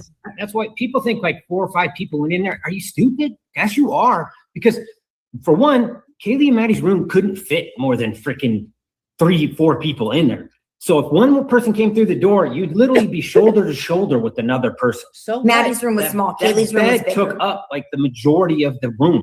They're not trying to party, Steve. They're trying to murder people. It could literally hold the 2 girls on the bed and 2 people being the attackers, and it's not going to be, oh my God, it's like a clown car. They wouldn't be able to move. Why do you over exaggerate things? Unrealistic. Stop it right now. Yeah, it was very small. And it's more of a chance to leave DNA behind with multiple people. Yeah, Let's and face they're it. going to all keep a perfect story. That's what I not gonna said. happen. I'm Each like, other. they think that he Not went gonna in there, happen. he didn't do it, and that, you know, but multiple people went in. They're all stabbing. They don't stab each other. They're swinging. It's like a movie. These guys, their minds are just so. There's unknown male DNA in that house. There's unknown male DNA on that knife sheath, you freaking idiots. One of the assailants might have cut themselves. You fucking idiot. There's unknown male DNA in that house. You idiots. What? He Not went gonna in there, happen. he didn't do it, and that, you know, but multiple people went Yeah, in. they're all stabbing. They don't stab each other. Talk They're about swinging. being so It's like a dumb. movie. These guys, their minds are just so corrupted Or with Hollywood. they divided and conquered. Crazy. They just came in and just went and, you know, Yeah, it's not a movie. Her faces make me want to hit the screen. She looks like a frog. What are you doing? The evidence proves that. And you know what else is crazy, Kristi, which you would know, that the state's literal expert agreed with what Turvey said about multiple weapons and multiple assailants. Even about the portion where they were most likely attacked at the same time. Sutton agreed with it. But you would know that if you gave a fuck and opened a document every now and then. You would know that. Swinging. It's like a movie. These guys, their minds are just so corrupted or with Hollywood. they divided and conquered. Crazy. They just came in and just went and, you know, Yeah, it's not a movie. It's real. Real And life, yeah. man. No shit, it's real. See, we care about the real facts. That's what we're trying to talk about. The real facts. These people that are sitting here talking shit about us that actually go through the documents are the ones bringing up all the fake movie shit. Oh, and doesn't Olivia's husband actually work for like Hulu or something? Something in way of movie production? Isn't that what Olivia's Stevenson's husband does? And never mind, the Chapins literally admitted they instantly hired a PR person. And then we have Shannon, whose wife is apparently some big influencer. Come on now. So corrupted or with Hollywood. they divided and conquered. Crazy. They just came in and just went and, you know, Yeah, she is. yeah, it's not a movie. It's real. Yeah, And she Life, is. man. you know, and people say it all the time. I see it on YouTube. Paramount. That's the one. Yep. Yeah, the one she beat up. And stuff like, there's no way one guy could have done that in that amount of time. It's like, Ted Bundy did it with a log, with a piece of wood a log. in less time. Okay. And there I was talked to people, Kathy Kleiner. there was other girls in the house that didn't even wake up. They didn't hear a thing. Didn't wake So up. yes, But Dylan did, you idiot. Bethany did, idiot. And 911 wasn't called for 8 hours. So why are you even mentioning that when that didn't happen in this case either? Dylan saw the whole freaking thing, heard everything, heard the screaming, heard the crying, heard the everything. Stop bringing in cases into this that don't match anything. Who cares? That's not this situation. This situation, it was heard. It was discussed. There were names called out. There was things seen. Shut up. Shut up. Shut up. it's These possible. same people would be like, who, what PhD, what smart person would go in there and beat somebody with the law? Clearly it's a meth head. That they will just run off with some stupid. Well, I never said it was just some random old meth head, so I don't know where the hell that came from, but all right. Okay. non-scientific, Ted Bundy was made up educated. narrative. I talked to Kathy Kleiner and I've talked to her and she has told me about her, you know, I mean, Her experience. her experience. Yeah, That she's night. done things. She's done interviews and things too. She's an amazing, she's a strong woman. Mhm. And yes, he was not in that Told house us for very she long. didn't remember anything from that. What happened to her? But yeah, You know, her experience. I mean, I guess not. She got her head bludgeoned in and survived it. Dylan didn't. Dylan remembered everything that she saw and had no problem telling the entire story in front of that house and again at the police station. It's not till after she was separated, finally put in front of her parents, finally put in front of a lawyer, that all of a sudden her entire story started changing. Suddenly she had memory issues. She never had any of those memory issues before she got back home to her parents. So that's important. She's like, I didn't feel any pain, nothing happened. Just kind of helping Just her woke up in understand. the hospital, you know. Yeah, we don't know exactly So what she our was- daughter went through because they hid that from us. But by the time we did figure it out, we couldn't ask the questions because we're not talking to those people anymore. That's one reason why this stuff should come out earlier, because then it can be part of, the case. But Kathy really wanted to reach out, and talk to me about the fact that. Not because I want to. I kind of knew that we were going to be on here for a few hours because it's like an hour and a half interview. But I also it's been a while since we've done this with one of their interviews like this. I mean, I know we did it with Crime Talk, but that thing was only like 20 minutes. That wasn't even a big deal. But I can't go more than 10 seconds without having to stop because they say a lie. I can't go more than 10 or 15 seconds without having to stop because they say something so off the wall that makes no sense and no logic whatsoever. I have to say something. So these usually do take quite a long time, definitely longer than I thought, according to my timeline up there. But I also had wanted to start this at 11:45 and I didn't get to start it till 1:45 because I was having other things I needed to take care of. And we're only halfway done. So if they'd stop lying, this would go a lot faster. So y'all can blame them for that shit too. But given that, and the fact that it's already 5:00 and it's Friday, we probably will not go live tonight to go over part 1 of Peter's interview. I will probably now have to push everything back by 1 because it's Friday night and this is the night that I spend time with the boys and we do Fast Food Friday and hang out in the living room and all the things. So I overthought. And this is going longer than I expected, but it's okay. We just go with the flow. Even though she had these horrible injuries of being beaten with this log, that she had no recollection of it. She just remembers waking up in the hospital, and being in the hospital and whatnot. Right, because she was sleeping, right? Yeah. He attacked her when she was He did sleeping. wake up. very similar. She said she woke up and saw the shadow. Her roommate was being beaten. She woke up and was she said she tried to make herself really, really small in the bed and whack. Yeah. She should have just jumped up, called 911 right away. Then just perfect. Just like how these guys expect. And see how stupid he's acting? No one is saying that about when people were being attacked. We're saying that shit about Dylan, you fucking idiot. The same person that you have issues with. The same person that you have come out and had many conversations with people about how sketchy she is and how the grand jury was wondering how she wasn't getting any charges. The same person that you have said that you couldn't be really out here being too vocal about because they're super protected by people. That girl. The one who didn't call the cops for 8 hours. There's a huge difference between somebody getting the shit beat out of them and not being able to get to the police and that being honestly what's going on and somebody lying for a reason. See how he's acting? Irrational, ignorant, uneducated, and totally going way beyond drastic exaggeration for things that are already ridiculous enough without the bullshit.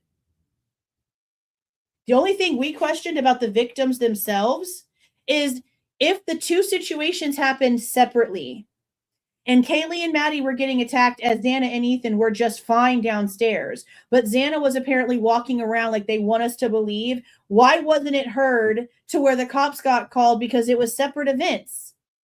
That was one of our first questions. Then we find out Dylan heard everything because the walls are so paper thin. Then we hear Bethany is hearing paper cups, red Solo cups falling off of a table, but apparently not hearing all the rest of it. Also not claiming to be hearing Dylan yelling names, which is why I don't think Dylan actually yelled out anyone's fucking names. I think she's lying. You're not going to hear red Solo cups fall on the floor and not hear Dylan screaming out Kaylee and Xana's name multiple times, according to Dylan's story. That can't be proven true, even a little. Even a little.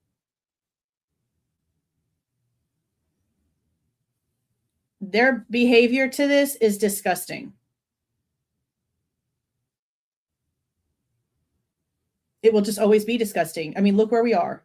They've gotten worse. They've gotten worse. Make herself like really, really small in the bed and whack. She should have just jumped up, called 911 right away. Then just perfect. Just like how these guys expect, our surviving roommates to be. It's like, but in real life, it doesn't happen. She just wanted me to know that she didn't. The fact he's still taking up for her in public tells me he's a little coward. Coward. AF. Coward AF. It's ridiculous. Grow a pair, man. Not think that Kaylee was in pain. She does not think that Kaylee felt terror. She don't think that she didn't. Well, the autopsy reports physically, literally say otherwise. Do I need to pull them up and read it? Do I need to? I'm going to do it. I'm going to do it. Let me replay this and I'm going to go pull it up and read where it says the opposite of what she just said. We all felt the anger when we read that. So get ready for it again because I'm going to get the report. And whack. She should have just jumped up, called 911 right away. Then just perfect. Just like how these guys expect, our surviving roommates to be. It's like, but in real life, it doesn't happen. She just wanted me to know that she did not think that Kaylee was in pain. She does not think that Kaylee felt terror. She don't think that she didn't, she was like, because I'm just going for my own accountability. It was so fast. Yes, it was so fast, Kristi. And I did survive, but you didn't. Well, okay. I'll just say this about the person they're talking about, which is one of Ted Bundy's victims. She didn't feel any pain because her brain was instantly injured to the point of unconsciousness to where she didn't feel anything anymore. Her brain turned all of that off. It is not the same thing as what happened here. And again, when it comes to the newly unsealed information that we got from Ada County, when it comes to the autopsies, let me see if it says it directly in the top or if it's in the, I think it's in the summary at the beginning. All right, let me open this one. Because there's like a page or two in the very beginning of all of the files where there's like a summary section. And in that summary section, the medical examiner states the very opposite, that pain was felt, a high tolerance of pain, like a high amount of pain was felt, and that this wasn't like, there's nothing in here that says this was quick. That's something that we were kind of looking for and hoping that it would give us an idea on just like how quick this would have actually gone down.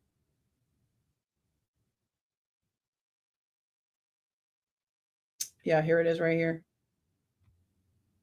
Let me share this and I'm going to read this section of this.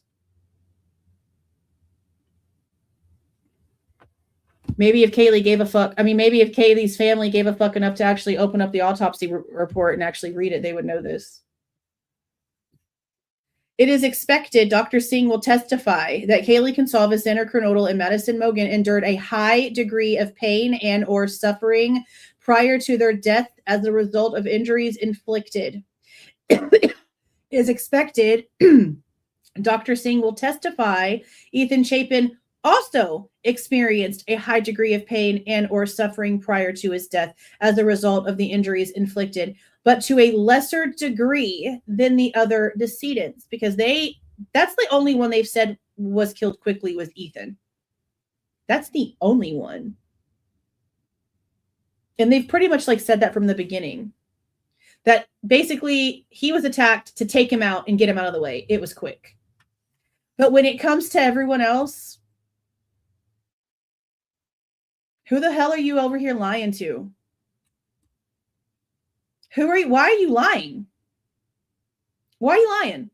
It is expected Dr. Singh will testify that Kaylee Goncalves, Xana Kernodle, and Maddie Mogen, all three of the girls, including your daughter, Kristi, endured a high degree of pain and or suffering prior to their deaths as a result of the injuries inflicted.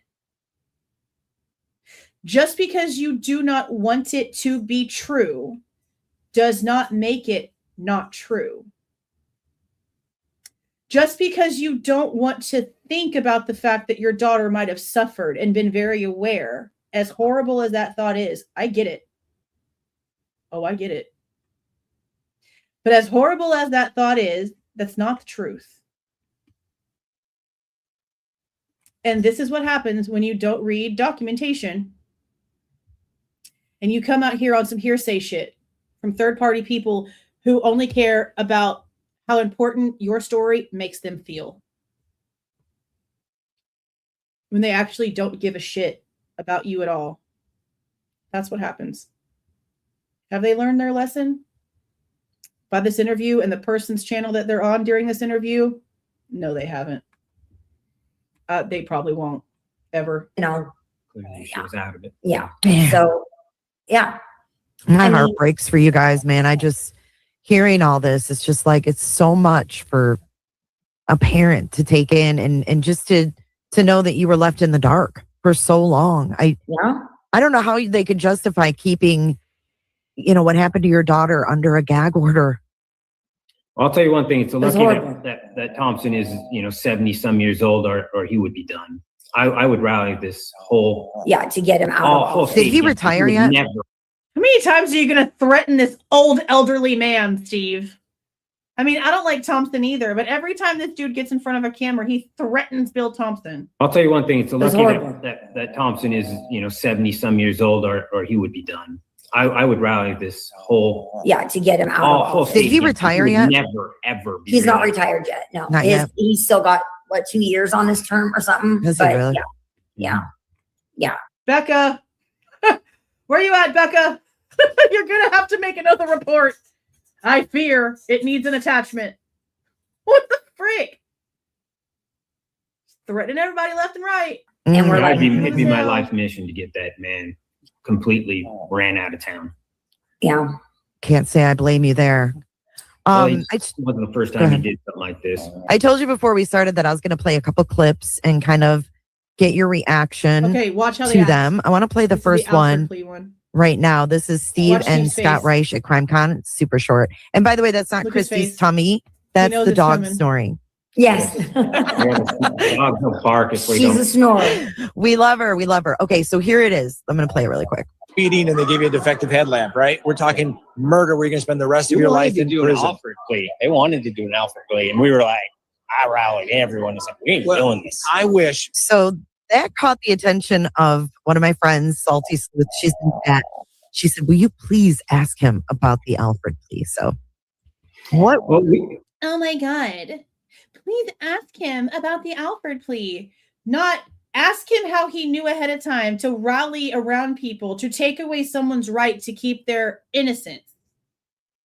That should have been the question. That tells you where those people's intentions are, does it not? Ask him. Don't ask him why he said what he said about what he claims he did. Just get the juice, get the tea. That's all we care about. Don't chastise Steve. Just get the juice, get the drama. Mm-hmm. We're in a small community. Everybody knows everybody. And it was. You don't live in Moscow, Steve. You didn't live in Boise either. Stop saying that. For the love of everything, stop saying that. Stop saying that. Fed to us that just so you guys know, I don't respect this, but she is going to go for an Alfred plea. Look at her past cases. She's used an Alfred plea before successfully. This is Ann Taylor. Yes. Ann Taylor had. Okay, I was trying to figure out what the hell he was talking about in this. It sounds like it's just, once again, he's full of shit. And I'm going to assume that's probably what it was. So what he's about to say here is that someone basically told him it's a possibility that Kohberger could file for an Alfred plea based off of all these things. But listen to what he says, which is why I know that he's full of shit. And he's literally made all of this up because girl over here gave him a heads up. She was going to play this clip. Okay. He just came up with this entire scenario. And what he's going to basically start running down is a situation that you guys have heard before. And I want to see if you guys are going to pick up on some of the details that he says, and then I'll stop again and I'll reiterate. I'll give another little summary. But listen to how convoluted this entire thing is. And if you've been here, you know damn well Ann Taylor picked up another death penalty case after she picked up Kohberger. And if you've been following along, you know how the way that she handled that case made a lot of what she did in Kohberger's case lose its weight to a lot of people, namely the whole standing silent thing. Because there is a huge difference between Kohberger and this Schuyler guy with a tatted up face that escaped prison and attacked a guard after he escaped prison. Okay, big difference. It sounds like he's going to try to incorporate some of that into this crazy shit that he just came up with. I don't know if an Alford plea has ever happened in Ann Taylor's history before. No one has ever brought that to anyone's attention, and everyone's deep dives into her. So all of this sounds like he has taken information that he's heard from different pieces of things, and he has like melded it all together into a big ball of bullshit. Just listen, you'll see what I mean. That caught the attention of one of my friends, Salty Sleuth. She's in chat. She said, will you please ask him about the Alford plea? So what? Well, we're in a small community. Everybody knows everybody. And it was fed to us that, just so you guys know, I don't respect this, but she is going to go for an Alford plea. Look at her past cases. She's used an Alford plea before successfully. This is Ann Taylor. Yes. Ann Taylor had, I believe it was a Nez Perce community that there was a murder. You can just look up Ann Taylor's Alford plea case. It's getting harder. I don't know what's going on. Some of these cases that I used to be able to find pretty easy are kind of scrubbed. You don't see them as much. But yeah, she used the same tactic of having him not even plea when the judge said, or how do you stand? Stand silent. And you don't do anything. She steps in and speaks for him. And that's what an attorney does. What do you mean she comes in and speaks for him? That's what you hired Shannon for. Because that's what a lawyer is supposed to do. Look, even using some of the exact same paperwork. Mm-hmm. So the AG. Because there's protocols for everything that are supposed to be followed the same way. So if something is supposed to be done similarly, yeah, it's going to be the same paperwork. There's templates for all of that. Yeah, that's normal. He would be like, yeah, we've seen this before. We've seen this is her signature. This is what she's known to do. She's going to go for an Alford plea. This is a strategy she had. And I said, that ain't going to go. That ain't going to fly. I'm not going to sit here and live the rest of my life with this guy pretending. Because that's where they don't have to say what they did.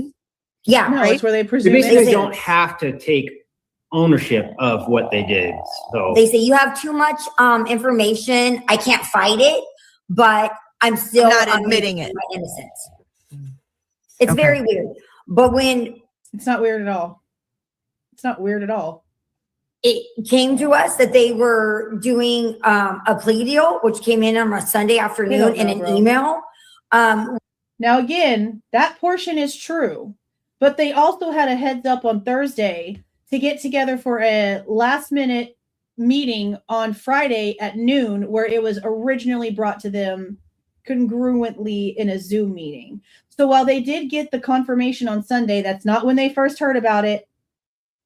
That wasn't the first time they knew about it. 2 days before that, they were told something was going to go down. We immediately, started phoning them up. And when we talked to them, she was like, this better not be an Alford plea. And Bill Thompson was like, it is not an Alford plea. She tried to go that route. Sorry, Juju. And absolutely not. So now they're saying that Bill Thompson actually clarified to them that Ann Taylor tried to go the route of an Alford plea. Well, yeah, because that would track to everything that they've already done here. The only thing that stopped them is whatever y'all decided to throw at them to stop the Alford plea from happening. However that worked. Because we don't know what the hell happened behind closed doors. Again, Turvey himself has said that when he's asked Ann Taylor about this stuff, she's given him 3 different stories. Lies are the only things that constantly change here, so who knows? Yeah. Because there was a time where we were close to dropping Kaylee completely. See, this off part's this so case and freaking going weird. With just federal charges, which would have been more expensive. In the very beginning. Which would have been more expensive. What does that mean? close to dropping Kaylee completely off this case and going with just federal charges, which would have been more expensive. In the very beginning. In the very beginning. In the very beginning. So we had a little leverage there, to just basically. I'm surprised it wasn't federal, being that he lived in Washington. It happened in Idaho. And then he fled. He fled to Pennsylvania, right? Like, what the heck? Pennsylvania. He crossed multiple states. It's not the Italian kid. He fled to Pennsylvania. He went on a planned trip back home for the holiday and left his computer and his clothes and his bed sheets and his dishes and his bills and his academic books and his TV and everything back in his apartment that he was planning on going back to. He didn't flee. That's why the charge in Pennsylvania, it has something about being like a fugitive or some shit. That doesn't seem like that's what should have been there. Fleeing is committing the murders and instantly leaving the state like the next day or two. Not over a month later when you're going home for break. Fleeing would have been him leaving for Thanksgiving break and never coming back. And as far as we can tell from the paperwork, he stayed for Thanksgiving break. Fleeing. Maybe they need a dictionary too. I don't know. What's his name? Luigi Mangione. Same thing. Crossed the line, killed somebody in another state, and it was federal. They're not playing games. They don't want to deal with another Moscow again. Where no, that's the Goncalves' dog. My dogs aren't even in here today. No, that's their dog. We never understood why it wasn't federal. We asked about it several times and we were told that Moscow would not hand it over and FBI can't. They said that the FBI won't. One more time. Line killed somebody in another state, and it was federal. They're not playing games. They don't want to deal with another Moscow again. Where we never understood why it wasn't federal. We asked about it several times and we were told that Moscow would not hand it over and FBI can't. They said that the FBI won't ever take a case. Right. They have to be asked, right? Just take it from them. They have to be asked. And the next thing is we could say drop Kaylee and then they would have. No. Okay, hold on a minute. The FBI will take over a case faster than you can blink your eyeballs if they want to. It's called jurisdiction. They don't give a fuck what a little bitty small town tells them. If they are taking over and they are being the lead on the case, they're just going to do it. They're the freaking FBI. That's number one. Number two. If this case in any way, shape, or form actually fell under federal regulation, they would have taken it again, back to number one, regardless of what Moscow said. Because there's protocols for that, and jurisdictions matter. It's a constant fight. I don't believe what they just said here. The way that they instantly called in for help and had the FBI there from like the very beginning. Let's be serious. The FBI did everything in this case. The FBI handled this case anyway. I don't give a shit what anybody tries to say. Everything was touched by the feds. Everything. If they wanted the case because lines were crossed that made it a federal case or things happened that made it a federal case, they would have just taken the damn thing. They don't need their permission. It doesn't need to be handed to them. That's why they have all of that high up clearance and why that's why they're the Federal Bureau.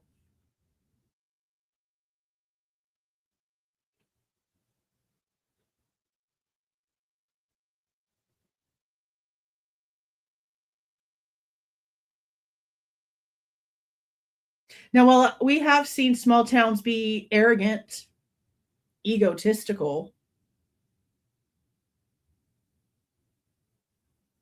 I can't think of a single case in my mind where, and I don't know all the cases, okay? But I can't think of a single case in my mind where something actually happened that made it a federal case and they just like refused to touch it because someone didn't give it to them. And I know they don't like always to like step on toes and stuff like that either. But if it's necessary and it is, they're going to just do it. They don't need permission.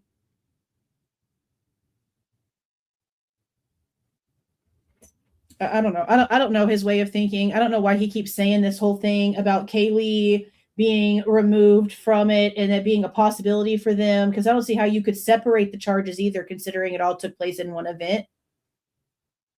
Like, let's say he was a serial killer and he killed Maddie and Kaylee on the 12th, but then he killed Xana and Ethan on the 15th. Maybe I could see some separation there, but this is all the same event. So that just doesn't make sense. Nothing he says ever makes any damn sense. It makes me feel like I'm crazy. Have somebody to defend.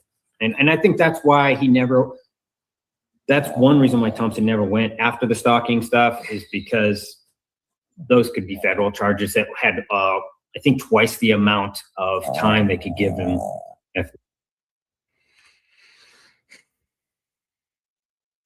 You're so dumb.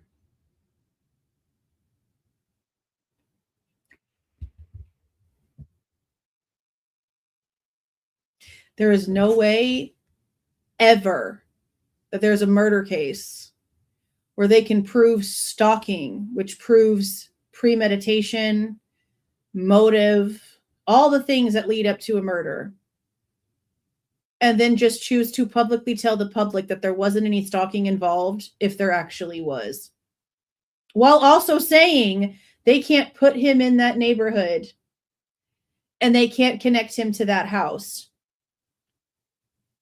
That's not how that works.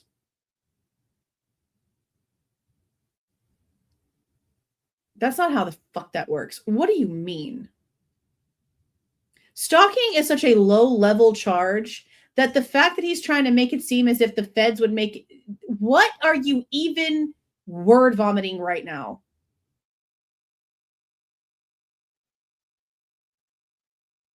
Stalking is literally one of the stipulations for 404B evidence. Stalking and surveillance, for those who want to argue about those two words. They're both in there. Okay, they're both in there. We read it. They're both in there. There is no way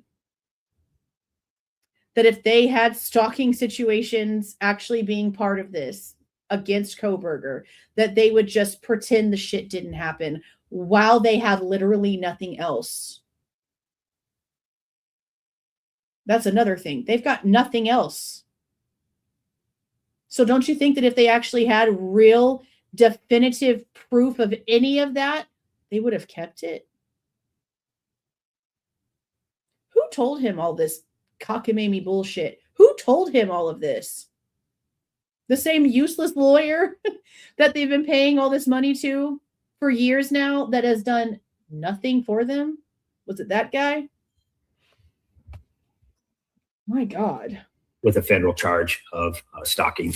Because you're stalking over the state line and you're starting the stalking on a computer. And didn't the FBI tell us? There's no proof of anything on a computer. So see, now he brings up a whole nother level of it. They could say, oh, he drove back and forth across state line. Yeah, to shop, but whatever they wanted to say. Now he just brought in the electronics. All of which we know that there was nothing found. And again, for those who want to argue, they did not just search devices. They produced search warrants. They asked for information off of these businesses' servers. It wasn't just coming off of devices, and there was still nothing found. What do you mean in computers? Why are you making all this shit up? Why are you making all this shit up? That they couldn't do death penalty? They did. They said they would not pursue it because at that time, federal wasn't pursuing death charges. They are now, but they weren't at that time. Really? This was under Biden, so things were different, you know. Wow. So I think that they wanted to. For one, whoever the president is at the time doesn't have shit to do with the state law. And I don't really think that whoever is president at the time has anything to do with the way the federal regulations are when it comes to stalking. There was no changes in the federal regulations for what's considered stalking. So what does who the president is at the time have to do with the fucking thing?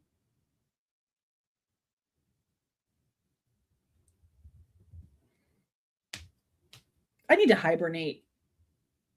I need to just sleep for like a super, super long time. So by the time I wake up, they're done with all this dumb shit because this is so stupid.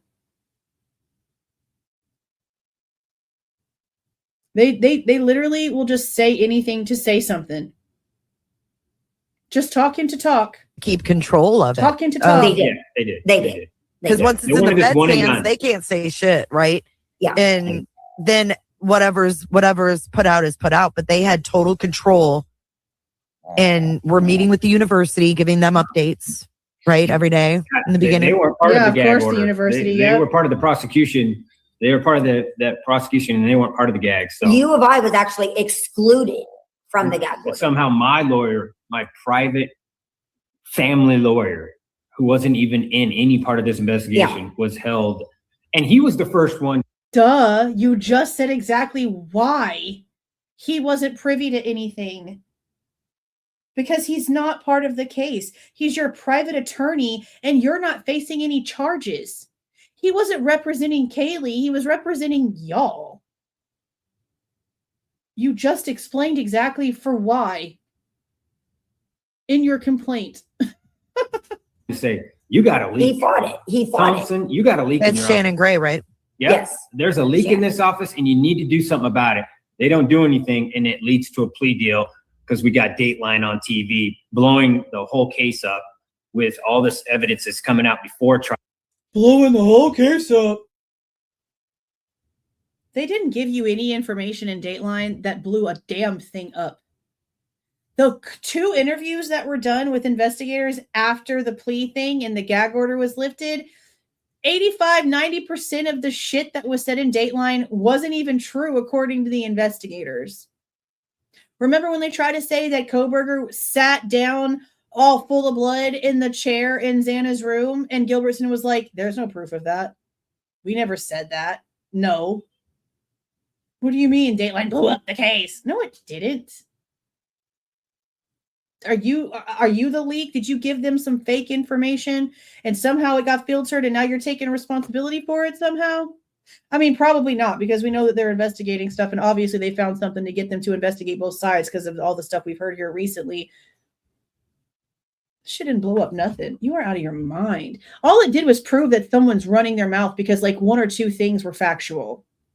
And it's really more like the stuff that they showed in way of like pictures from Kohberger's car. When I asked Celebrite for the information, they didn't give me Kohberger car pictures. I asked for pictures that weren't selfies, and twice I asked for pictures that were not selfies, and twice I got completely ignored. So that maybe that's like the only thing they had was like they had some pictures on there, or they had the Celebrite information that showed like Google history or whatever. But again, 5 filters applied, only showing you selective things. Blew up the investigation. Man. Wow. They should have just listened. We tried to really follow, but they tried to keep us out of that whole leak investigation because we feel that a lot of the reason why we didn't get a trial and we got a plea deal was because of the Dateline leak. I mean, we may be totally wrong, but we're like, investigation. So we're like, where are we with this? And they tell us that we're not privy to that information. Oh my God. Nobody is at this point, though. Even Nobody though we were has the it. first to act. See, even though we were the first to say anything, well, you're not an investigator. You're nobody special when it comes to that situation. So it doesn't matter that you were the first one to say anything. It doesn't matter. No one is privy to that information right now. Something was apparently found out in the administrative investigation, and so now it's turned into some sort of criminal thing because now cops are apparently investigating it, making phone calls, trying to get interviews and whatnot. But you're not privy to it because the world's not privy to it yet. If you weren't even privy to your own daughter's murder investigation information about what actually physically happened to your own kid, you think they're going to tell you about some leak? No. To their attention in court. There was an in court where Shannon said there is a leak. And it's because he knew what we had already received. And we were telling him stuff what we had received. And he's like, yeah, you guys are getting lied to.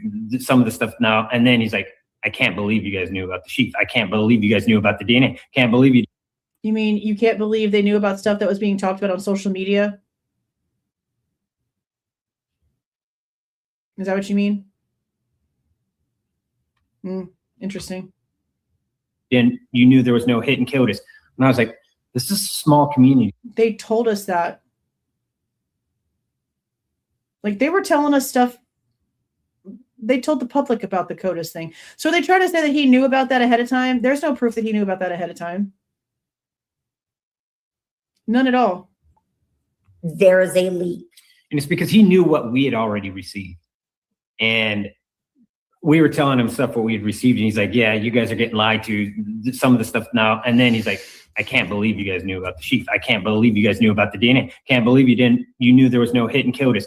And I was like, this is a small community. People want to do the best thing. They're trying to make sure. I said, but there's a leak there. It's coming out and it's getting back to us. And Shannon stood up in court and said, to stop. I think that was still under Megan Marshall.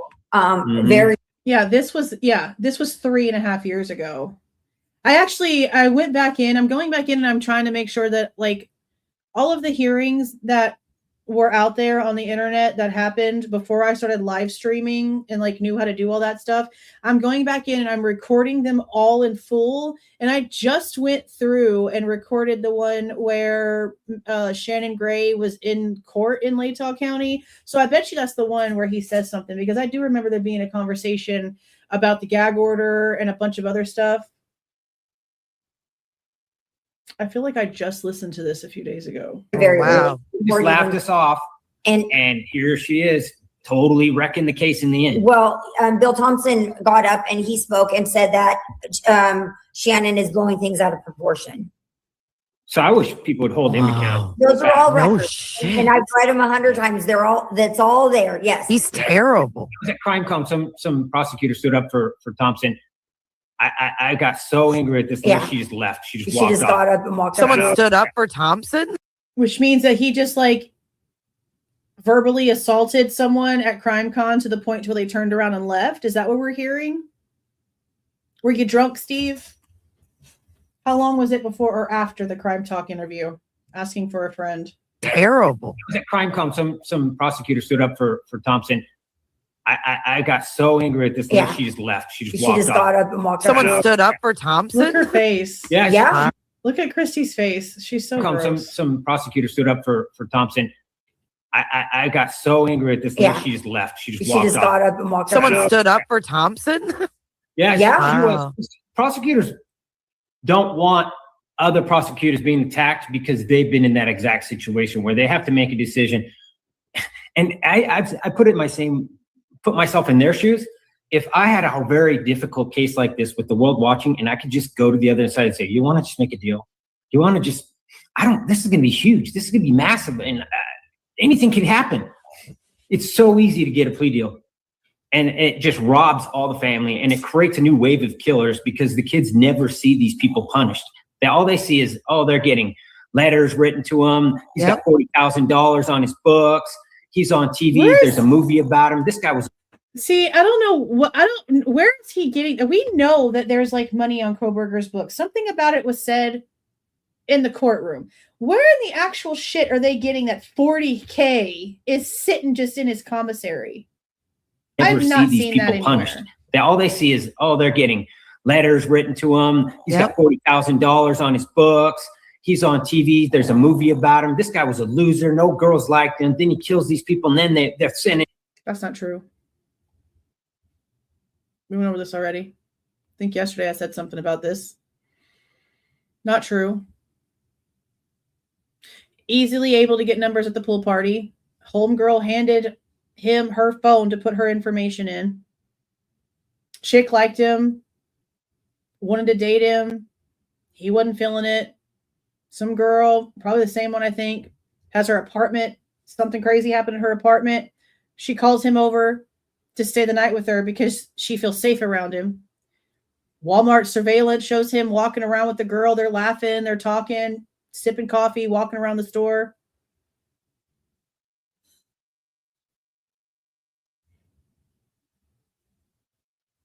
Proof is out there of all these opposites.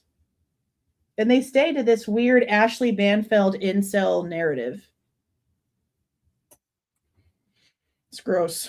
Letters written to him. He's got $40,000 on his books. He's on TV. There's a movie about him. This guy was a loser. No girls liked him. Then he kills these people, and then they're sending him panties and love letters. This is why we have this type of mass murder, serial killers, school shooters, because we never stand up to them.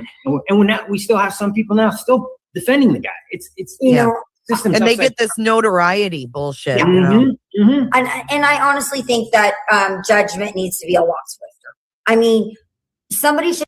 What? Who? You know. And they get this notoriety bullshit. Yeah. You know? And I honestly think that judgment needs to be a lot swifter. I mean, somebody should not be on death row for 30 years. Yeah, it's ridiculous. And even in I don't know what she just said. Something about judge something. I don't know what she just said. School shooter, because we never stand up to them, and we're not. We still have some people now still defending the guy. It's you know, system. And we're defending the facts, Steve. If you knew some of them, maybe you'd understand that. Get this notoriety bullshit. Yeah. You know? And I honestly think that judgment needs to be a lot swifter. I mean, okay, I hear. And okay, now I hear. Judgment needs to be a lot swifter. Okay, now I know what she said. Okay. Somebody should not be on death row for 30 years. Yeah, it's ridiculous. And even in Idaho, we knew he wasn't just going to be killed. We have a man right now on death row, and he's been on death row since the early 80s. And now he's an old ass man. And now their attorneys are just like, he's just an old ass man now. Like, he's like feeble and he's weak. And can we just let him die? Let him die naturally. Yeah. Yeah. That he was the one.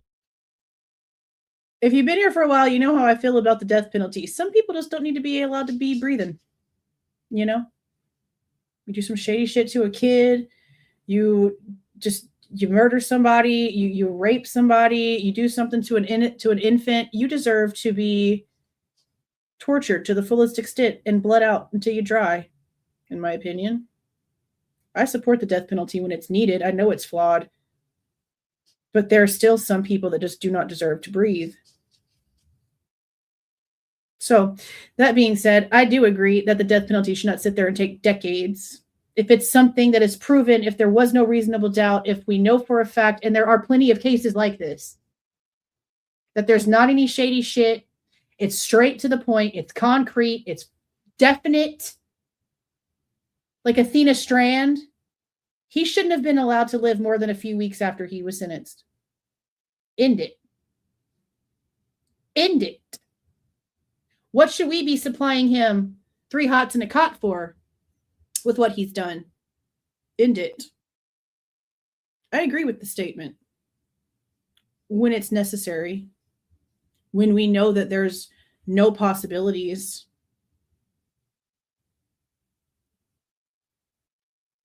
20, 30 years is a long time to waste people's money sitting in there, living better than the homeless veterans that fought for your right to be a piece of shit, taking all their tax money that we could be using to help them get off the streets and actually get what they need and deserve for what they've done for us.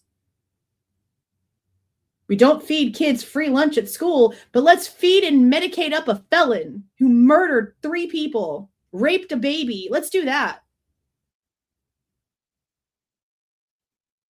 Are you not sick? Are you not angry for how shit works?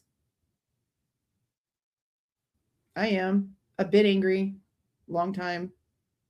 Pretty obvious. Everything is so broken. So I agree. If you were proven without an inch of a doubt that you did this to this person and you took a life, or even if the child that you assaulted is still alive and you did some sick shit, you don't need to breathe. There's no cure for people like him. For them. The people that diddle. There's no cure. They've tried. Some have gone so far as to castrate themselves. And it doesn't stop their urges. Why should they be allowed to sit there and reminisce on the things that they did and enjoy those things that they did that are so disgusting in their dreams? Do you not think that that's what they're doing the entire time they're sitting there? That's what they see every time they close their eyes. They're going back to their fantasy.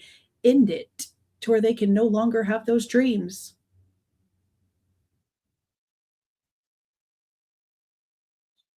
That's also another reason why a lot of people do a lot of stupid shit, because they know that punishment's not serious.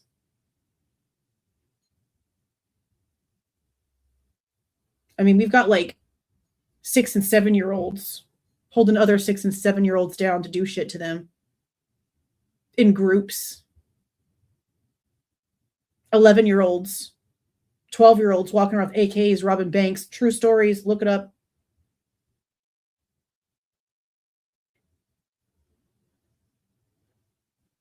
Everything's disgusting. Everything is broken. And I know some people don't agree with that because there are so many people that are wrongfully convicted. I'm not saying off them within a day. There should be a smaller amount of time. Because if something's going to come out, and I know some of these cases take a super long time, but why should somebody who did something disgusting to an infant, to a child, be allowed to sit there and revel in it for 30 years until he finally gets the needle? And he gets fed and he doesn't have to work and he just can lay in a bed and just dream about it all day. You're giving them what they want. That's what I think when I think about people like that behind bars and what's actually going on. That's gross. Should not be allowed to happen. So gross. Early 80s, still on death row. Yeah, it doesn't happen fast. Yeah, they know if they stop eating and stop drinking fluids, they can put themselves. They've tried to kill him. And their veins will collapse.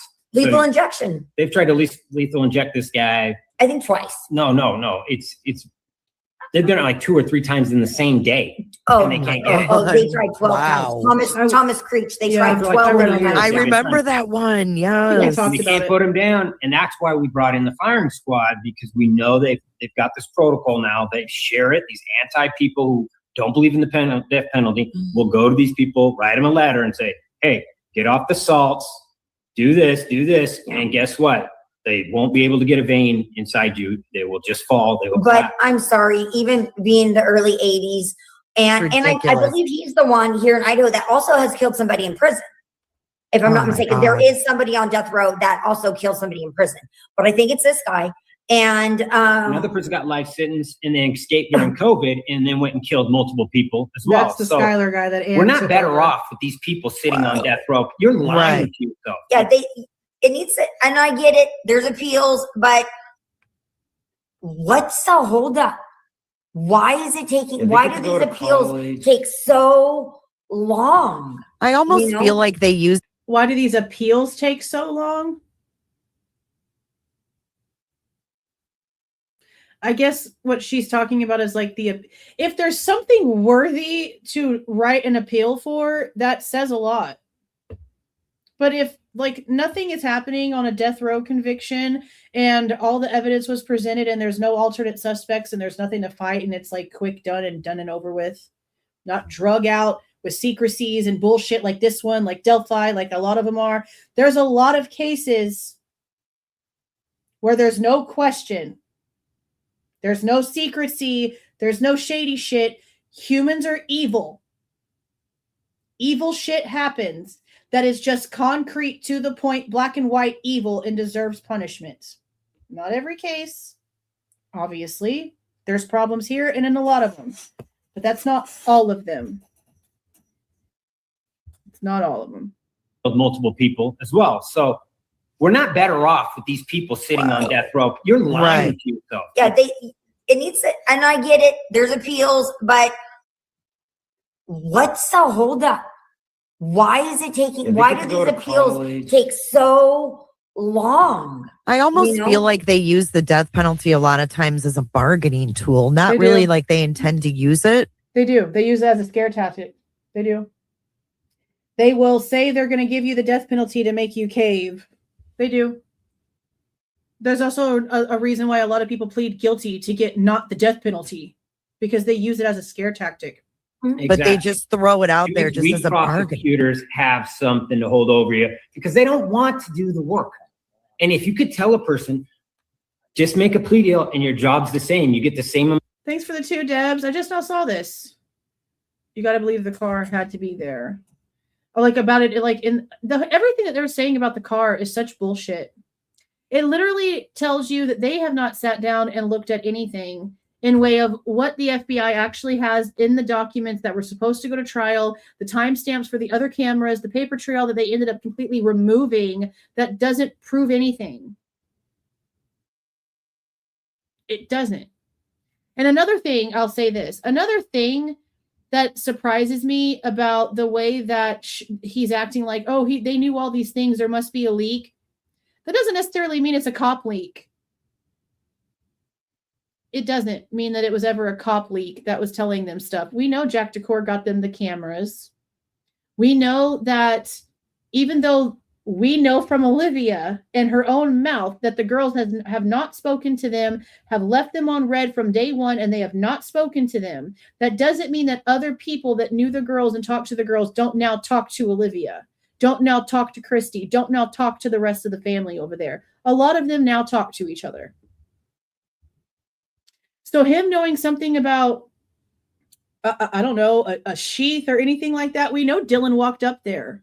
So even in the most innocence of senses, she walked up to the 3rd floor. She probably could have seen it and maybe been the one to tell him. Who knows? And again, in the most innocence of senses, just because he might have had a conversation or two about something doesn't mean anything, especially since, again, the majority of stuff that was going on about the sheath was coming from an account that ended up being like some lady in a small town that created the image off of something else. Like it's a real image of, I can't remember the exact, we went over this entire video already. Papa Rogers had nothing to do with shit, basically.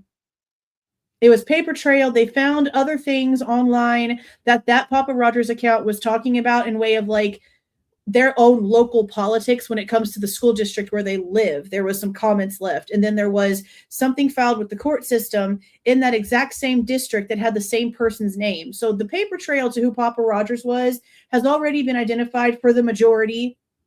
The videos are out there. Videos are out there.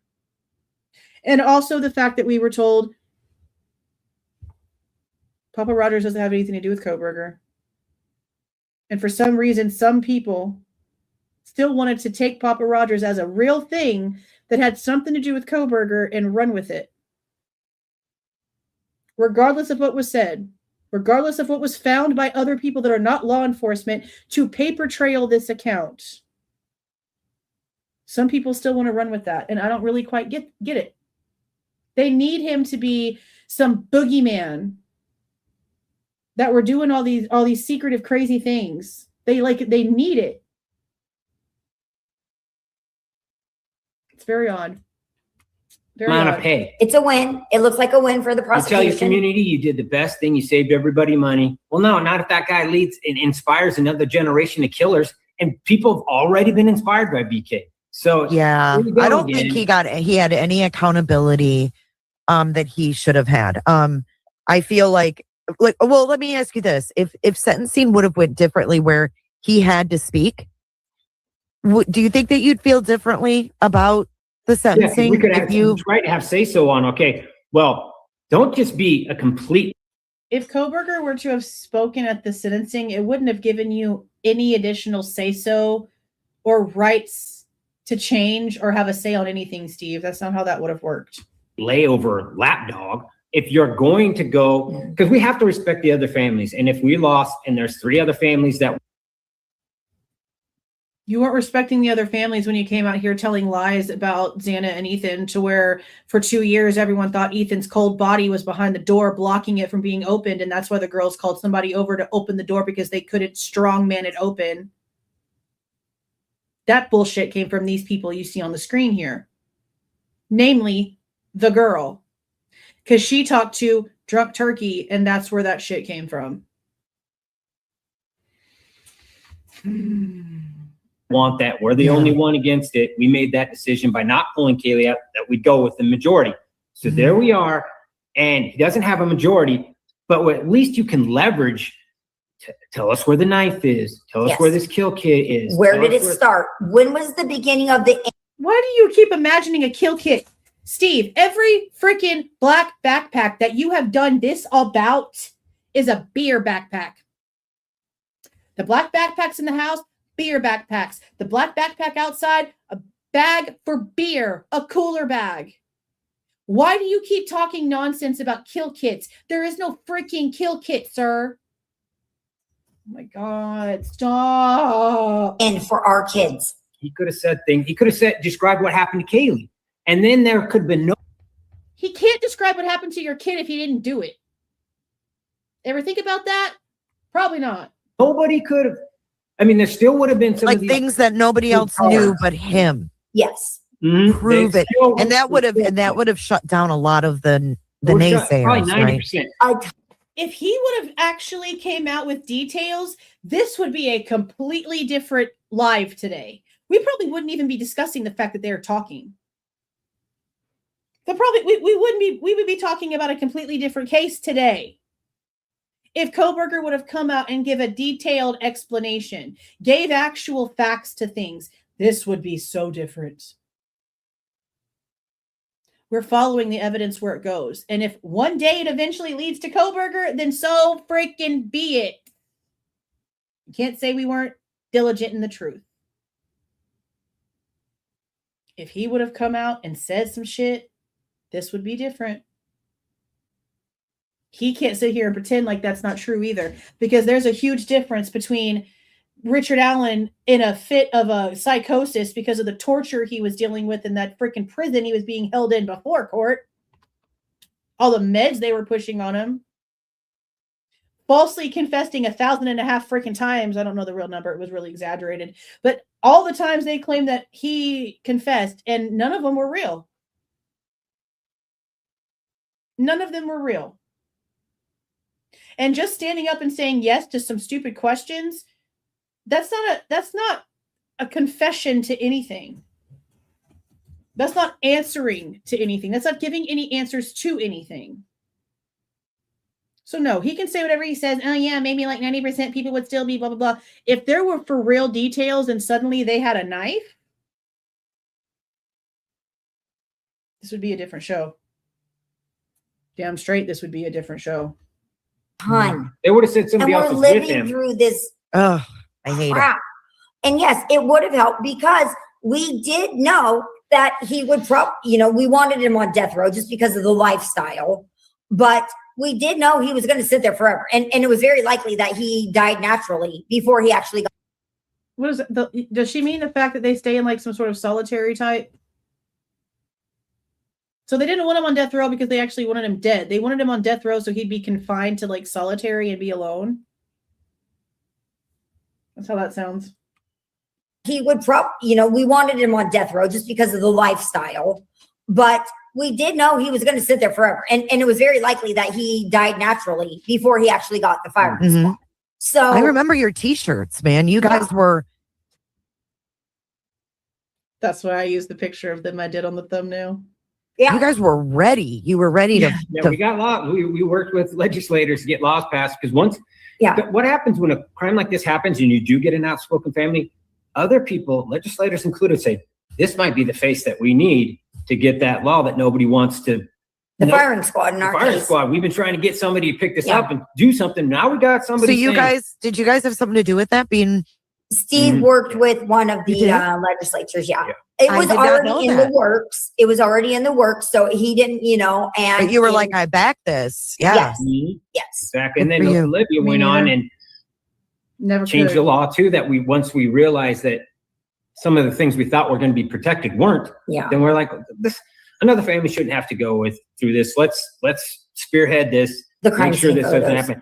Now we can't get Thompson to just do some basic redactions of things that are not even related. Some of the things that came out about the. What do you mean, sir?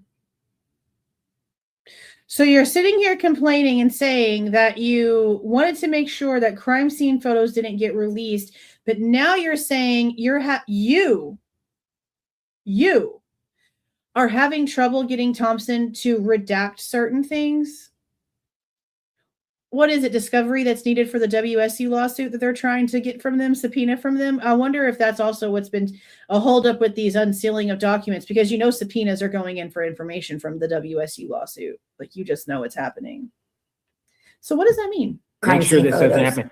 Now we can't get Thompson to just do some basic redactions of things that are not even related. Some of the things that came out about these victims was just disgusting, and it was. Just shows laziness to me, because Ann did them. His Amazon, she protected his IP. What are you talking about? There's nothing disgusting that has officially come out about anybody. Everything that's being discussed all of a sudden about OnlyFans and whatever the fuck, okay, that's recent. From a guy that we can't trust because 95% of the shit he put in his book, we've already proven to be false. So when it comes to what he's claiming about the state redacting things, there's been nothing disgusting come out from the state. There's nothing disgusting with Kaylee being single and dating a couple different guys to see which one she likes more, and then obviously having a little bit more connection with one than the other ones. There's nothing wrong with that. The only thing weird else that came out came from Jack Ducour's interview. Shit that you would have already known about. So there's nothing that the state has released that's been disgusting towards the victims. What do you mean? I haven't seen anything that puts them in a bad light that has come out in evidence. I haven't seen anything. I know that Xana and Ethan had Adderall in their system. That's a college life, apparently. So I'm not even going to look down on that because they're doing some crazy shit and that's the age. And I didn't do all that. I didn't. It's not uncommon. I just know I didn't live that life. But that's not uncommon for a lot of people. I haven't seen anything that can be labeled as disgusting come out of official information.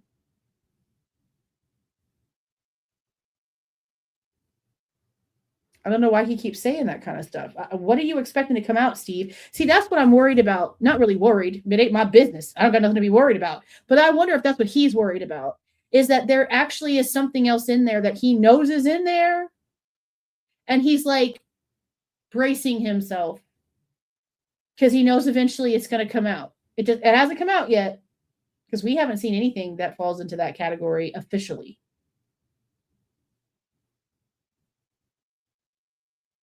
I guess we'll see.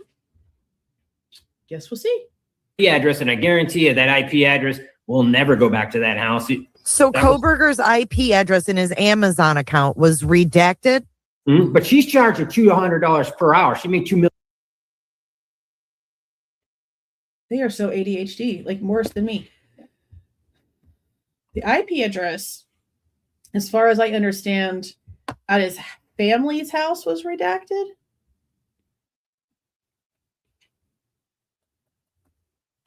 And even if it is redacted to the public, it's not redacted in the federal, like in the actual filings. You know what I mean? Just because something might come out to the public and to you, you're the public, sir. Sorry. With a redaction for personal privacy or identifying details, that doesn't mean that's the way that it is given to the court. It's not going to be redacted in the court filings. It's not going to be redacted when it comes to the evidence. So once again, he's doing a bunch of this for shit that's not real. For shit that doesn't matter. And now he's going to bitch and complain about how much Ann Taylor made. Which again, has nothing to do with the subject they were just talking about. And he's just doing this to do this. About things that don't matter. Don't matter. Disgusting. And it was... just shows laziness to me, because Ann did him. His Amazon, she protected his IP address, and I guarantee you that IP address will never go back to that house. So Kohberger's IP address in his Amazon account was redacted? But she's charged with... did he say a damn thing about Amazon? He didn't say shit about the IP address he's speaking about being about the Amazon purchase. She said that. He's going to then go along with it and agree that, yeah, that's the one. There's IPs for phones. There's IPs for his apartment. There's IPs for his parents' Wi-Fi. There's IPs, all kinds of different ones. So why is she saying Amazon? That's not what was said. Was there a conversation before this for her to throw that little detail in there? $200 per hour. She made $2 million on this case. Old Thompson boy, old lazy grandpa taking nap times, he is on a salary. So he doesn't want to go and redact because that means he has to wake up out of nap. And he's an IT guy that works for a medical facility, apparently. Nap time and go and, do some and work. Put some effort in, yeah. So wow. we don't get the effort. but she does because she's financially incentivized. Yeah. Wow. So, it's going to take her years to do all her redactions and she's still getting paid. So is the state.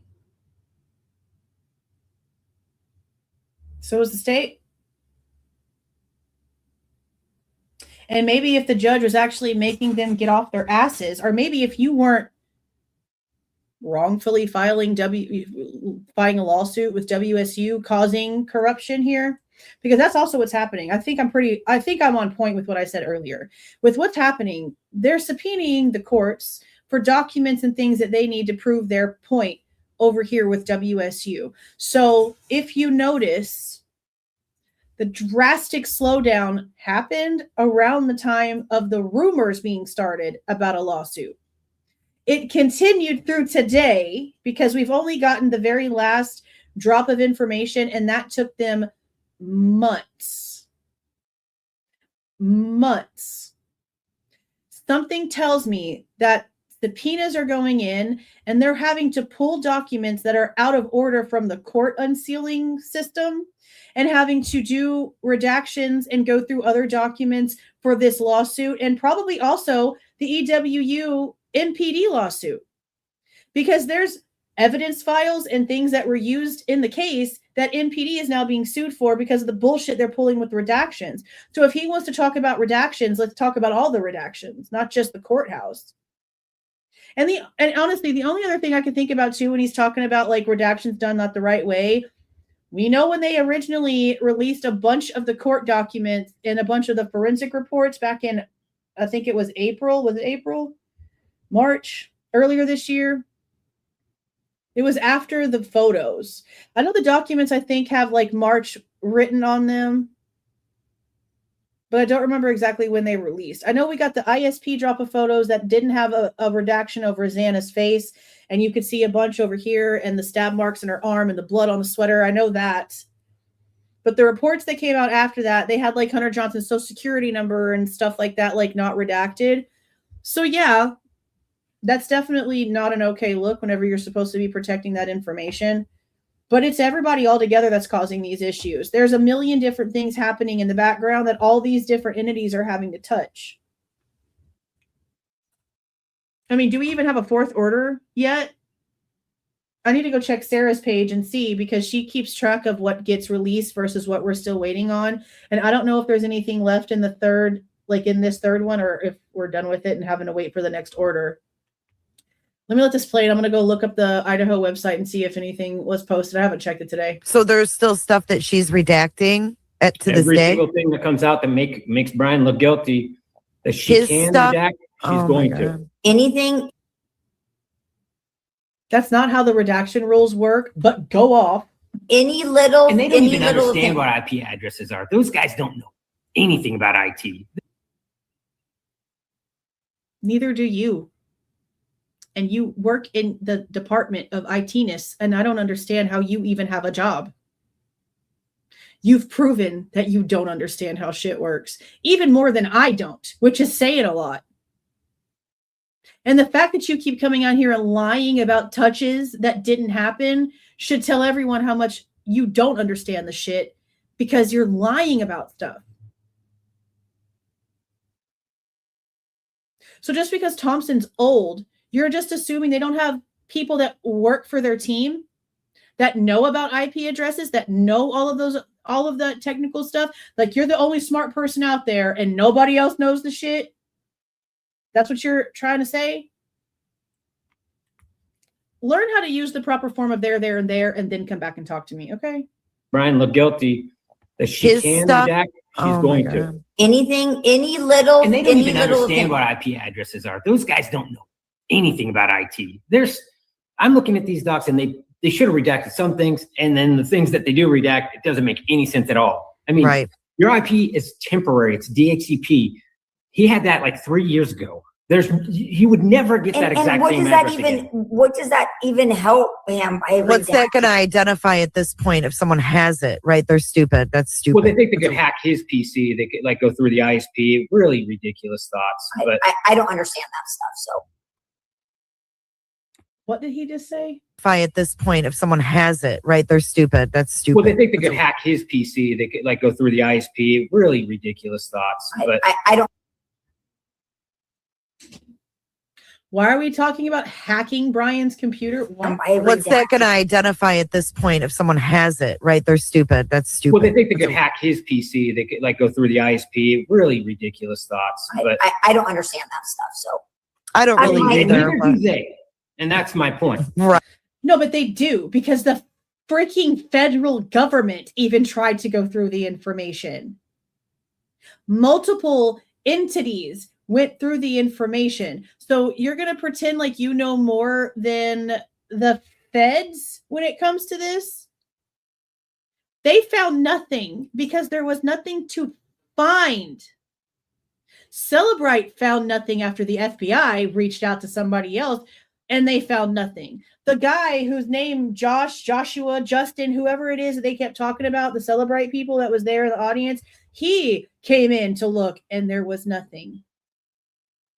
Did you ever think, Steve, that maybe there's nothing there because there's nothing there? Maybe give it a think. Maybe sit back. Pay attention to what's really going on here. Read some documents. And think again. Maybe there was nothing there because there's really just nothing there. Huge possibility. Again, give it a think. Give it a think. Right. Well, Steve, you made an interesting point early on about a Bluetooth or something at the house that you said it had touched. See the lie? There's other technologies on these phones that I was researching with some people that are well more versed in this type of. I'm a server guy, but anyway, there's a Find Me feature on Android and on Apple. And you know what that tells me? Okay, look, let me tell y'all something. I work for several facilities, like the facility that Steve works for. It's one of the things we have in common, except I'm not the IT department. I'm the people that the IT department has to help do things if something goes wonky. You know who our IT departments are for all these actual facilities that we have to contact? Foreigners from India. Your big, huge, your Baylors, your big, huge Kaiser, all of them. They outsource their IT department to countries that don't even run on your time zone. So Steve being some hospital, medical IT thing, that don't mean a damn thing to me because I work in this field and I've dealt with several different facilities. IT departments, and not a single one of them was ever in the United States. So if someone who barely speaks my language can work in the IT department for the medical hospitals all over the country, you doing the same thing doesn't really give me, a lot of faith in what you know about things, Steve. Especially, again, if you go back and you read the text messages between him and people, it sounds like he doesn't even speak English as a first language. And that might sound harsh. I don't give a fuck. Okay. I sit here and tell you guys, I have a degree, never got to use it, never got to finish it. I have the first part. It didn't really teach me a lot. My kid got sick. I didn't get to get into the rest of it. I don't act like that means like I'm something special, like he does about being an IT guy, but still not understanding that the bullshit that was given to him on the Garrett Discovery reports is false and wrong. How are you an IT guy going to another IT guy to give you information? Not only does he give you a bunch of shit that's wrong, but now you're telling the entire world that the man that actually created the program is holding information ransom for $10,000? Did he forget he made that little comment?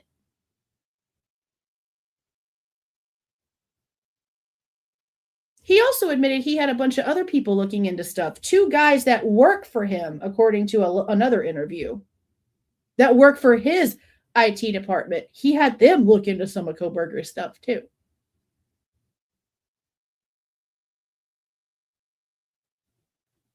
Multiple agencies with actual certifications into things Couldn't find a connection. The state wanted to, they couldn't. They're not going to withhold some touch of Kohberger's device and the house and not use it to put him in the area. They wouldn't sit here and say, we can't put him in that area if they could put him in that area. You understand? Stevie boy. So why do you keep lying about this? Why, for the past 3 years, have y'all come out here and lied about his device touching anything? It's not true. It's beyond not true. It's way beyond not true. And they know that. The state has already told us this.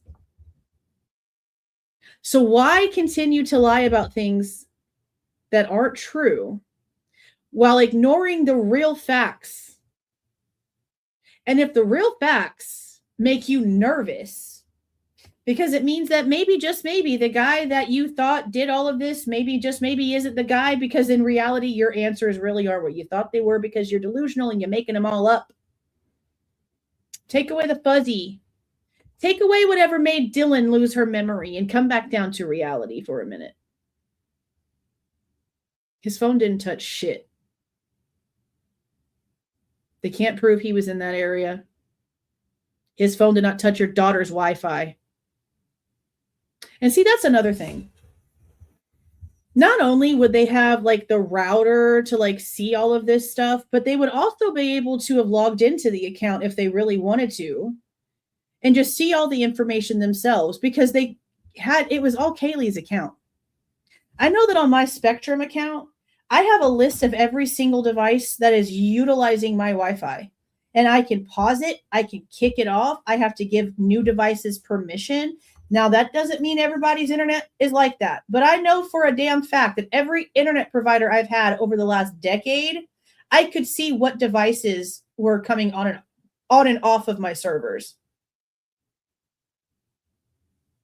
If they would have subpoenaed the internet company that Kaylee was paying the bill for that internet, and would have found anything in way of Kohberger's, anything touching theirs, it would have been used in court. I don't see a reality where it wouldn't have been. So the fact that Steve keeps trying to pretend like the state actually knows about things that have a connection to something when we know that that's not true, I don't quite get it. Especially since in all the talking Steve does, he doesn't produce any receipts. Ever. Ever. This Find Me technology works even when the phone's turned off. It'll give out pulses. And there was I hope to see some information coming out in those case files that pinpoints that down better, because there's a Bluetooth speaker. Well, not just the speaker. Those were examples that I gave that there's, where that if I wanted there's a Bluetooth speaker in the second floor bathroom that they left plugged in for weeks and didn't bother touching. Now, did they get information off of it from maybe an Amazon warrant? Maybe. But it was in the second floor bathroom. And in between all the photos that were taken for days and days and days, it was never unplugged. It never moved an inch. That cord stayed snaked in the same little weird little direction it always was. No one touched it. And that's another reason why I said, we don't know for sure what the hell Dylan was actually listening to. Now, to say something so dumb, like someone's listening to TikTok on a Bluetooth speaker, that's dumb. That's stupid. No one does that. But to say Vampire Diaries might have been hooked up to a Bluetooth speaker because the speaker was louder than the TV, I see that being a thing. That's why when she's claiming she hears all these things and that damn Bluetooth speaker is right there in the bathroom, I think she's hearing something connected to the Bluetooth speaker. I don't think she heard shit. I really just don't. So they won't even consider that with their smug ass faces about what they think they know when they really don't know shit about shit, and that's very obvious. They're not even going to try to consider all the things that need to be considered based off of things that we've been actually told. They just want to make stuff up. Imagine it. Why? Focus on what's real. Don't focus on the things you wanted to be real. Focus on the things that actually are real. Maybe that would help. I could be worried about everything. I was playing chess. I was like, hey, there's handshakes that can happen on these Bluetooth. So he could have been sitting in the backyard and he could have linked up with them. I didn't think that's what was happening, but I wanted Ann to be scared shitless that her boy it wasn't telling her everything and they were going to drop things. And she was scared they were going to drop things. If you go read the way she was. Oh my God, Steve, you're so fucking stupid. I don't know that's what actually was happening, but I wanted Ann Taylor to be scared that he wasn't being honest with her. I don't know if he wasn't being honest with her, but I wanted her scared shitless that he wasn't being honest. You sound just as stupid as the cops. What? Let's listen to that stupid shit one more time. Examples that I gave that there's we were that if I wanted if it, Ann to be worried about everything. I was playing chess. I was like, hey, there's handshakes that can happen on these Bluetooth. So he could have been sitting in the backyard and he could have linked up with them. I didn't think that's what was happening, but I wanted Ann to be scared. He just admitted that he did not think that there were any connections between anything and that he used it as a scare tactic because he wanted Ann to be scared about shit that wasn't true. That's what he just said. He's admitting there was no touches. He's admitting that there was no connections, but that he wanted Ann to think there might have been. So she was scared shitless about things that he knew wasn't real. He just said that. That's what he just said. Let him repeat it so that it doesn't look like it's my words. Let me let him say it one more time. I was like, hey, there's handshakes that can happen on these Bluetooth. So he could have been sitting in the backyard and he could have linked up with them. I didn't think that's what was happening, but I wanted Ann to be scared shitless that her boy it wasn't telling her everything and they were going to drop things. And she was scared they were going to drop things. If you go read the way she was saying, we want to know what these expert witnesses are going to say. She knew that there was some transactions that were going on his phone. Where? Because those same experts already came out and started talking and said there wasn't. And asking what the experts are going to talk about is how you get your defense to get. Isn't your brother in prison for murder? Don't you know this little game? Don't you know how this works? They're supposed to say, so what's the expert going to talk about? Because they've got to be able to rebut it. They've got to be able to get an expert that's the same kind of expert that's going to be talking about the same kind of shit the other expert's going to be talking about, or else their expert's irrelevant and a waste.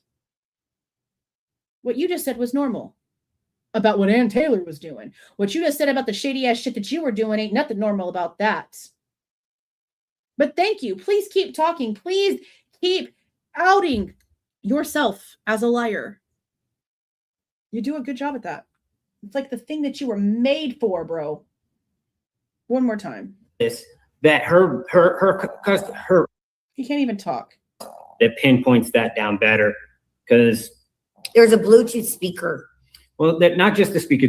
Those were examples that I gave that there's where that if I wanted Ann to be worried about everything. I was playing chess. I was like, hey, there's handshakes that can happen on these Bluetooth. So he could have been sitting in the backyard and he could have linked up with them. I didn't think that's what was happening, but I wanted Ann to be scared shitless that her boy it wasn't telling her everything and they were going to drop things. And she was scared they were going to drop. I wanted her scared shitless about things that I didn't even know was real. About imaginary shit. I wanted her freaking out about stuff that isn't real, that's not true. I wonder how many times he played these games with his own kids. Lied to them, fear-mongered them, told them a bunch of bitch-ass bullshit to get them to behave the way that he wanted them to. How many times have you done this to your own kids, Steve? How many times have you done this to Kristi and she's just so used to it that she doesn't even realize it anymore? narcissistic weirdo. Things. If you go read the way she was saying, we want to know what these expert witnesses are going to say. She knew that there was some transactions that were going on his phone that she was not prepared for, and she was trying to get ahead of those. And I was helping in the best way that I could by saying there is some information out there that's going to be, these are going to be like checkmate moments in the case. And that's when they needed to come out, not. And then looky there were none. You just said you knew that these little handoffs and transfers were not real. Now you're backtracking and trying to say you knew these were going to be booms, is what you just said. One more time. This guy can't even keep like on the same like wavelength. He can't even stay on the same wavelength. By saying there is some information out there that's going to be, these are going to be like checkmate moments in the case. And that's when they needed to come out, not tell her so then she can plead out. I wanted him dead. I wanted him dead. So that's when you drop the hammer on him. So yeah, I understand. I wanted him dead. That's when you drop the hammer on him. You have no hammer. See, I'm gonna shut up and I'm gonna backtrack a minute and a half. And I'm going to let y'all just sit back and listen to the way that he just strung together 50,000 different things and still honestly made no sense. Let me backtrack. Just listen. Speaker.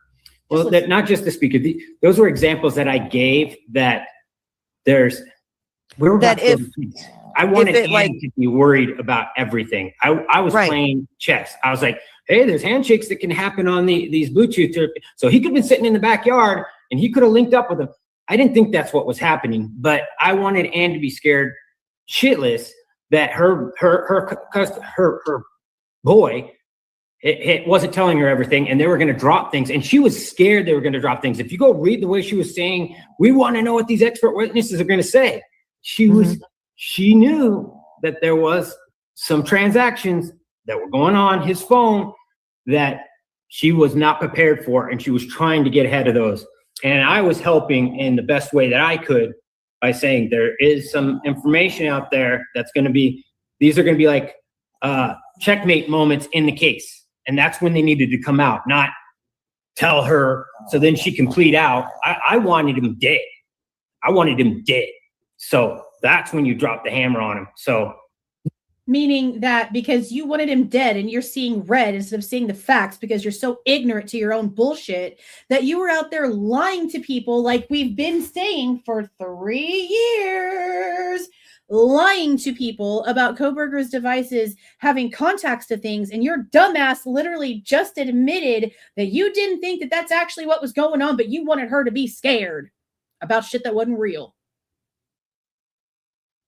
He's going to face charges eventually if he doesn't shut the fuck up.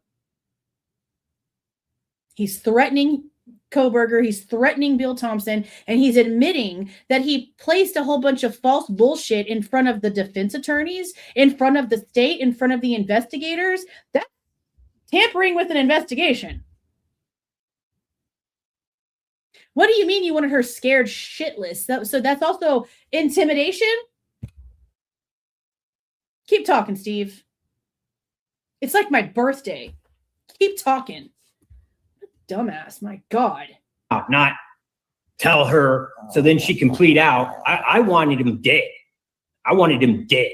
So that's when you drop the hammer on him. So yeah, I understand the law's got their own. You got discovery. You got to give out everything, and I thought you pay for expert witnesses. When did we allow paying for witnesses? That sounds like. So you're stupid. So you're stupid, Steve. Witnesses don't get paid. Dylan wasn't going to get paid to take the stand. Celebrate was going to get paid to take the stand. Expert witnesses, yeah, you get paid to do a job. You get paid to come in because you're the expert and you get handed paperwork and evidence and a packet of information that you're then asked to go through because you're the expert. Expert witnesses get paid for their time just like an attorney does. Witnesses themselves, like Dylan or the people from WSU that were TAs along with Kohberger, they were not going to get paid to take the stand. So here he is again, taking two things that are not the same, putting them together and giving you a misrepresentation of what they actually are. Something else he seems to be pretty fucking good at. You got discovery, you got to give out everything. And I thought you pay that, for expert witnesses. When did we allow paying for witnesses? That sounds the dirtiest I've ever heard. You're so dumb, Steve. Like, you can get anybody to say anything if you're going to give them enough money. Yeah. And it's just like counterpoint, point, counterpoint. That's all it is. Versus expert. Mm-hmm. How about you just volunteer and then you really get an expert who really cares? I thought that there. Do you work for free, Steve? Why don't you go volunteer at another facility and work IT for an entire year without a single penny being paid to you? And then come back to me with that one.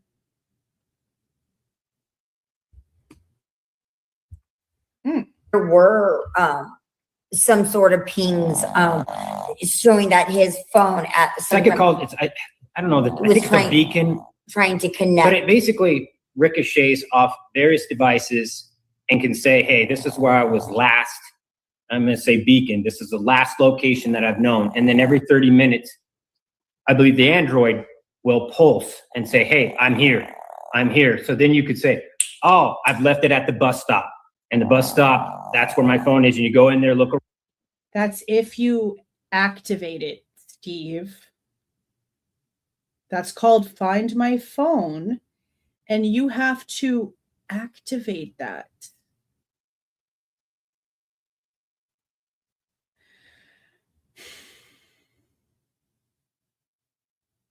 Okay. Around the field that you were playing in, and boom, you find your phone. I just always wondered about that, if there was devices that make the dog that was just like in her face has been the dog that's snoring the entire time. He's very tiny but very loud, like my cat. Because I thought I heard something about the Mad Greek, that their Wi-Fi. I'm gonna let this dumbass say the dumb shit that she knows that she's wrong about, because she's already seen all this information. It's been out there for forever. Well, I go pull up the Celebrite details that we actually got directly from Celebrite because we asked for it. And I'll be back. I'm gonna let this play. Had he didn't connect to it, but it was, like when you pull up and it gives you like different networks to connect to. That is not that what happened. That may have been one of them, that he was close enough where it. Wrong as fuck. The Greek restaurant was on his phone. Yes, it was. And that is in the Cellbrite records. That he did not, it was. But they won't say he was there in the restaurant at all. Like we don't know, or he wasn't. We don't know. We don't know. When you get something like that, it can be argued, well, I just walked past it. Mm-hmm. Or I was in line waiting at the movie theater. So I linked up with the I can't even actually let them finish. They're so dumb. They're so dumb. What was on Kohberger's phone doesn't have shit to do with the Wi-Fi. Let me show you what was on Kohberger's phone. What was actually shared from Celebrite was this screenshot right here. This screenshot basically just says that Kohberger might have been looking for things in the area. See, what they're trying to say is that what they think happened with the Mad Greek, and it started with the dumb shit up in the corner that doesn't know shit about shit on this case. She just proved it, saying that it looks like Kohberger might have been in the neighborhood and might have touched the Wi-Fi at the Mad Greek. No. He was searching for places in his area, and Mad Greek came up in passing. He never once typed in the Mad Greek. He never once looked for it very specifically, directly. He never typed it in. That information all came from Celebrite. The Mad Greek owner also said, going back in and looking at everything that they had, they couldn't find him on anything, anywhere. They have never, ever proven anything about him going into that restaurant. Now, could he have been around that area, driving around, figuring out his new spot where he's living now? Probably. Everyone goes out and explores. But this, they said themselves, this was it. And that this had nothing to do with directly searching Mad Greek or anything about Mad Greek. This was a generalized places to eat near me type situation.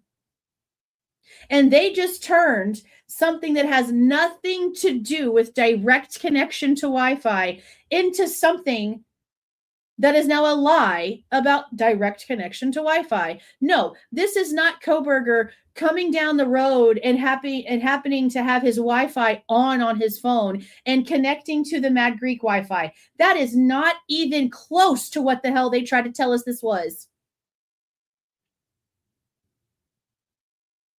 If you cared about this case, you would know this, and you would not start this conversation off with something that's not factual. Cellbrite went around doing these stupid ass interviews and even said all of this stuff themselves. It had nothing to do with the Wi-Fi ever when it came to the Mad Greek. So why are they saying this? Everything they just said to each other, all three of these dummies on this screen are all wrong. And they're going to go on and they're going to get angry and they're going to continue talking like it's real and they're going to domino effect things from something that's not true. That's what they've done this entire time. They just proved it. They just went right along with what she said instead of being like, well, actually, we saw the Celebrate thing and we listened to the interview and they were on this panel and blah, blah, blah. And this is actually what they said. No corrections to be had. No corrections to be had.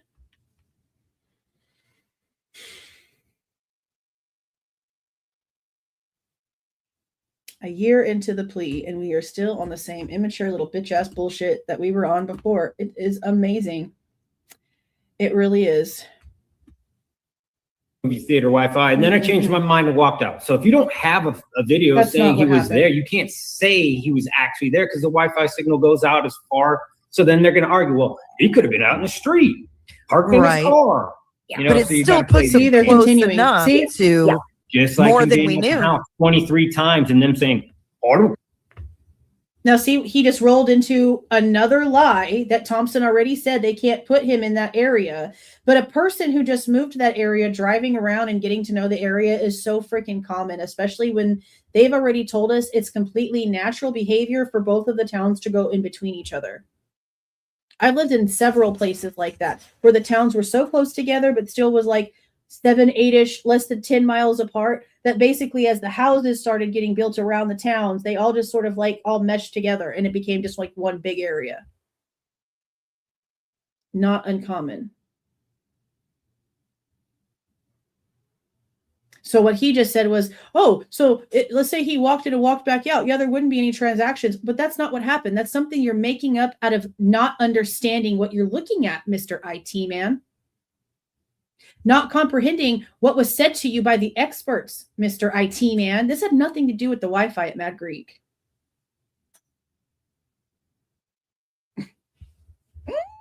So frustrating. Oh my God.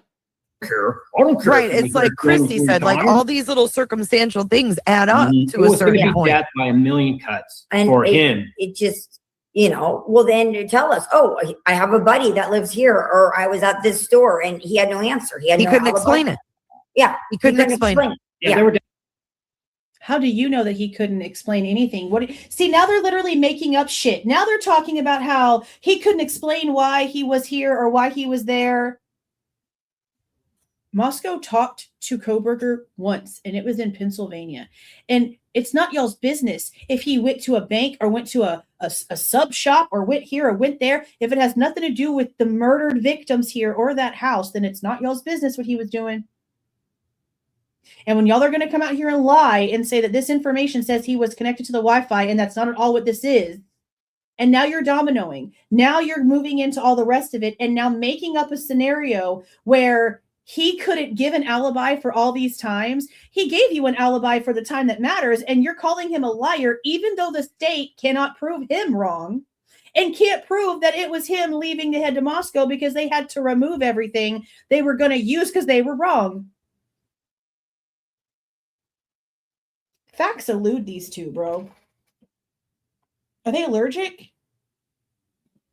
Seems like they might be allergic to facts. 3 times and them saying, I don't care. I don't care. Right. It's like Kristi said, like all these little circumstantial things add up to a certain point. Death by a million cuts And for it, him. It just, you know, well, then you tell us, oh, I have a buddy that lives here, or I was at this store and he had no answer. He couldn't explain it.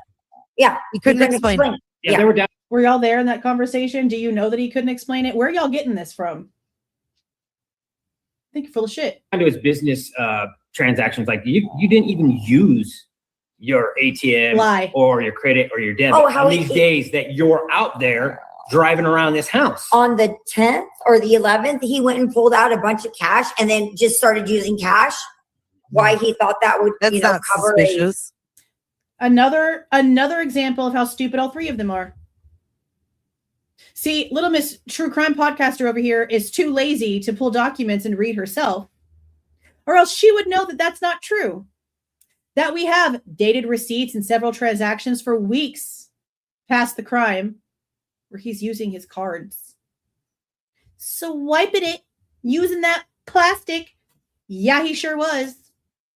See, what they just repeated and what dumb shit up there went along with was the lie that we were told in court by Bill Thompson.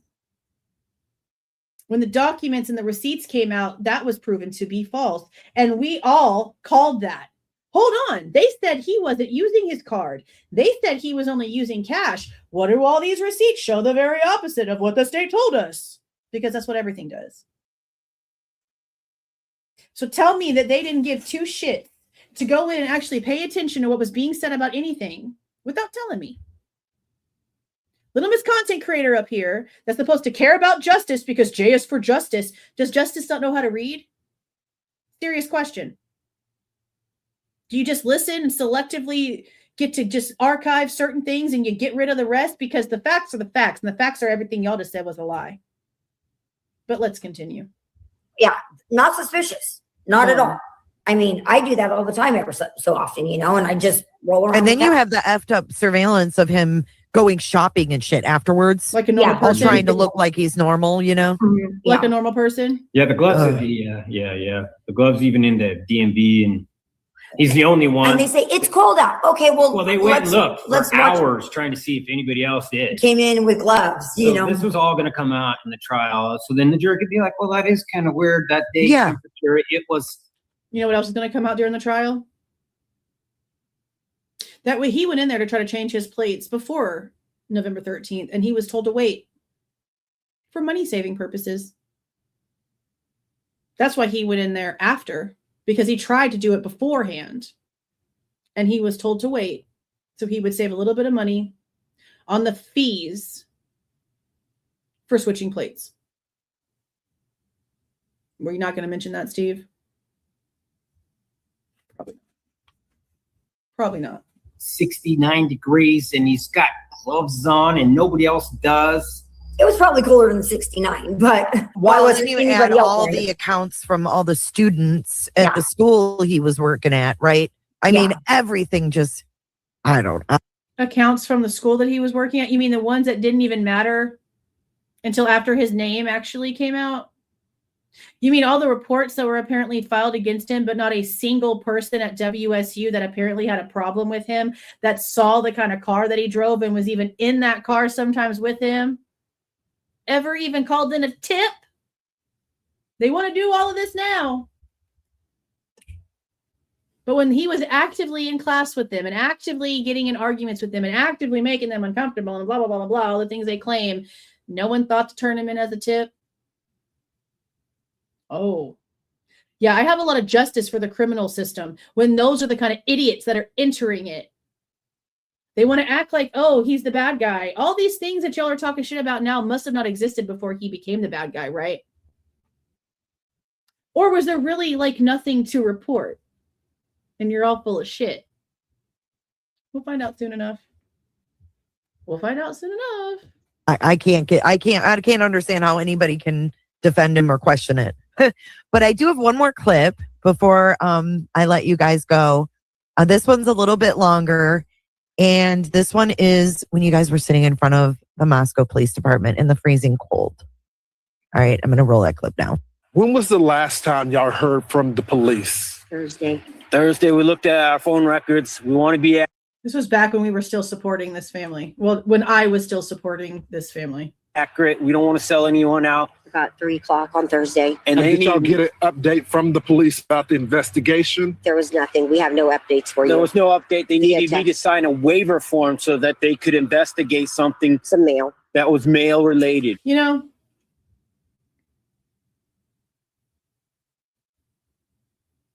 The glow up is wild.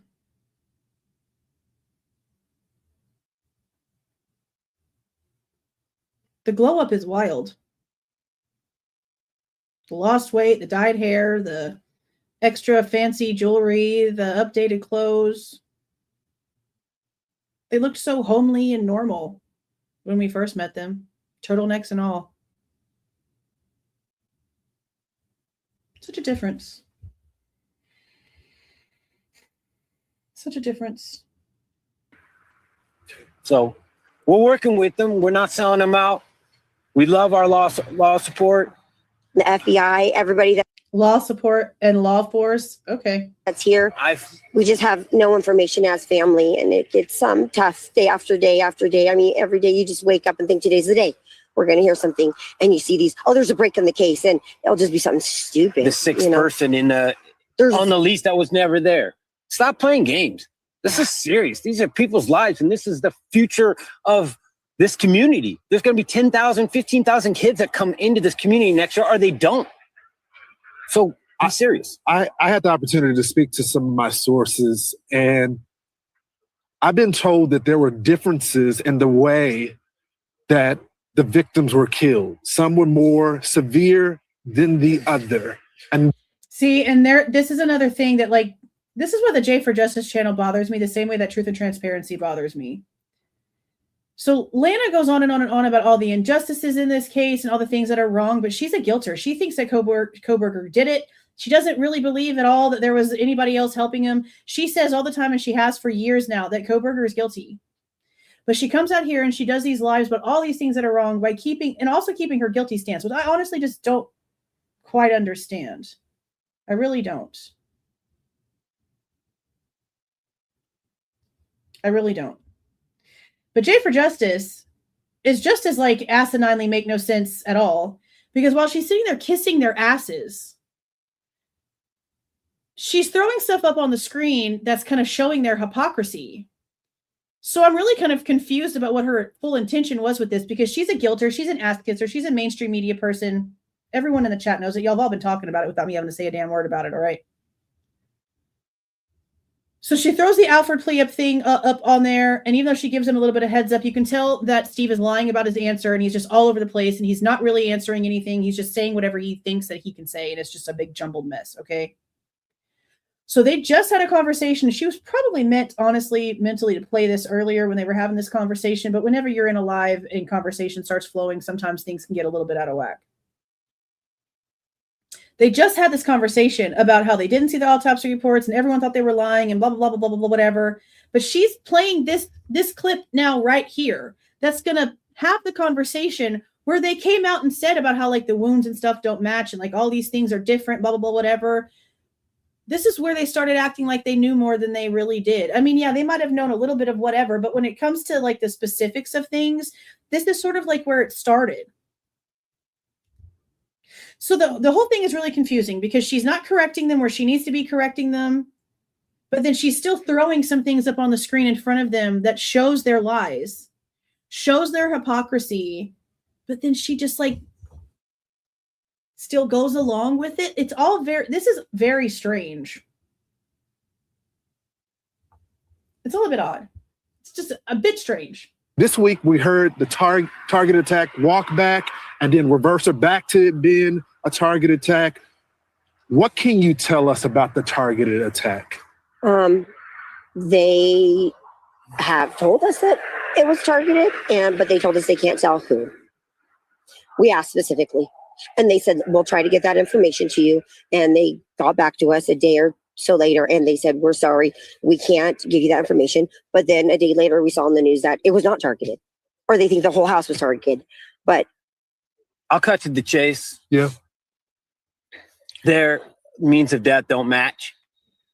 Maddie's they don't, and Kaylee's cause of death, it does not match based on the autopsy report. They don't match. Yeah. Would indicate that one. Based on the autopsy report, he didn't correct him and say no, just the death certificate. He just continued on with the conversation. The guy just specifically asked about the autopsy report. Maddie's they don't, and Kaylee's cause of death, it does not match based on the autopsy report. They don't match. would indicate that one of them. He doesn't have to may go have up been the a target. steps. See? Let's He never stop corrected playing him. games, guys. I need somebody to step up and be an outfit. Be somebody to be a leader. Don't make me do it. I don't want to do it. He doesn't have to go up the steps. Their points of damage Dramatic. don't match. Dramatic I'm just for going to say nothing. it. Wasn't leaked to me. I earned that. I paid for that funeral. I paid for that. It's my right. You ain't taking that from me. Calm down. If you don't want to say nothing, that's your bet. But don't say I'm leaking anything. I paid that bill. Sent my daughter to just college touched to get an her? education. She came back in the box. Who else was there? Unless that was the host just touched her. Someone just touched Kristi when she was telling him to calm down. I also, and look, this just might be me because I've like dealt with some things, and I've made a comment about sort of like stuff about this before. Watch, and you don't really notice it too much anymore. Maybe things have changed since Kaylee died. I don't know. Things do change people. Maybe he's not as aggressive as he used to be. I don't know. But there was an interview where Olivia is like sitting up on the edge of the couch, and she's pregnant still. And Kristi's over on this side of Olivia, and Steve's over on this side of Olivia. And he's sitting back, and he's got his black jacket on and a cap, and his arms up on the couch. He just has this attitude, the same bullshit attitude he has right here. And Olivia is like looking back constantly, like glancing and like getting nervous when he goes to say something to correct her. And it's just very strange behavior. It's very like walking on eggshell behavior. And I almost like, I just see Kristi's face, and I've seen situations, and I've been in situations like this where a certain person would start getting a certain way, and I knew behind closed doors what that would end up leading to, and I would be scared that that's what was going to end up happening in public because I've already been there. So when I see her face reacting a little bit about him getting angry, I just sometimes, and this is not me saying that this is a definite thing, I just question if there was other things happening here that maybe they just didn't want us to know about, just based on their behaviors and the way that they seem to like, and again, not really anymore. He is a lot more feeble. Olivia is a lot more outspoken. Maybe dynamics changed there, which if so, then it was definitely needed if you ask me my personal non-educated opinion on it. But I just didn't like how the aura was in those interviews, because it's like they knew they had to say the right thing, or like they were worried he would be upset, the way they kept kind of like glancing and like making sure they were saying the right thing.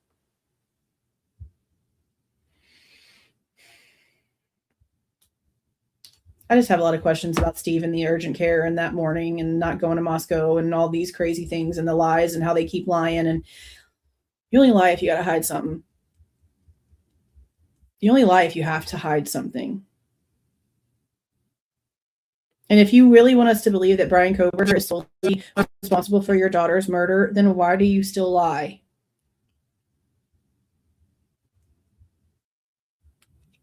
It's a valid question. I want to say nothing, that's your bet. But don't say I'm leaking anything. I paid that bill. Sent my daughter to college to get an education. She came back in the box, and I can speak on that. Yeah. A lot to unpack there, man. It's got to be pretty. Certificate. I knew from the death certificate, and I picked up Maddie, and so we knew we had both death certificates, and we knew Which was limited information, but it was enough. We drove down there and got those. That's what I'm saying. I remember hearing about this, but I still find this very strange that they picked up Maddie's death certificate instead of Karen or Ben picking it up. Y'all didn't have any legal rights to Madison. So why were they the ones to grab her birth certificate? I mean, her death certificate. It's odd. I paid for that. This is an autopsy, but I went down there. We got the girls. I paid for that's what I was trying to say. And, you know, obviously. We didn't pay for Maddie. Like, you're not going to tell me, but but he's like, I have that right. You know, I paid for I buried my daughter. We paid for her funeral. That's your kid. You know, and I have a right to speak on this. Kaylee's injuries were different. Okay, well, if you want to get that technical, Mrs. Ma'am, then I can tell you, you didn't pay for her funeral. Donations paid for her funeral. $200,000 worth of donations over the course of the last 3 years paid for that funeral and other things for you. So considering that money came from the public, then you owe us to not lie.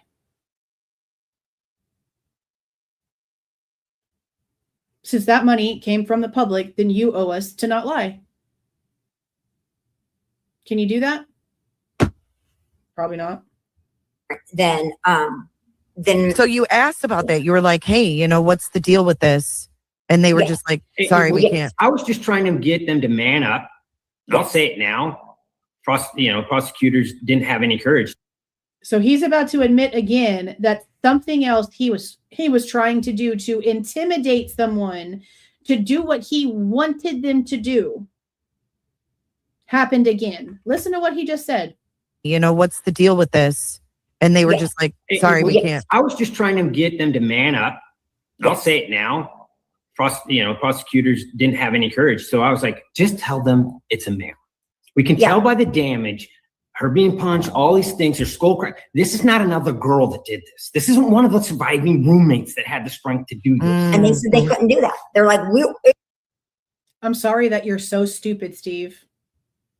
I'm sorry that you're so dumb that you don't realize how many little bitty women and teenage girls have done horrendously disgusting things that seem superhuman, but it's real. Dylan was 5'10". You want to try that one again? Realistically this time? What a dumb shit. I was just trying to get them to man up. I'll say it now. Prosecutors didn't have any courage. So I was like, just tell them it's a male. We can tell by the damage, her being punched, all these things, her skull crack. This is not another girl that did this. This isn't one of the surviving roommates that had the strength to do this. And they said they couldn't do that. They're like, it could have been a female, Steve. So that's when I was like, Which is interesting if true, because we did have a press conference where somebody asked if they thought that a female could have been involved, and they were like, oh, we really can't answer that question, or whatever the frick they said. But y'all are really stupid. And I've probably said that like 30,000 times. And by now there's probably TikTok videos by a bunch of pissed off little ants and bees and all kind of bullshit over there. I don't give a fuck. I don't. Y'all make me sick. I feel bad for your daughter, because this is what's left. Are people that lie in her name. You lie in your child's name. That's so disgusting. We're driving around And he that was town. mad. I was pissed because there's girls walking around with no chaperones, and there's a murderer on the loose, and they're telling everyone we're all It's safe. safe. Everything's It's safe. targeted. It's a drug party house. Right. Guys, we're safe. It had nothing to do with drugs. It had nothing to do with party. And he you got these girls. Let's remember who first told us it was a party house, Steve. Your pregnant daughter, Olivia. In a turtleneck and her hair up. It's a party house. That came from your camp. Everyone else that lived there just reiterated that you had it right. But the party house, that came from you. Your people. Just like you told everybody else a bunch of other bullshit that you don't take any responsibility for. That came from your side of things. Still walking around feeling And one thing that we did know also about Kaylee, it is not on her death certificate, but the coroner did tell us that Kaylee had a broken nose. We knew that early on. And So I was walking careful language. I'm just saying the damage doesn't match. I was trying, because I didn't want to give away key evidence that somebody could say, You didn't want to give away key evidence that you just said earlier in the live that you didn't have because you didn't have the autopsies.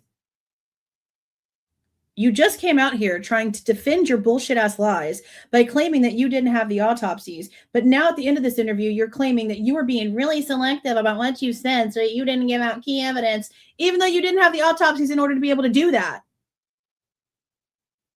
This is the perfect example of a gaslighting narcissist. He comes up with shit off the top of his head and tries to have an excuse for everything.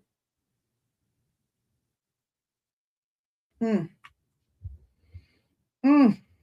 did it. And then they explain, because then I leaked that information out. I was just trying to say, this is a male. Get the boss to say it's a male. Yeah, don't make me do the chase. Yeah. So because you thought it was a dude, you wanted the police department to come out because that's what you thought, based off of death certificates with no actual information, and based off the fact that you happen to have been told that Kaylee's nose was broken. Are you so fucking dumb that you don't think a girl can punch another girl in the face and break a nose? You seem to forget you just told us a few months ago about a freaking argument that happened between Maddie and Kaylee, and Maddie was so scared to come in and try to apologize to Kaylee because she thought the second Kaylee saw her, she was going to punch her in the face. Y'all said that. So because Kaylee had a broken nose, you instantly are like, oh, couldn't have been a girl.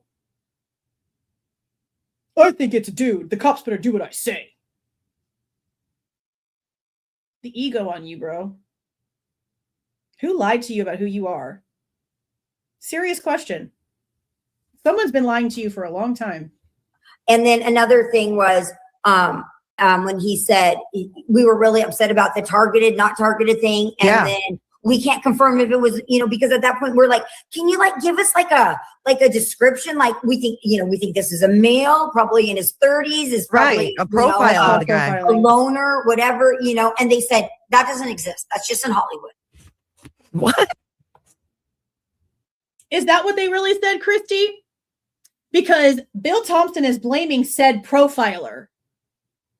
The one that you just said they said was only in the movies and doesn't exist. He is blaming the profiler on the reason why they don't ask questions to Kohberger. He literally verbatim, we've gone over it 1,500 times. You guys are tired of hearing me rant about it. When asked, very specifically, I can even picture the one right now where he was talking to Brian Eaton over on East Idaho News. Both their faces are up on the screen. Eaton asked the question. Dumb shit over here literally says what he's been saying the whole time. 2 weeks into the case, an FBI profiler that very much does exist, and it's very much a real career, and that shit really does actually happen out here in the real world, Kristi, regardless of what you think you were told or whatever you're lying about. The profiler told Bill Thompson, this person is going to be so depraved. They're going to be so not logical in their mind and be such a pathological liar that you're not going to be able to trust or believe anything they say.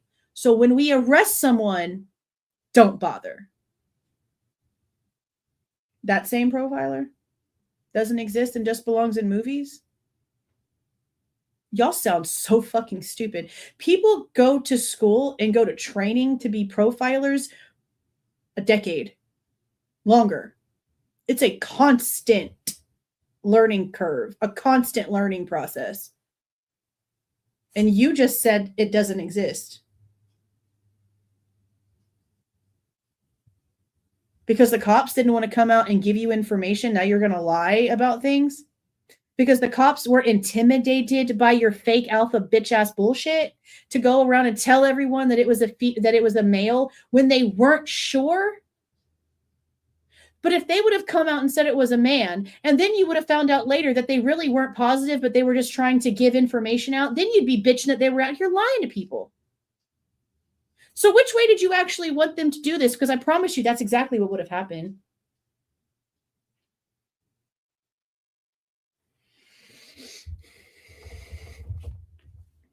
Wild as hell. Wild as hell. Wild as hell. Go ahead. What do you want to say? So, my God. Here's how these actions and these words play in people's lives. They went after Jack. They went after the other jackass. They started going after because nobody would come up and be a leader. Our kids were told they couldn't spend the night at friends' houses anymore, that they'd spent the night at their house 100 times, or maybe our children. Why? Because we had a prosecutor who said it was targeted, so that you can't stay at our house. How scary. There's somebody out hunting you. Possibly. That's why I don't like that man. Yeah. That's why Because your kids couldn't have sleepovers? The target, okay, y'all realize that show only lasted like 6 weeks. So if it's so targeted and the person who they claimed was doing the targeting was arrested 3 years ago, 3.5 years ago, you're crying and boo-hooing and boo-daying because your kids couldn't have a sleepover for 6 weeks. Who the fuck would have sent their kid off to a sleepover 6 weeks after their daughter was just brutally murdered anyway? Are you for real? Who does that? And you're complaining? Oh, they couldn't have a slumber party. Oh my God. Y'all need to stop. Y'all need to stop. Someone needs to give a fuck enough about you to sit you down and be for real about what needs to happen here. Because what? Let's cry some more about such a small inconvenience to make sure that the lies aren't coming out everywhere. God forbid these other parents protect their kids and actually care enough. I bet those kids' parents would have gotten off their asses and driven the 2 hours down to Moscow if their daughter would have been brutally murdered and they would have been told by a blood relative about it. I bet they wouldn't have sat in their living room for all day long and not move. Can't blame the other parents for not allowing their kids to your house. Do they ever put on a thinking cap? Do they need to charge it? Need to borrow a charger cord? What is going on? And mind you, at this point, their kids were grown. Their teenagers were in almost done with high school, 10th grade. These were not little bitty kids that needed to have play dates. What?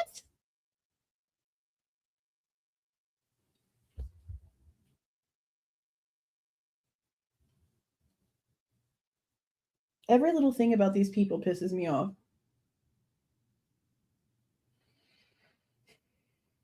And again, if they weren't lying, I wouldn't give a shit about the small shit like that. Again, we wouldn't even be going over this damn interview. There's no reason to even care that this interview exists, other than the fact it's a bunch of lies.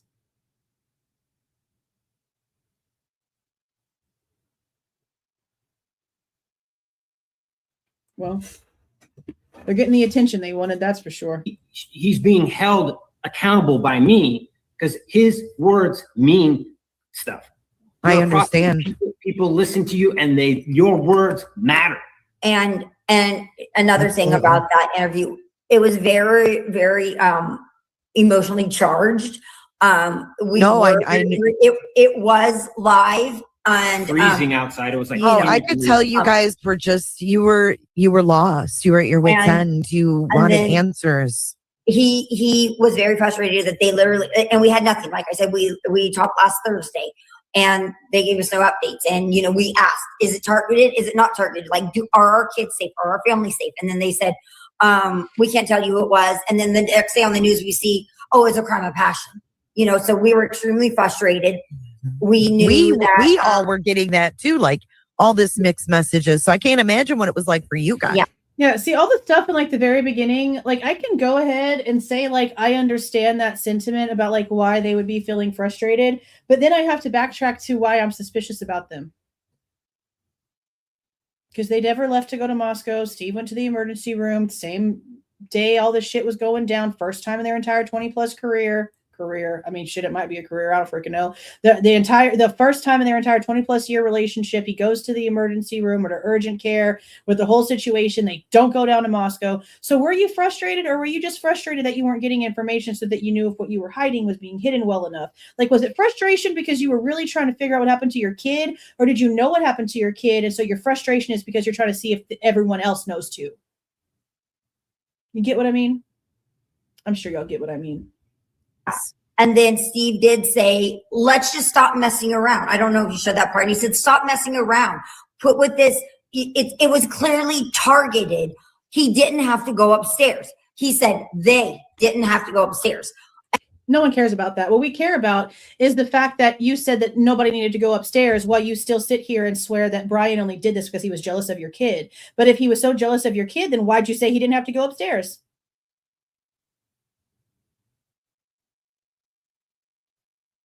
They don't see it.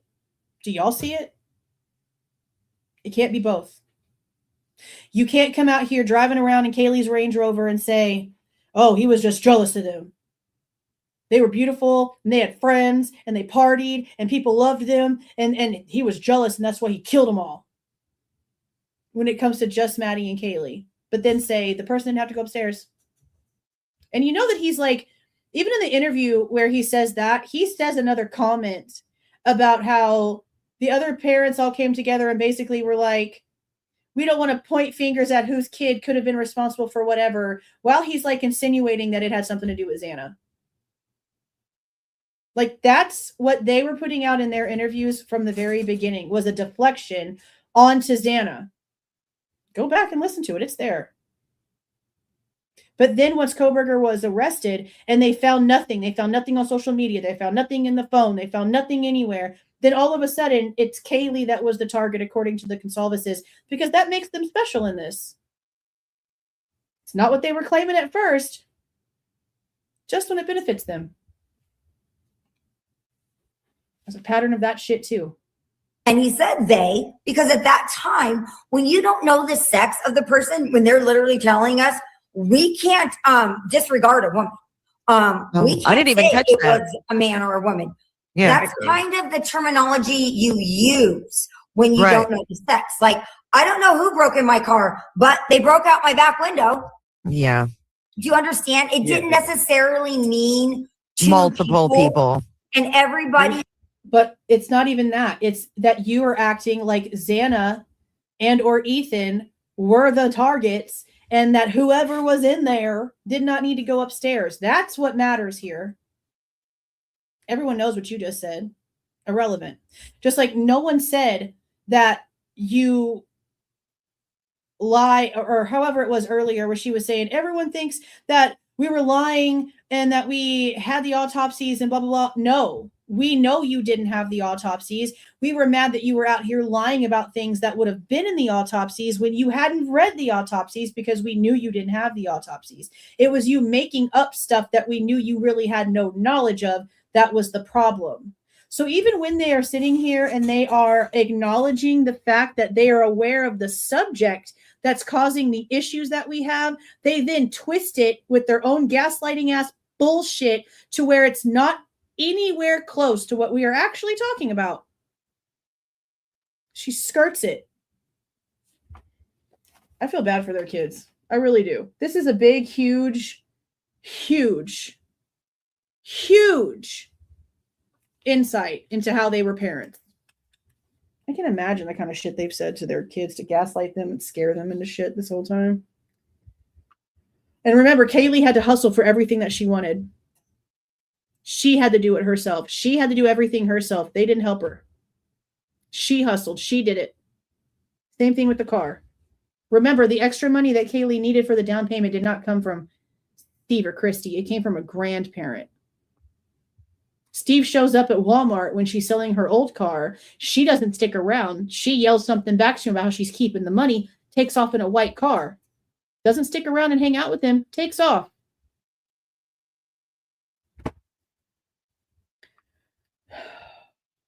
Okay. I understand English, but a lot of these everybody insists. Well, I think a lot of people like to just take words and make it mean what they want it to mean. And that's what he was like, stop messing around, say it was targeted, plain and simple. They didn't have to go upstairs. He walks past one of the victims' rooms. The survivors. He walks past the survivor's room and goes upstairs. That's the kind of that's what I expect a prosecutor, seasoned prosecutor who's 70-some years old, who's got 6 cases in his background, should be like, I'll tell you why we think it was targeted. They didn't have to go upstairs. There's a survivor person. They walk past. This person actually thinks they may have seen him. There were main 4 bedrooms. He had somebody he was going after. It doesn't, that for me as a father. He went straight upstairs. The prosecutor should have been saying those words and protecting that community. And let me remind you again, they can't give us order of death. We don't know who died first. We have no idea. They want us for some reason to believe that Kaylee and Maddie were like the intention. Maddie, really, it was Maddie's room. Kaylee, collateral. Xana and Ethan, collateral. I doubt that. I've never believed that. Not once. Not once. Not once the facts started coming out. I thought maybe it could have been a possibility in the very beginning when we were trying to figure out what was going on before the arrest happened, before we had anything, and we were just all talking to talk. Possible. After everything, I don't know if that's the case. I honestly don't know. I feel like there probably was some sort of collateral situation in this.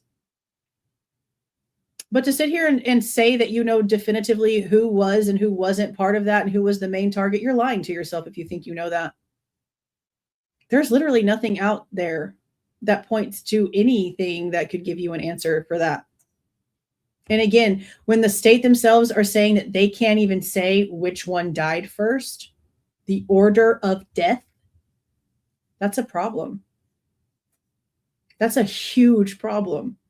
They have no time of death. They have no order of death. They marked it at noon when the cops got there, and they blame it on the fact that 8 hours went by. There's scientific procedures.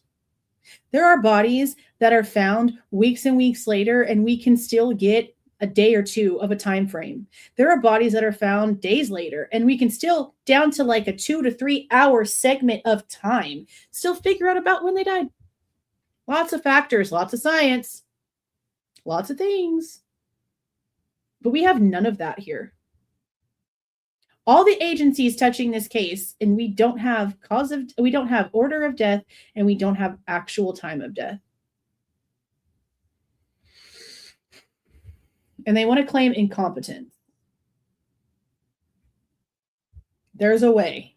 Y'all chose not to. So then my kids aren't getting thought of as the target, or the families being the target, or drug or whatever, because you combined it with the party house, targeted party house. Yeah. Okay, now they think it's drugs, or they think your daughter told us it was a party house, so go yell at her about it.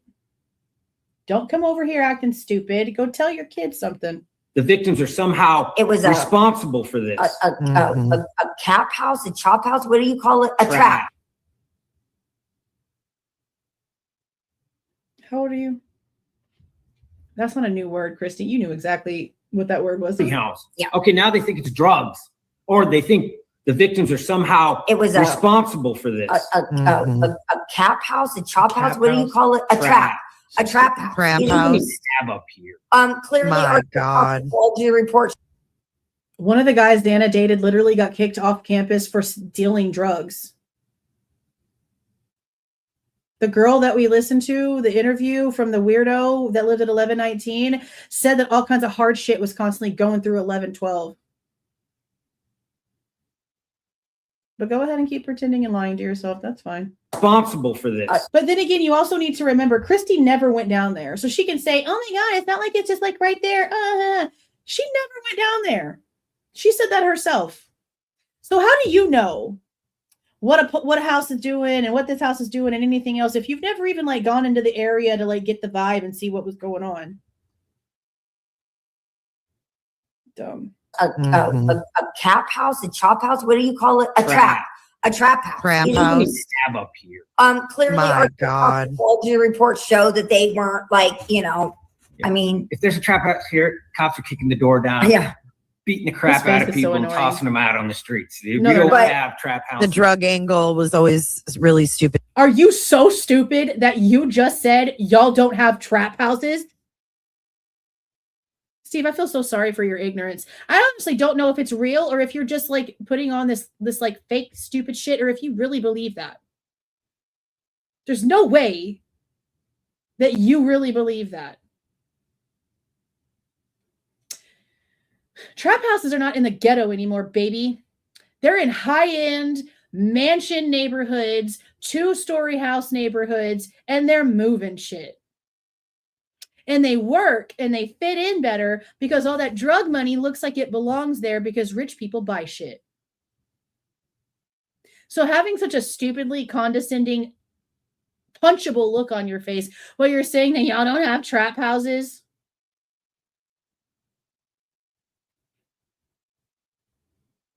Amazing. You must be the only place in the world that doesn't have trap houses. asinine as hell. I cannot believe y'all are like adults with functioning jobs and children. Like, it's wild. Good to me as well. Yeah. We were just trying to get law enforcement and prosecutors just to stand up and say this was targeted. Narrow down some things, right? Yes. Make some things straight, and they just wouldn't do that. Called on them for noise complaints in the middle of the day. There's the report of Kaylee back in August that year. They're knocking on the back door. They're knocking on the back door. It is broad daylight. I think the time says it's like 5 in the summer in August, and they're like, do you know why we're here? And Kaylee says, Kaylee, stop. Kaylee. While she walks outside with Hunter Johnson, they both have the zip ties on their wrist because they were playing Champagne and Shackles. But still, Hunter Johnson, in his interviews, always tries to pretend like he just doesn't really know Kaylee. Knows of her, doesn't really know her. Some weird shit. He says, I'm assuming the noise. Who calls it a noise complaint? In the middle of the day. In the middle of the day. There's a road out that leads you out of the stadium. The stadium, when it starts roaring, you hear it louder than any of your neighbors. Yeah, I mean, it's a football stadium. It's pounding. Do you think that what does the football stadium noise have to do with noise coming from a house in your neighborhood? Literally nothing. He was messing with them by calling on them? We've thought that. But it does have, if you get the reports, it does show who called. It will be like Sherry Smith from such and such address called. I think he was listening to the radio. Some people went over that those. information from the little survey that he did. And he was listening to the radio over a cell phone app. And then he got to know. But his phone was off, Steve. How was he listening to a scanner on his phone that night to know when to attack if his phone was off? How does that work?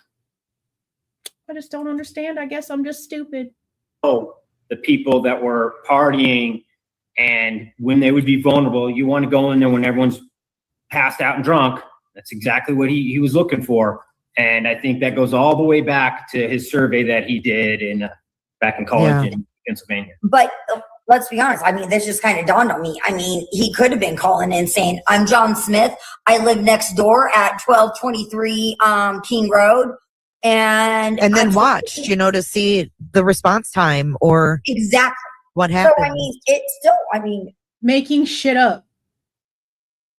They're sitting here literally making shit up. What they want to be true because there's no answers for anything. So instead of realizing the truth about why there's no answers to anything, they're going to make the person that has no answers attached to him look horrible by making up fake answers to things. This is now the second time in this freaking interview that they have said that lie, assumption, opinion, and want. Not fact, not proven, nothing literally at all can prove this. Nothing. This is crazy. Like, this is what the definition of insanity has to look like. And I understand they lost a kid, but there's no way that this behavior has not been who they are. They have lied from the beginning, and they have just continued. You don't lie from the beginning unless you have something to hide. You don't lie, period, unless you're hiding something. So why are they lying? What are they hiding? What about what happened to Kaylee makes them so worried those lies might come out, that they're doing all this shit? This isn't for nothing. This isn't just because Kaylee died. If they gave a shit about that in general, they would have left that day to go to Moscow. They would have seen what was going on. They would have gotten the calls they were getting, and they would have gone to Moscow. Instead, they huddled together to figure out what lies they needed to tell in order to cover up whatever it is they don't want us to know. Find me another reason why they didn't instantly leave. They were trying to make sure that the time in front of the police was going to be as far out as possible from the current moment. Why else? That's why I want to see, and I still haven't FOIA'd it because it's honestly the last thing I give two fucks about. But I still want to see if there's some sort of cam for when the death notice was given to them, because I want to know if there's something on Steve's face. I need to know at this point if there's a visible something on Steve's face because of that urgent care trip. You know? I just don't see a reason why you would delay calling the police and figuring out what's happening unless you were trying to hide something, which we already know they are. Must be a real big secret. You know, I mean, that's an assumption. It's always bothered me because they were warned about, like, if this keeps happening. That part too. Like, y'all knew what was going on. And the first thing she says is, I ran up to the room or the bathroom or some weird shit. She ran upstairs. Were you putting something away? Like, I just don't really quite understand anything that these people say. They're going to be, with their sororities or whatever, they're going to be in trouble. Yes. And that always bothered me because it may have made them more hesitant to call the police if they were unsure. 100%. And what he did from that survey that he said that the guy that reached out to us, he said he liked was, I would wait till the cops had already been called. Somebody been hauled off. You're not going to pick up and call the cops again. You've already went through this whole traumatic thing. He was looking for an opportunity. So he's probably waiting for the cops to be called on him for a noise complaint. Then he was going to sneak in afterwards, thinking that people were like, last thing I want is the cops back here. They were just here freaking 45 minutes ago. But what a fucking dumb mentality. Because the cops were just here because my radio was too loud, I'm not going to call the cops now that my friend's been stabbed to death.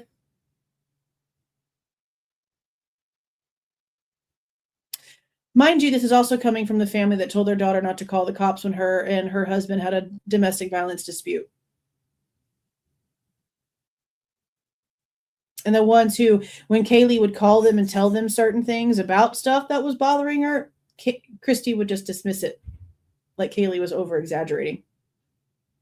She said so herself in this interview.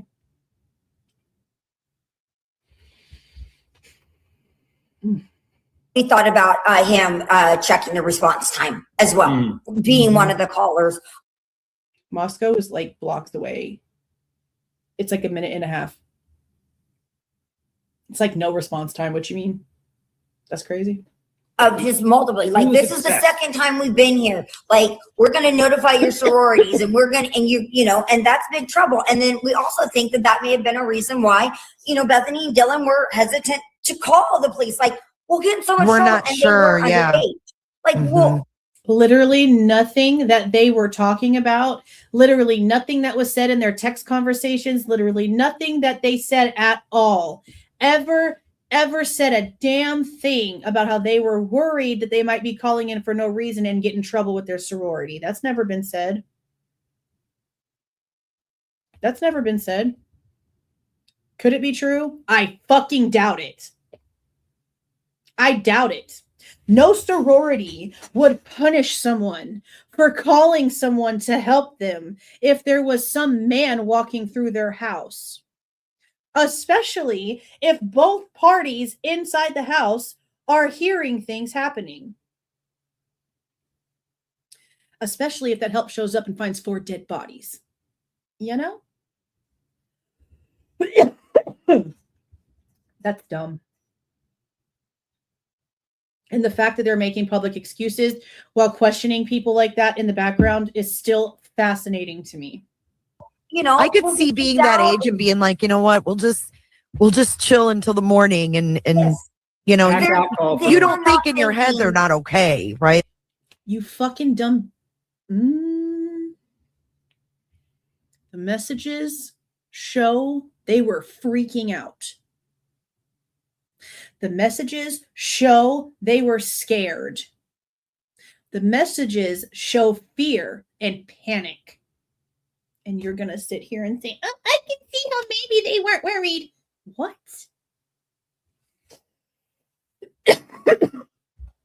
Amazing.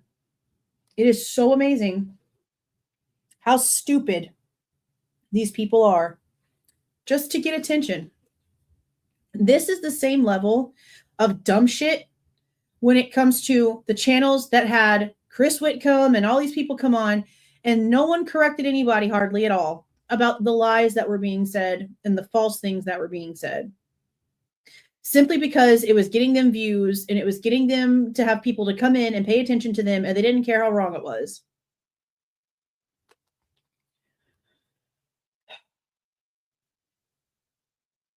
The patterns here are gross. They really are disgusting. Like, at the very least, they're passed out drunk, and Yes, you'll see them in the morning. You are not thinking that what just happened happened. Not in Moscow, Idaho. You call the girl. Oh my God, she just fucking did it.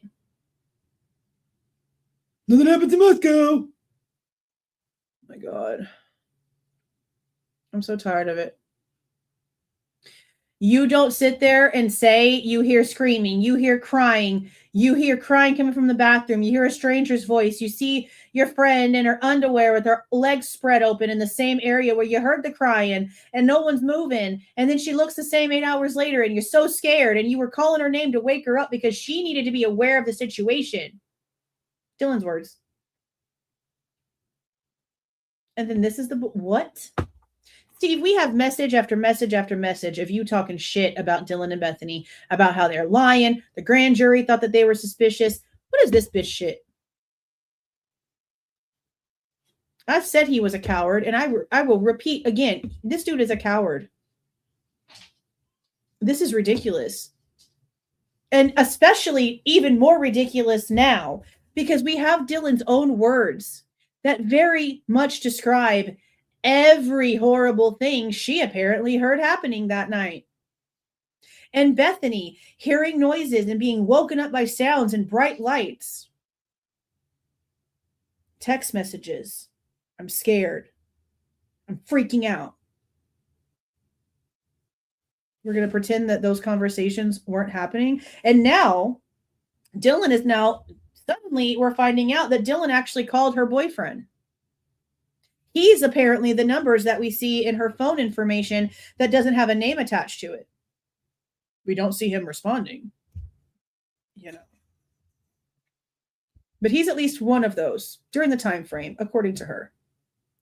So she's calling her boyfriend and she's telling him, oh, there's a guy in the house, he had a mask on and blah, blah, blah, blah. So reaching out and calling him, and then like all the things that she's saying to Bethany, and you're still going to sit here and be like, they didn't hear anything. I get it. I bet you anything that they haven't listened to any of Dylan's interviews. I have a feeling they haven't listened to any of Dylan's interviews. And honestly, it doesn't shock me. It really doesn't. They've known that Dylan's been a liar since one of the memorials. I've told that story 1,000 times. It's all been proven because of everything that we've seen on cameras that Jack DeCour listened and heard and told to Steve. And that's why Steve thought that Dylan might have some information. And instead, Dylan lied and said she was asleep, didn't hear or see anything, and then she left. Lie. Jack knew it. Steve knew it. They've all knew it since then. They're going to forget she lied. They're going to forget that she had no problem telling the story about what happened the entire first day, but the second she gets separated and put with her parents and with an attorney, she changes her entire story. We're going to pretend like that's not real. Okay. Unbelievable. Turns up, you expect to talk to them. Yeah. When they didn't answer, then they started going, okay, something's going on. Call somebody to come over. Mm-hmm. And I think that's evident in their calls and texts in the morning. Are you up? Are you up? You know, I mean. You mean the ones after she's already gone up 2 flights of stairs, meaning she's on the 3rd floor? You mean like the ones after she's been up all night taking videos and photos and doing edits and deleting shit and having conversations on social media and all these other things? You mean those? Are we the only people with brains here? Are we the only people here with common sense? Like, I'm really starting to wonder. I already know COVID, like, got rid of a bunch of common sense. Like, I know that. But I thought maybe just a little bit of, like, healing of common sense would have maybe come back. But it's just more and more apparent that, like, my community and, like, very few others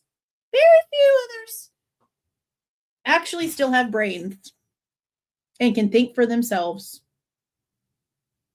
It's sad how not common anymore that is. clearly they didn't know truly or didn't want to really believe that there was something horrible. They were, I think that they had already gone into honestly shock, at least Dylan. And the way your brain reacts, like, I just don't think people who have ever been not in shock before, whether it's an accident or this kind of information happens to you, you don't understand. So you just went from, they didn't think anything was wrong and it was just fine and that's why they didn't call. I wouldn't have thought to have called either. To, she was in so much shock she didn't know what to do. It can't be both. What? It can't be both. Did they even try? Do they even try? Understand what shock does to your body. There's women who have been raped. It is real. Been raped, go hide in the closet and never call 911 until the very next day.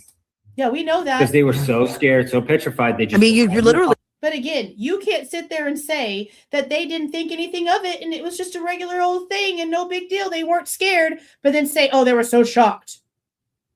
They were so freaked out. But that's not even the case. We see that that's not the case. We have communications that prove there was no shock. There was no, oh, I don't know what to do. No. The story is very in succession. There's no gaps. It's all laid out very, very clearly. That movement never stopped. She never went to sleep. She heard whatever she's claiming that she heard, the time zones, the timelines, whatever you want to call it, timestamps. They're trying to copy the freaking camera. There's all of this information. She admits that she sees Xana. She describes exactly how she looks. She hears all these things. She hears Murphy doing these things, and Bethany hears and sees certain things. So which one was it? Was it so normal that they didn't need to call the cops because they didn't want to get in trouble with the cops? Or were they so freaked out and in shock that they just didn't know what to do? Which one?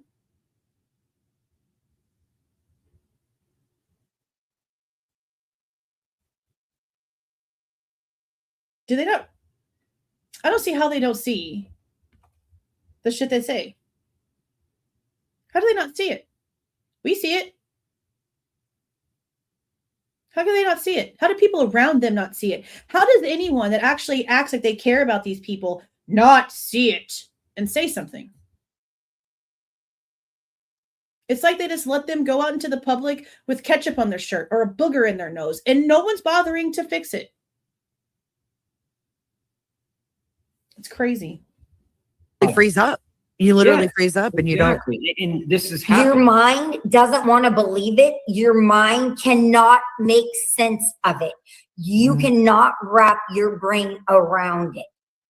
I was in shock for months. Oh, I bet. Months.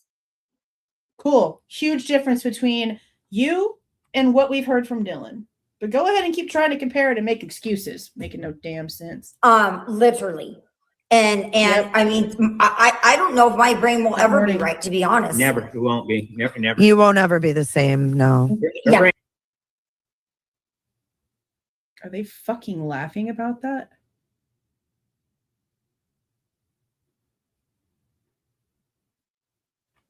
Literally. And I mean, I don't know if my brain will ever be right, to be honest. Never. It won't be. Never. You won't ever be the same. No. Your brain will always be a little cuckoo. But I mean, my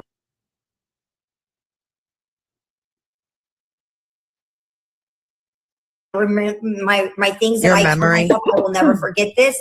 I don't remember, like, after you have to write a lot of things down now. Just blank. Like, I'm like, I have like a little bit of, like, I don't remember the celebration of life. Talking to people. That's normal. That's not what Dylan, that's not what happened with I had Dylan. to go back to work, and then I just channeled my energy into finding this person and hunting them down. And that's part of what But you found nothing, Steve, just like the cops didn't find shit. That's another thing. He's sitting here now trying to be like, oh, I just went to work and I was going to find this guy. I was going to hunt him down. You didn't have a damn thing about Kohberger on your radar, just like the cops didn't. What y'all did, what you went to work to do, was to start figuring out what lies you needed to tell. because that's all that you guys have done. You lie about your daughter's timeline. You lie about her story before the murders. You lie about shit that happened afterwards. You've lied for Jack. You've lied for all kinds of shit. It's really weird. Beyond weird. Organization that we have is just another a form of being able to take victims and hunt down and participate and be prosecutors. Don't ask for DNA to be tested. Demand that it's tested. If there's no hidden CODIS, like let's get one. So why don't y'all demanding that the unknown male DNA on the knife sheath and other places in the house be tested? Why are you not demanding for the hair in Ethan's hand that's in the same house that your daughter was brutally murdered in be tested? You even have your own foundation that specializes in doing just that. But people ask you about the DNA in your own case, and you tell them to go unfuck themselves.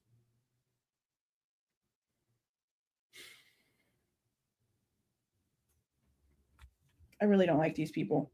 One of these private labs, these accredited private labs. Yep. Get a hold of your governor. Get a hold of your investigators. Let them know that this is an option, and we'll make things happen. You know. So how can the public help you right now? What can my audience that's here right now? How can they? There is no help for these people. There's no help for these people. They're going to pocket everything and they're not going to give a shit. We've already seen it. Help you. I mean, I hate to be blunt, but donations, every dollar. You know, when we solve that first, rub that ear, for that first one, every dollar matters. If you paid $1, you were part of getting that family an answer. $1 matters. Dollars add up. We will never turn away $1. You know what I'm saying? I know ever. You won't. And you know, we would never want to take somebody's last dollar by any means. But if you've got $1 and you could, you know, they add up. And another thing is that is very important is GEDmatch. That is one of our partners, and GEDmatch is a huge forensic tool. The hypocrisy. Because of what we know about the rules that were broken with that. I'm gonna let this play. Give me a second. And if you have taken any of these home DNA kits, you could upload your data to GEDmatch for free. They have a list of if you did this test, this, whatever. Click here and it will walk you through uploading your DNA to GEDmatch. And that is a forensic tool. And I'm glad you brought that up, Kristi, because I have someone in chat that said, I submitted my DNA to GEDmatch. How can we encourage others to do the same when it seems like giving up human rights versus to your privacy? So let me talk about this first. So we understand this. We understand this big time, right? And I was about to say it to you before you said someone was in your chat. Like there is going to be a group of people that you will never, ever, ever convince to do this. We get it. We could. Yeah. Because what just happened with 23andMe? I did a video about this. Every single person on the board of 23andMe walked away at the exact same time and the company crumbled. For what reason? Information was being sold. Your information. And you know why? Well, during the time that all this stuff was going on, they were saying that it was because there were people that were trying to create bioweapons that were geared towards certain blood types. Now they're saying that since all this UFO disclosure stuff and them trying to say that there's like 4 or 5 different species of humanoids or whatever the hell they are that apparently live amongst us, the newest thing is that they're trying to go through all of these genealogical websites to find people who might share certain blood traits with aliens. Yeah, that's a thing. That's happening right now. And then, of course, when they break their own rules, it's constitutionally unimportant. Nothing is protected. Oh, man. Oh, man. There is going to be a group of people that you will never, ever, ever convince to do this. We get it. We could, you know, but our basis is this. They cannot take your DNA out of GEDmatch because it's not like an actual sample. It's a digital signature. They cannot take that and then go put it in a crime scene. They can't go plant, and that's what people say. I'm not doing it. 2 inches of saliva to do it. They're going to go take my DNA out of GEDmatch and plant it at a crime scene.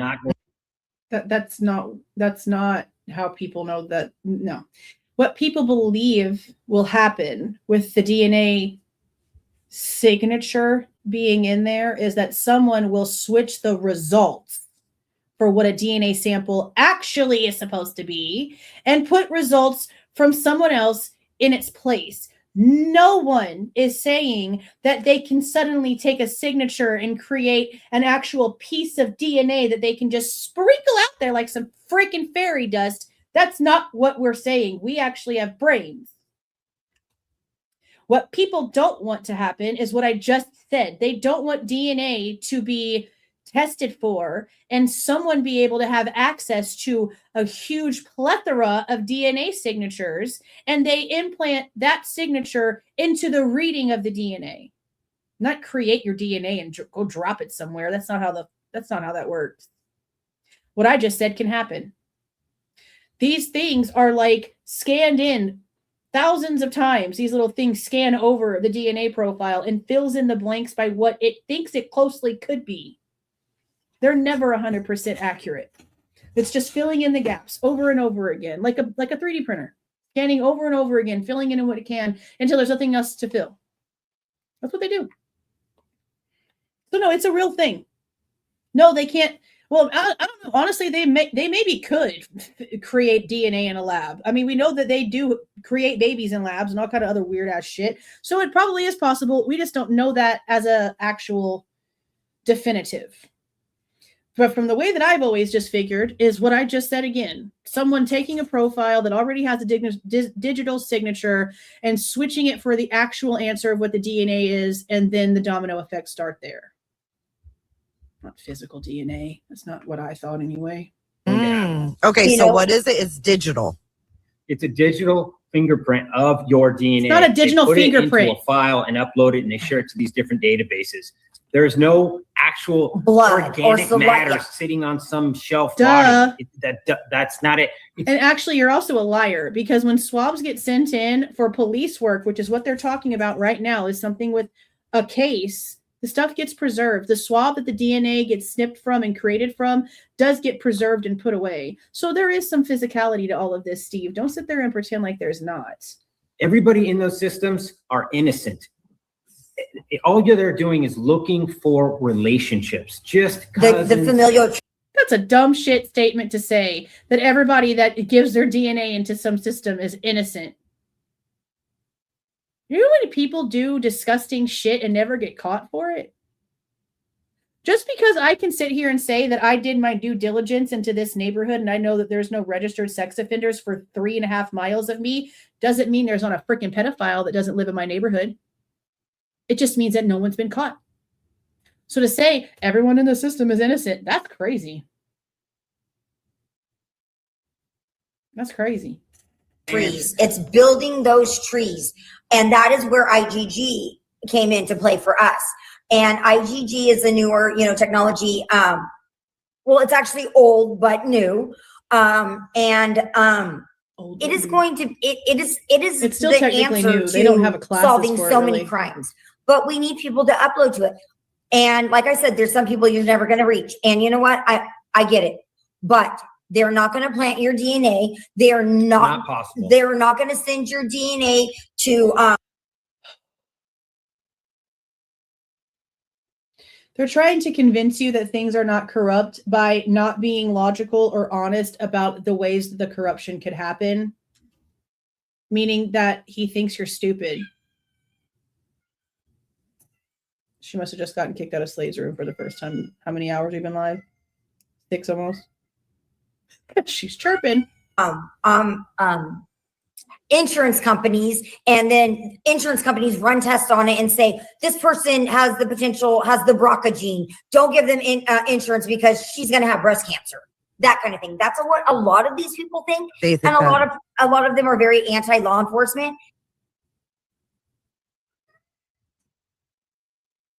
Insurance companies cannot get into your ancestral DNA to see if you have markers for things. Unless there's some sort of hidden clause in a contract, which doesn't work, you have to sign actual it's basically under the same thing as HIPAA because it's dealing with your DNA and your personal identifying information. And if it is those medical things, you definitely can't just like pop up in there as an insurance and get people's information because they sent in a blood sample to see if they might be perceptible or whatever to certain things, susceptible to certain things. That's not how that works. They need to stop talking. They're just making up all kind of crazy shit. And you're just not going to change them. But yeah, I mean, if they don't trust it, they don't trust it. But yes, but the ones that are seeking an explanation, yeah, you know, there you go. Like these girls said, your past could save somebody's future. Yeah, because you can take the past, your lineage, and use that to figure out who this person is and get them before they kill somebody else. So you can use your past to save somebody's future. So here's another thing. In doing this, there is the potential that you find out that your great uncle, you know, possibly killed some people. And, you know, for us, and I don't know for everybody, I can't speak for everybody. I don't care. It's kind of funny she says an uncle, considering that like it's Steve's brother that's in prison for murder, but okay. If he did, he needs to be off the streets. If my great uncle committed these crimes, even if this is my child, seriously, you need to be off the streets. You're murdering people, you're raping people, you are not a good person. So I think that's a lot of people saying, I'm not going to sell out, you know, possibly sell out a family member, you know, but if your family member is out there committing horrendous crimes, and, you know, like. So when they find I get DNA that they're interested in, they first look for a total match. So they took BK and they looked in CODIS and said, is he in here? And that can be his uncle. What did he just fucking say? First look for a total. Committing horrendous crimes. Yeah. And, you know, like. So when they find DNA that they're interested in, they first look for a total match. So they took BK and they looked in CODIS and said, is he in here? And that can be his uncle. That could be his, if he had an uncle that murdered. No, Steve, it can't. The CODIS is for direct matches, for when someone's been previously charged with a crime or other DNA has been found at other crime scenes, and it links directly to it. CODIS isn't going to tell you if your uncle murdered someone. That's what genealogy does. That's not what CODIS is for. Oh my God. Thanks for the $1.99. What Jill watches is two crazy people talking shit on a screen while the other person's going crazy from listening to these crazy people. Unbelievable, isn't it? This is so insane. Tell him. See, she's hearing the insanity from the hallway. She's just going to keep on singing about it. She's mad. She's been in Slade's room this whole time on the computer, and he just walked out of there, so now she's upset because that's her favorite spot. But she'll be somebody or a grandpa. They can figure that out. Oh, really? I didn't know that. Yes, they can in CODIS. Yep. But then once there's no hits there. Never, ever, ever in my life have I ever heard of CODIS telling you that your uncle is the match. Or like putting a profile into CODIS and it telling you, oh, I don't have this guy, but they share alleles with this person over here. CODIS doesn't do that. That's crazy. That's when they go and say IgG, which has came out last 5 years or so. They can say, well, the nuclei inside this sample, this digital sample here, do we find other people in this tree? And you need to find mom's tree and dad's tree. And once you get those two trees, you're trying to place that person in that tree, but all those people are innocent. None of those guys are ever suspects. He's so stupid. That's why it's just a means of searching, right? It's just a means of searching. It's a process of elimination. You're eliminating all these suspects. So if your suspect is Asian, you have an Asian one, and you go through you find two family lines up there, and they're Irish. Well, you take him off your list now. And let's say you got an African American, you take him off your list, and you say, right. I'm only looking for Irish guys now. You know, it's when they did BK's though, and they got his dad. They're so ignorant. That is not how it works. That is not how it works. Okay, let me explain something to y'all. that maybe some people don't know. But I would encourage you to go out and find videos of people that have worked for these companies talking. I would also encourage you to go and look at the way these websites for these genealogy things, when it comes to find out what country you're from. Are you Russian? Are you German? Are you from Africa? Blah, blah, blah, blah. It literally says on the websites that this is not a science. That it's not truthful. It's for entertainment. It literally says that. It literally says that. This guy who used to run a genealogy company did an entire interview about it, and he said, we have to say it because it's not accurate. There is nothing in your markers that can say if you're Irish. They can say in your markers if you have red hair. It can say in your markers if you have green eyes. They can even read in your markers if you have freckles. But they cannot tell from your markers if you are Irish. They can tell in your markers if you're a black male, a white male, but they can't tell if that black male is from Africa. That's not how it works. All of that stuff, what they've basically done is gone in and allowed a lot of people from before they started the DNA thing to go in and put their own family trees together on these portals.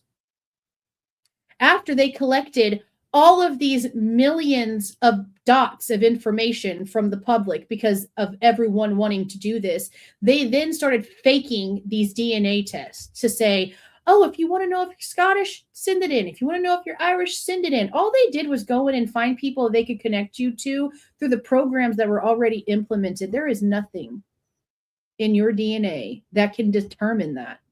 That's not what the markers are for. The only thing that matters is that you're born in that area of land. It has nothing to do with your blood type, with your eye color. I mean, because of the way that the countries are put together and the people that stay in those countries, obviously there's a concentration of like certain things that stay traits. Let's be realistic. But the tests themselves will literally tell you that this is only for entertainment. This is not a scientific process, none of that shit. So all this stuff that he's talking about, that's the kind of conversations they're going to be trying to have with people that are trying to find murder victims or suspects of murder.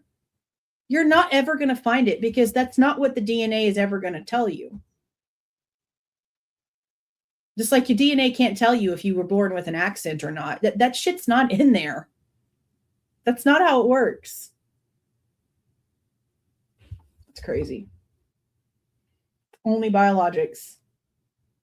All that other shit is fantasy. It's literally, I'm telling you, the websites say it. The people that used to run these companies say it. It is not a science. It is for entertainment purposes only. And I just told you exactly how they do it. So many people go in there and give them all of their information. So they're able to take people's information that they've already gotten from their own sources that other people have then also provided. And then they're making matches because all these other people are coming in. And it's this huge tree of information that they can now use to their benefit while taking your money and getting all of your genetic information for entertainment. For entertainment. For their own weird ass reasons. But for you, for the consumer, it's entertainment. It's let's see what they can tell us. Not thinking first about what they're actually doing. A lot of people got duped into that. A lot of people. They were like, this is the father of the person. Yes, basically. They said, whoever this person, the perpetrator is, it is the son of this man. And luckily, there was only one son. So they were like, see, that's actual IgG. That's not CODIS.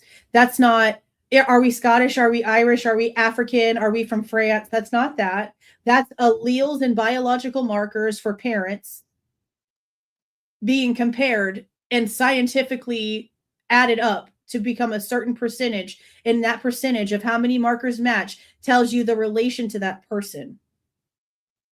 Not all that other shit they're talking about. They don't have any idea really what they're doing. They really like bingo. Now, if there was 5 sons, they would have had to test them, but that's still possible. Welcome, right? Mm-hmm, but he had one son, and they're like, and they look, and they're like, this guy lives in Pullman. He drives a white Elantra.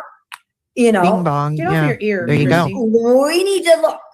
Yeah, the You know. 5.37 Octillion. octillion. That's because he didn't have another son. If you would have had more children that were boys, male, because if that's a Y, yeah. they would have seen that, then that number would have been reduced. It wouldn't have been such a home run. Right.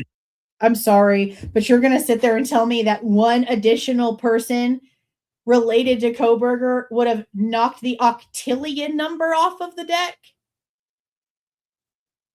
Stop talking, Steve. Please stop talking. Please stop talking, Steve. You're giving me a migraine. Stop talking, Been Steve. explained to me. And we're still learning this stuff as we go along. No, you're not. Sure. I'm taking an IGG class July 15th. I am. I am Nice. because I want to understand.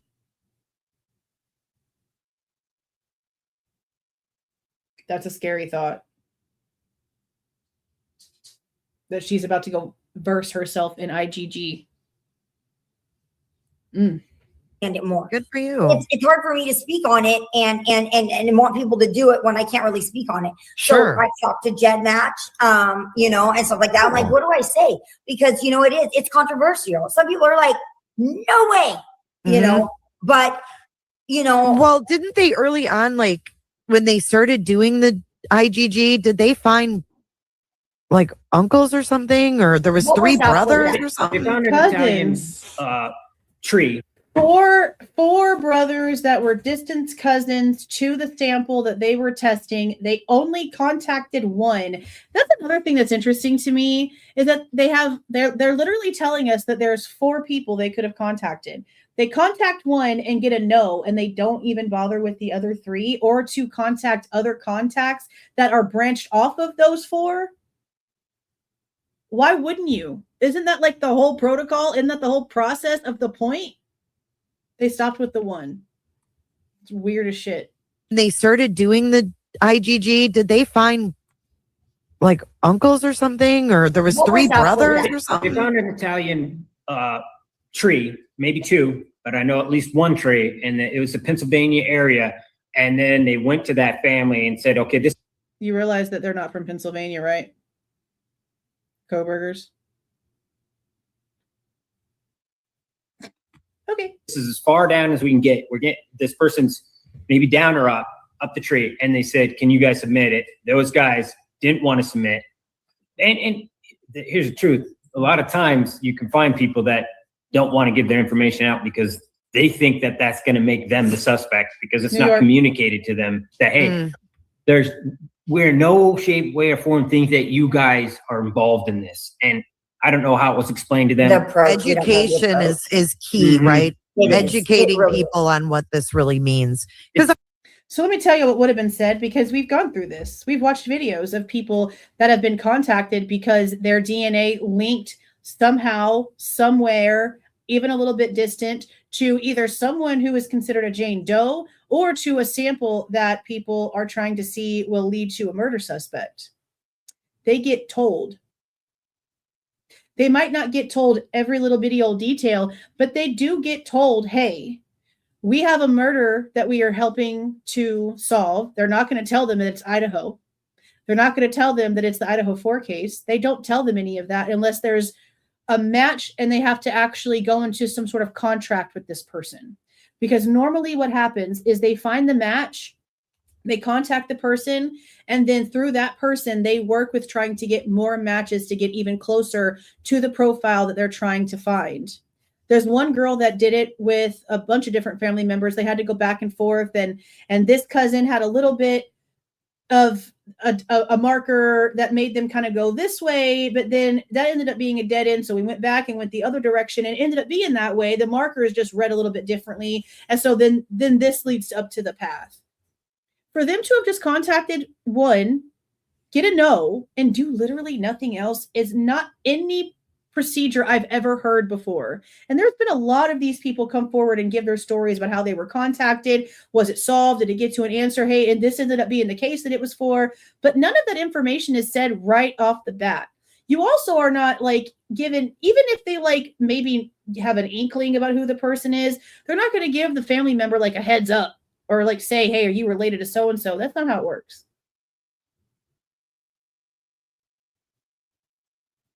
So just getting the no and walking on and Othram being fired and everything going to the feds is just wild. Because like there's no information on if the feds took what Othram found and like contacted those family members and got information from them or like anything like that. Now, there is a document in the more recently unsealed documents that we haven't gone over yet that does list a lot of Kohberger's family members. But it also lists a lot of other stuff that's real private, which is another reason we haven't gone over it yet, because for YouTube especially, I need to go in and like edit, like block stuff out. The Google Doc has the original drive and the original document. And the original document is going to also obviously stay on the portal. But for YouTube, I've got to block out stuff. But for a lot of them, it shows their school, their freaking place of employment, like colleges, elementaries, high schools. Like it has a lot of information on there. But the majority of it is not for like the genealogy. It's really more for like the mitigation. Because, you know, like for death penalty cases, they have to do a bunch of stuff ahead of time and they have to go back like 3 generations on both sides. So they had to go 3 generations back on Michael's side and then 3 generations back on Mary Ann's side. And they have a bunch of that information listed in there. So I wonder if they took a lot of that information, because I know that Ann Taylor said that they had their own like IGG person working with them that didn't have anything to do with the original IGG work or even looked at that original IGG work, to do her own family tree on the Kohberger family to see if the family tree that they came up with matched the family tree that all of the other bullshit before the arrest was matching. Now, I don't know if they ever actually sat down and did any of that. I don't know what the answers were to that. If they did, I'd like to see it. If there were discrepancies, if there were people on there that shouldn't have been, if somewhere was wrong, either side, I'd like to see the comparison. But I've always found it strange that they got a no from one person and then just moved on. I couldn't imagine being contacted by the feds or whatever and them saying, hey, will you give us your DNA? There's this quadruple murder we're investigating. I'd be like, we want to find out more. You're like, what? That might make me freeze a little bit, but education is key. Yeah. Exactly. We may even do an IGG class at CrimeCon when we do a booth. Please do not attempt to teach anyone. Do not sit there and attempt to teach anyone. I am begging you. Please don't. Please don't. Please don't. We have enough people now. I would like to get in that lane somewhere. Please right don't. now we're in one lane and we need to concentrate on that lane, and that's helping families get answers. But hopefully, we'll be able to be on a highway and part of this IGG and having maybe online classes or whatnot is part of that highway. I'm excited to see where you guys are 5 years from now, to be honest with you. Yeah. To get people to donate money, then they can go into a class and we could sit for a couple of weeks. We know people that are like a nuclear physicist, it's a doctor. Yeah, she's amazing. I have a meeting with her later next week. She's wanting me to help her with the IT type stuff. And again, this person cannot even use the right form of there, and there. I highly doubt a nuclear physicist needs your help, sir. I don't believe you. I don't believe you. Speaking with her, some of the people, letting them know that this is what you're working towards. You're working through a family and giving them justice. Yeah. So I can give them some love for what they're doing, and then she can help us, teach some classes. Teach people what they can do and what they can't do, and when it's safe and when it's not safe. That's awesome. That's awesome. What? This is what you're working towards. You're working through a family and giving them justice. Yeah. So I can give them some love for what they're doing, and then she can help us, teach some classes. Teach people what they can do and what they can't do, and when it's safe and when it's not safe. What do you mean? You're sitting there doing IGG work. What do you mean when it's safe and when it's not safe? What do you mean? Stop talking, Steve, please. Please. You're not making any sense. You're not making any sense. You're not making any sense. Just saying shit. I don't understand. Just saying shit. Oh my God. That's awesome. That's awesome. Yeah. So yeah, GEDmatch definitely, hope soon. Oh, really? I hope to be able to. So GEDmatch does stuff to like teach you stuff for free, and they're trying to get people to donate to pay for classes for stuff that's free. Not shocking. Speak on that more to be more convincing. It is definitely something that I do want to be able to speak on more profoundly. It takes years to learn that stuff. But for sure. Degrees. Right now, that's what I got. And I mean, well, you know what, Kristi, your excitement about it is I think, going to be your driving force behind all of it. Everything else will probably come together, because you really are. You're. I can see that you're excited about this venture, and I'm glad I haven't felt this good in a really long time. A really long time. I have. I'm gonna let her in real quick. So I'm gonna let this play while I go get her. We have meetings every day, Tracy and I, and we're talking to new labs every day. We're talking to these nuclear physicists and these IgG genealogists, and we're just like, oh my God, that was the most amazing Zoom ever, and we're just like, being sponges, and we're like, do you want to be on our board and this and that? And we have a great board. As you see, we have Chris Hansen, we have Nancy Grace. Oh, I didn't see that.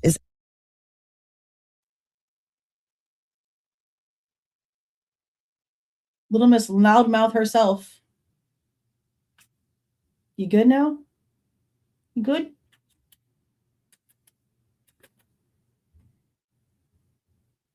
She just wanted to be in here. You want to get down? Okay, go to your printer. Or are you going to jump up here? No, are you going to your printer? Yeah, she's going to her printer. That's all she wanted.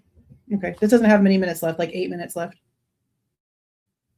That on here? We have Beth Karras. Board of directors. Let's see. I think that this is our board of directors. Oh, it's look under.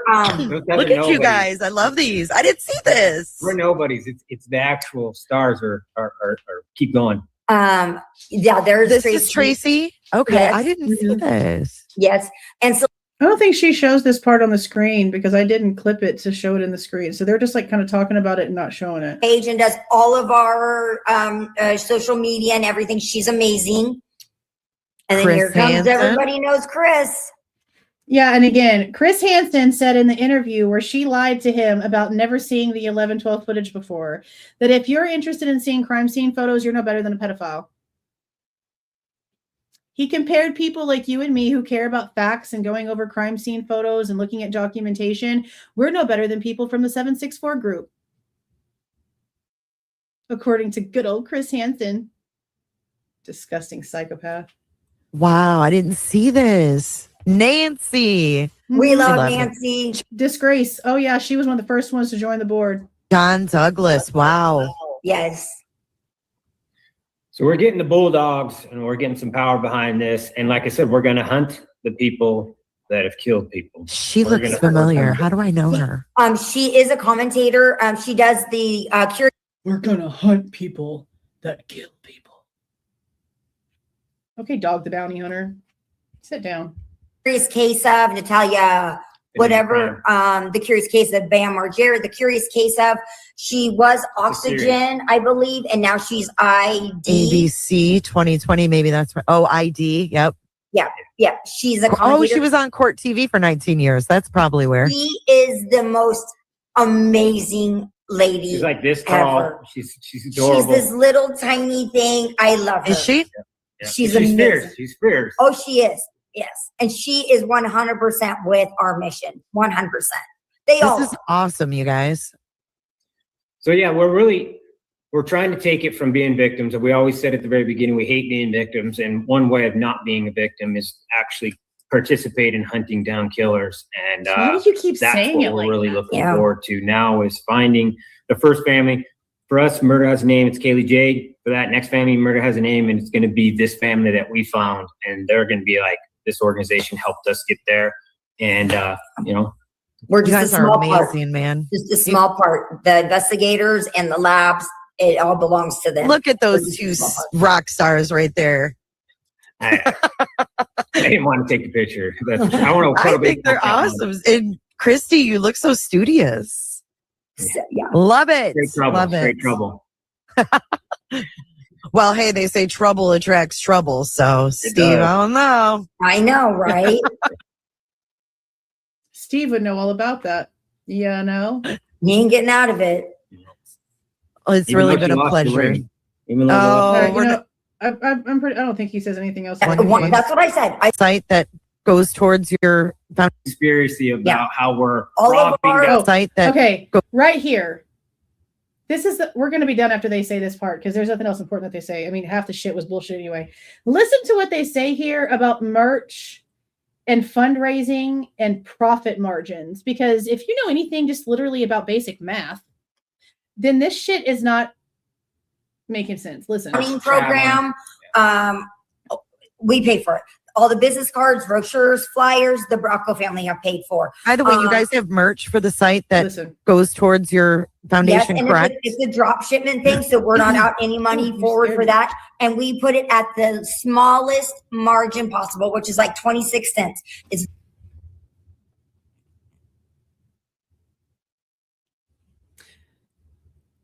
So you're fundraising so that you can raise money for this organization that you say it costs so much money for all the DNA and all the things that you want to do for all this stuff. And so you're fundraising, which means raising of funds, and you're selling merch to raise these funds with a profit margin of 26 cents that you're then going to have to turn around and pay taxes on? Well, maybe not if they have this filed right. What do you mean you're selling? I'm done with this interview.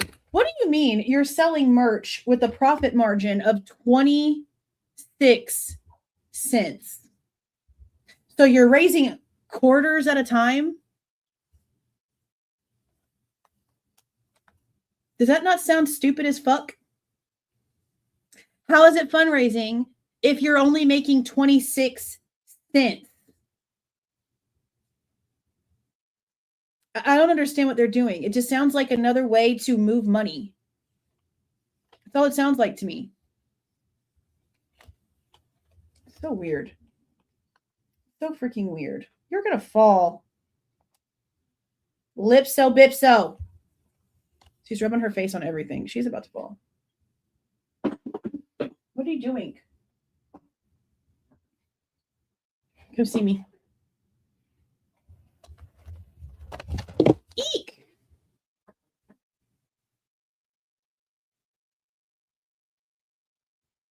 Look at her. She always looks mad. I love you, though. I love you, though. You're going to fall.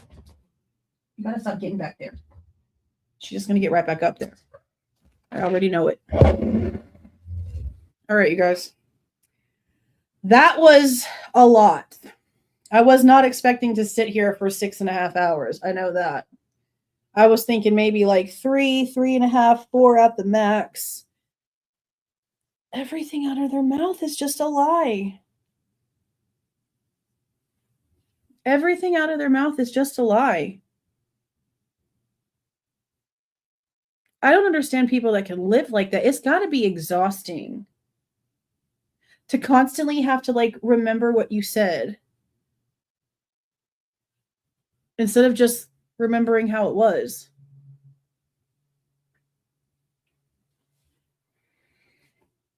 That's a lot. That's a lot.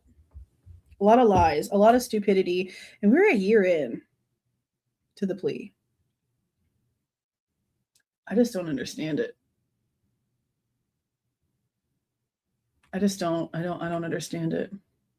Thank you so much for the 1999, Amy. Yeah, that's the part I don't get. Like, you're sitting here. Amy says, so sad, no interest in finding the real killers. How are you going to sit here and want to fundraise for an organization that's supposed to help other families figure out unknown DNA in their loved ones' cases if you have unknown DNA in your own daughters and unknown hair, technically in your daughter's case, and you don't care and you cuss anyone out who addresses it?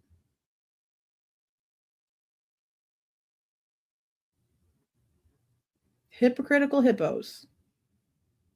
Hypocritical hippos. Thanks for the 10 Miller time. You're talking about Elliot Rogers. Elliot Rogers' childhood friend's name was Maddie. They parted ways, but met up again 6 years later, and she seemed weirded out by him. Oh, I didn't know that.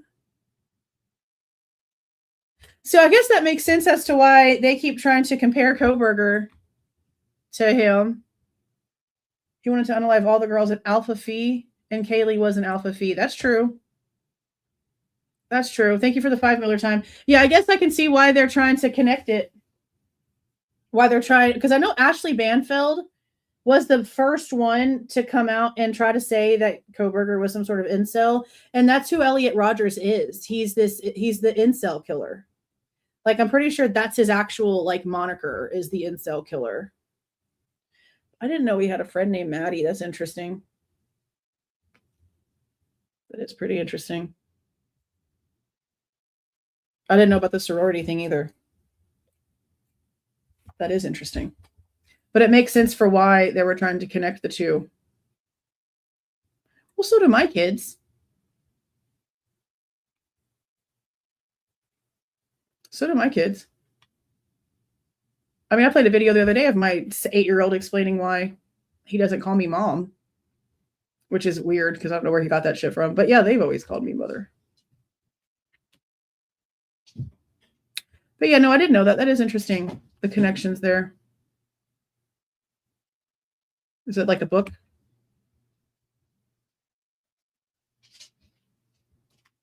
Can you, okay, so there's a link to it. Can you email it to me? You're like, there's like very few people I'll actually click for links for. Miller Time's one of them. He's been around for a super long time, and we've had conversations already on email. Yeah, if there's something out there, I'd like to read it. I don't really know. I know enough, but I don't know like a lot. You know what I mean? I'd like to read it though. I mean, maybe we'd even go over it on the channel. I wouldn't mind going over it on the channel. It is a crime case. But if there's something out there that has like good information, like you said on it, I wouldn't mind going over it. We could definitely go over it. Oh, the actual manifesto. Okay.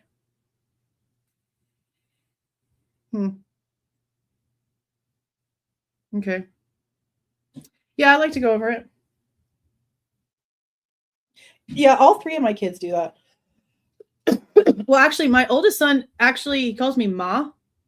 He's always done that. But my daughter and my youngest son, they've always called me mother. I mean, my middle kid will do it too, but the majority is my youngest and oldest. My mom called me an accident.